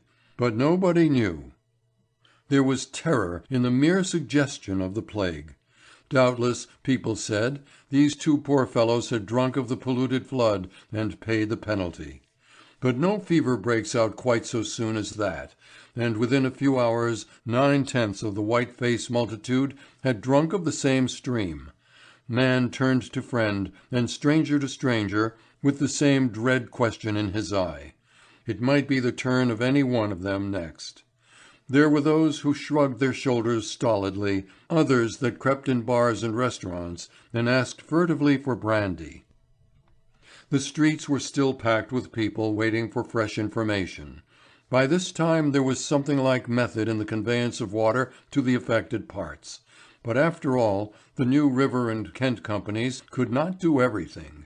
At the utmost, they could supply no more than 60 million gallons per day, and now they were suddenly called upon for water for the whole of London. Just enough to drink and keep body and soul together was all that could be expected. In some crowded districts where great breweries and the like had been established, much was accomplished by private enterprise. There were scores of artesian wells in East and South London, and these were generously given over at once to the requirements of the people. Even private houses known to possess pumps were besieged and strangers of all classes were accommodated. The situation was dreadful enough, but it would be worse if a real panic broke out. Presently people began to press in dense masses along the Strand, and the avenues leading to Trafalgar Square, where fountains by Nelson's Column were spurting high and clear. There was a continuous rush in the direction of the square, where placards announced the fact that there was no suggestion of contamination here. People danced and raved about the fountain, they fought for the water, they carried it away only to lose it again in the crush, they bent down and lifted the precious fluid to their lips in the hollow of their hands. Still, there was no sign of panic as yet, no more cases of fever reported. As night fell, the streets cleared, and something like a normal condition of things was restored. 4. It seemed, indeed, as if serious disaster would now be averted. All night long a willing band of firemen and volunteers were engaged in bringing the precious fluid to the famine-stricken district. But, including private and other wells, the available supply was little more than 70 million gallons per day, and this had to be divided among 6 million people over an area of some 30 square miles. And this, after all, was only a proper precaution. The New River and Kent companies had a face supply of 50 million gallons per diem, but this was an absolute maximum and far over the average demand. Moreover, the drought had been a long one, and the reserve reservoirs had been freely called upon. In a day or two the allowance would have to be halved. Again in the hospitals and sick households, water for domestic purposes was absolutely necessary. Meanwhile, scores of the main line trains had been knocked off to make way for trains of tanks bringing water from the country. The Spring Gardens officials were working with superhuman efforts. All night long a stream of people were coming and going between Trafalgar Square and such other open supplies as were available. Morning came at length with the promise of another sweltering day. A few people turned vaguely to Parliament to do something. 2 days before, the House of Commons had looked forward to prorogation on Saturday, but there was no talk of that any longer. The streets began to be busy again. There were smartly dressed men here and there, with grimy chins and features frankly dirty. It seemed strange to see individuals with good coats and spotless linen grimed and lined with the dust of yesterday. A steady breeze was blowing, so that in a little time the dust in the streets became intolerable. The air was full of a fine dry powder that penetrated lungs and throat, and produced a painful thirst. It was impossible to water the roads, so that the evil had to be endured. There was one question on every lip, and that was whether there had been any further spread of the plague. The authorities were exceedingly happy to announce that no further cases had been reported. There was comfort in the knowledge, and London breathed a little easier. Evidently, the prompt measures taken had averted all danger of a disastrous epidemic. Gradually it became known who the sufferers were. It was an awful price that London had to pay for the casting away of the Santa Anna. But that was the only spark to the powder after all. Extraordinary apathy and criminal carelessness were the causes of the disaster. The knowledge a century hence that London derived its water supply from an open river into which many towns conveyed its sewage will be recorded with pitiful amazement. For the present we have the plain unmitigated fact. The yellow press made the most of it. The red banner pointed to corruption and apathy on the part of the ruling powers. The red banner also asked if it were not a fact that our bloated legislators had a private water supply of their own, and that, whilst the common people were allowanced, our lawmakers were sipping their coffee and tea and whiskey and water as usual. It was the usual coarse jibe to be expected from a paper of that type, an arrow at venture. But for once the thing was true, seeing that the House of Commons had a private supply of water drawn from a well of its own. As a rule, the banner carried very little weight, but the question got into the people's mouths and became a catchword. A man had only to pass a standpipe without a struggle in its direction to be dubbed a member of the House of Commons. That is, the public want did not touch him at all. The blazing, panting day wore on. People were beginning faintly to understand what a water famine might mean. Everybody was grimy and tired. In the east and west alike, dingy features could be seen. As night fell, small riots broke out here and there. People were robbed of their precious fluid as they carried it along the streets. It had leaked out that sundry shops in different parts of London had wells, and these establishments were stormed and looted of their contents by thieves who took advantage of the confusion. It was only by dint of the most strenuous exertion that the police managed to keep the upper hand. Another day or two of this, and what would become of London? At nightfall it became absolutely necessary to release some millions of gallons of the condemned water for the flushing of the sewers. There was danger here, but on the whole the danger was less than a wide epidemic of diphtheria and fever.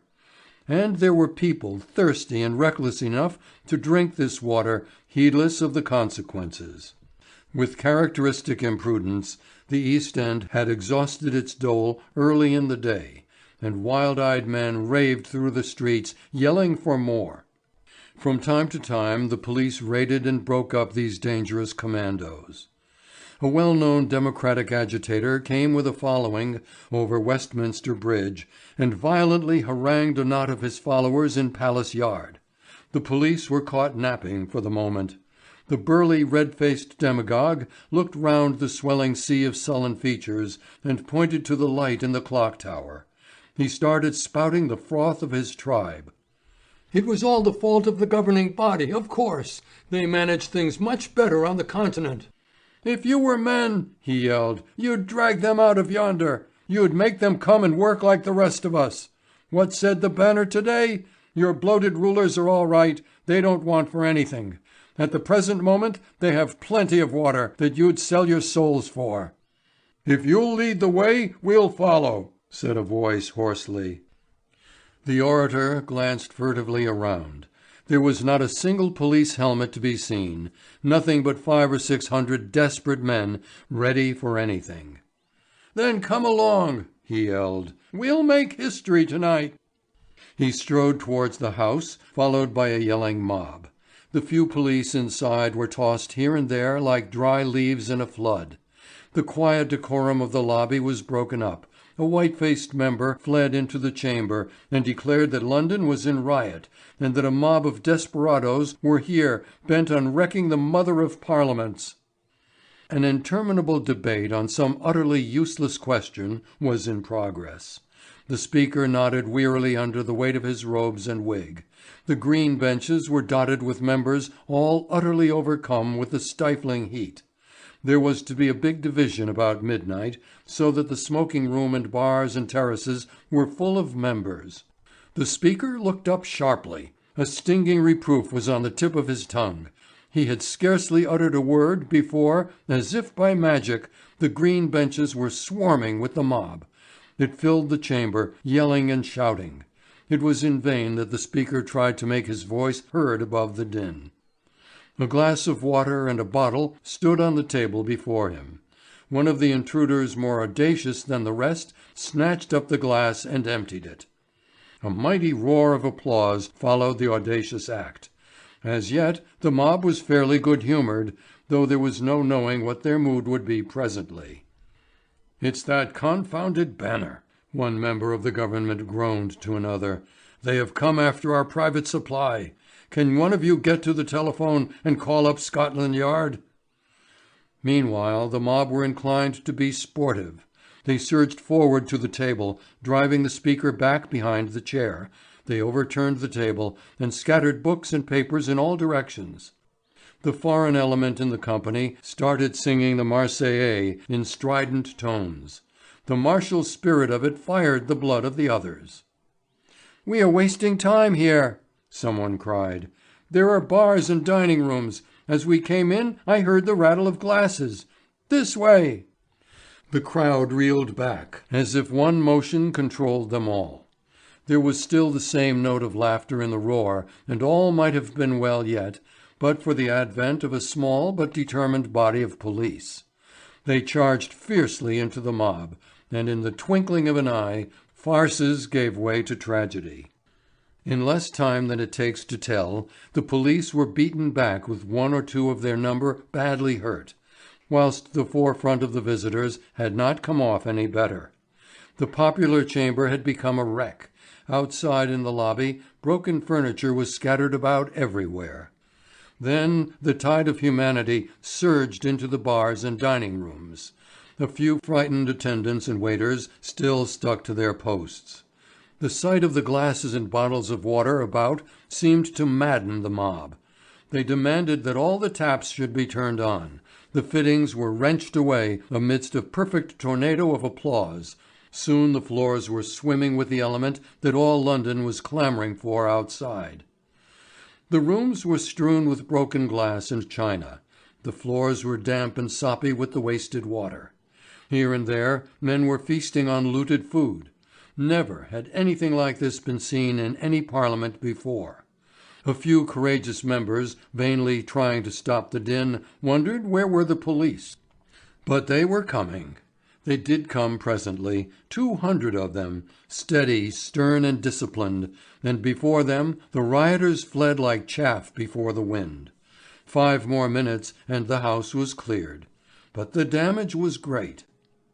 Outside, a dense mass of people had gathered, attracted by the news of the riot. They were in no mood to take the side of law and order, and it was with great difficulty that the ringleaders of the late affray were got away safely. A thin, high voice a long way off in the back of the crowd was shouting something which seemed to at once arrest attention. A sullen murmur came to the palace yard. The loose jeers of the mob ceased as if by magic. "What are they saying?" an Irish member asked. "I can't quite catch it," another member said, "but it's something about water in Trafalgar Square. I shouldn't wonder if—" Just for an instant the roar broke out again. There was a note of fear in it this time. The babel of voices yelled one against the other. Gradually it was possible to make something out of it. "By Jove, it's as I feared," the Irish member said. "The spring under the Trafalgar Square fountain has given out. It's a public calamity. See, they are all off. No more row tonight." The great crowd was melting away with marvellous rapidity. Each man there wanted to verify this new disaster for himself. The mob streamed along towards the square as if life and death hung in the balance. If fortune had lain there they could not have fought or struggled harder. In the heat and the strife many fell by the way, but they lay there unheeded. The cool fountain no longer played. People who had come from afar with vessels for the precious fluid cast them on the ground passionately and cursed aloud. The disaster was so great, it appeared so overwhelming, that the cruel mood of the mob was held in check for the time. Taking advantage, the police shepherded the mob here and there until comparative quiet was restored. Dr. Longdale, on his way home, paused to contemplate the scene. "Blucher or night," he murmured. "Derbyshire or morning, rather. I'd give my practice to have a few words with Derbyshire now. I'll just call at the Charing Cross Hospital and see how he is." It was comparatively quiet in the Strand by this time. 4 or 5 stalwart constables stood on the steps of the hospital as a safeguard, for there was no lack of water there. A house surgeon came hurrying out. "I am very glad to see you," he said. "I was just going to send for you. Dr. Darby— Good heaven, you don't mean to say he is worse?" "On the contrary, much better. Quite sensible, in fact. And he declines to think about sleep until he has seen you." 5. If the sweltering heat that hung over London added in one way to the terror of the hour, it was not without a beneficent effect in another direction.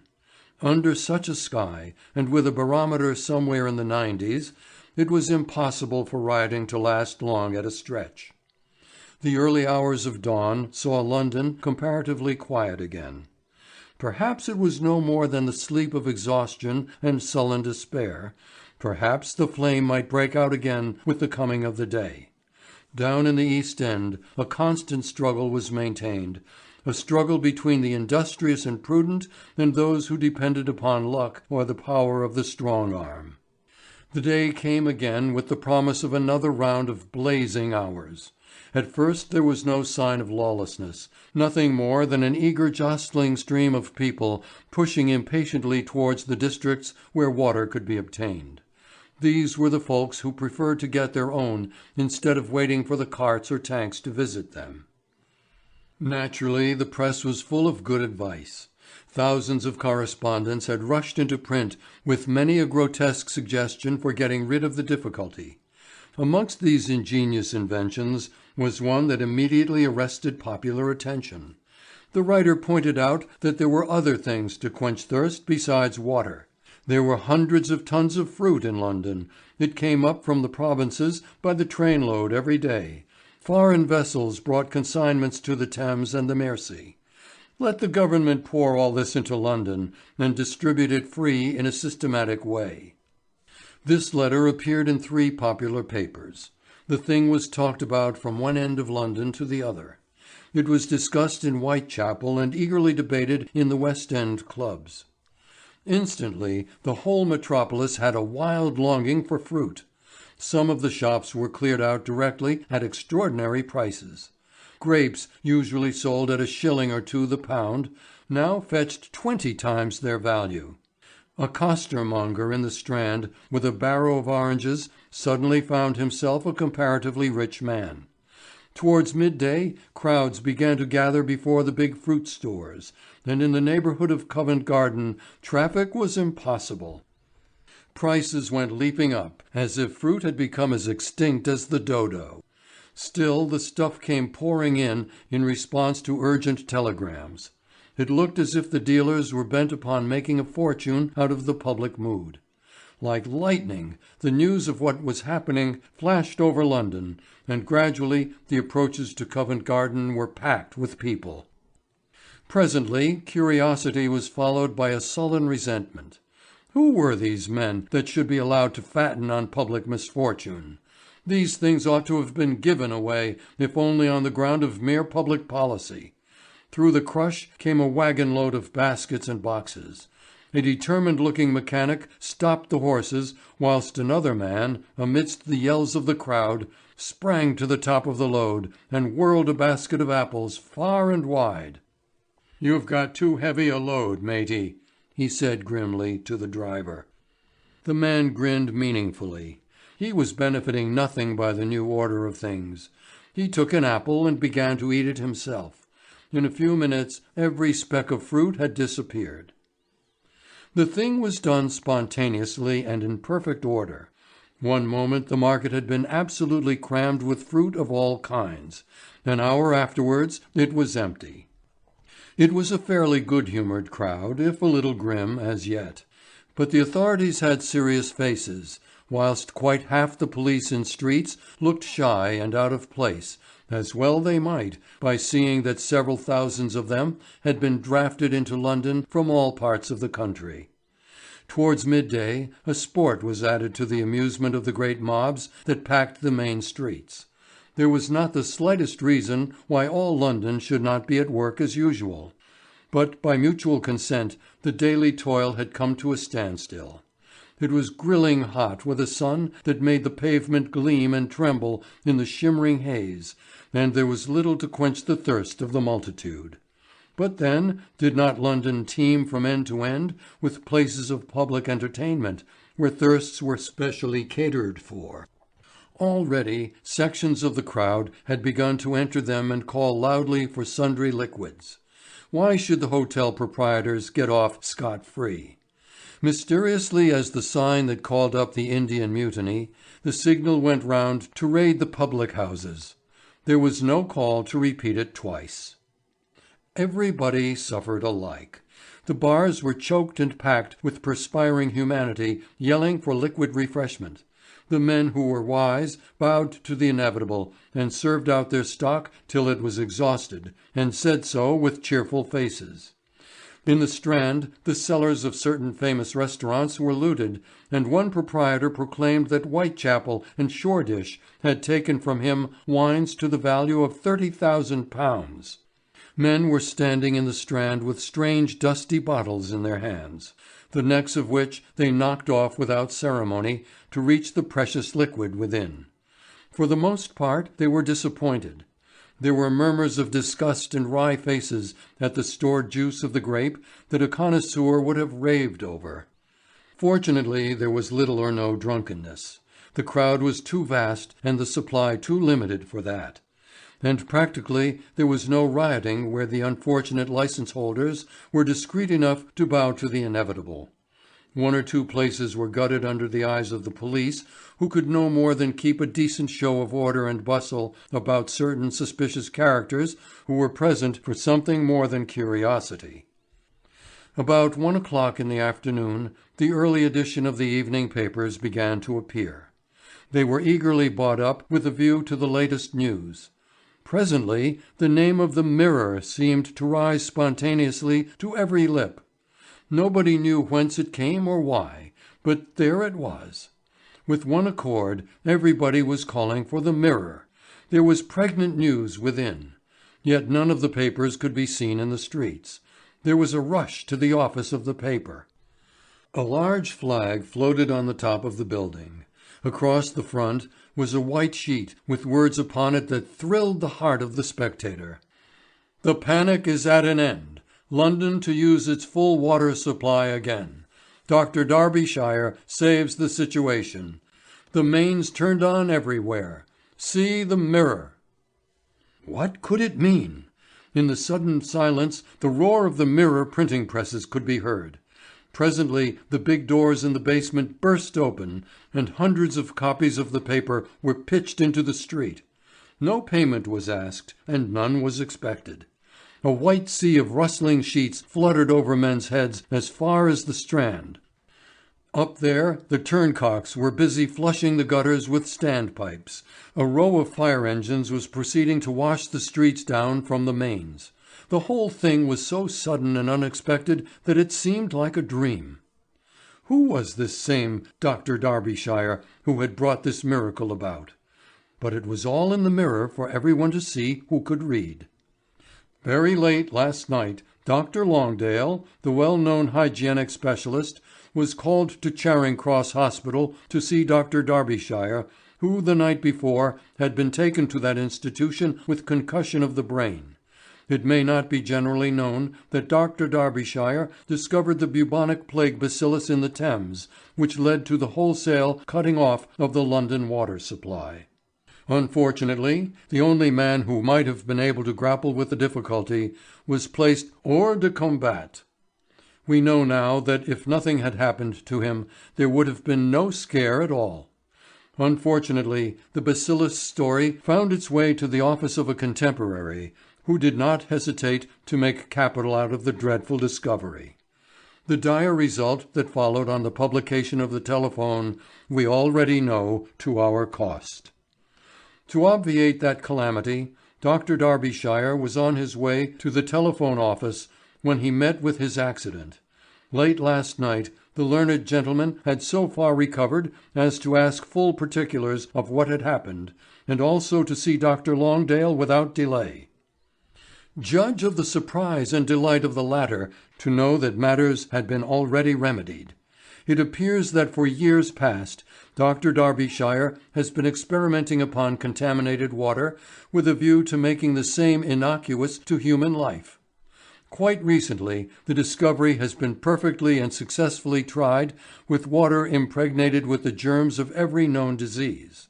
So long as so many great towns draw their water supply from open streams liable to all kinds of contamination, Dr. Darbyshire felt sure there would be no public safety till the remedy was found. The remedy had been found, and would have been made public directly when there came the now historic case of the Santa Ana and the alarming outbreak of bubonic fever at Ashchurch. On reaching the village in question and on verifying his suspicions, Dr. Darbyshire found that the waters of the Thames were strongly impregnated with the germs of that fell disease.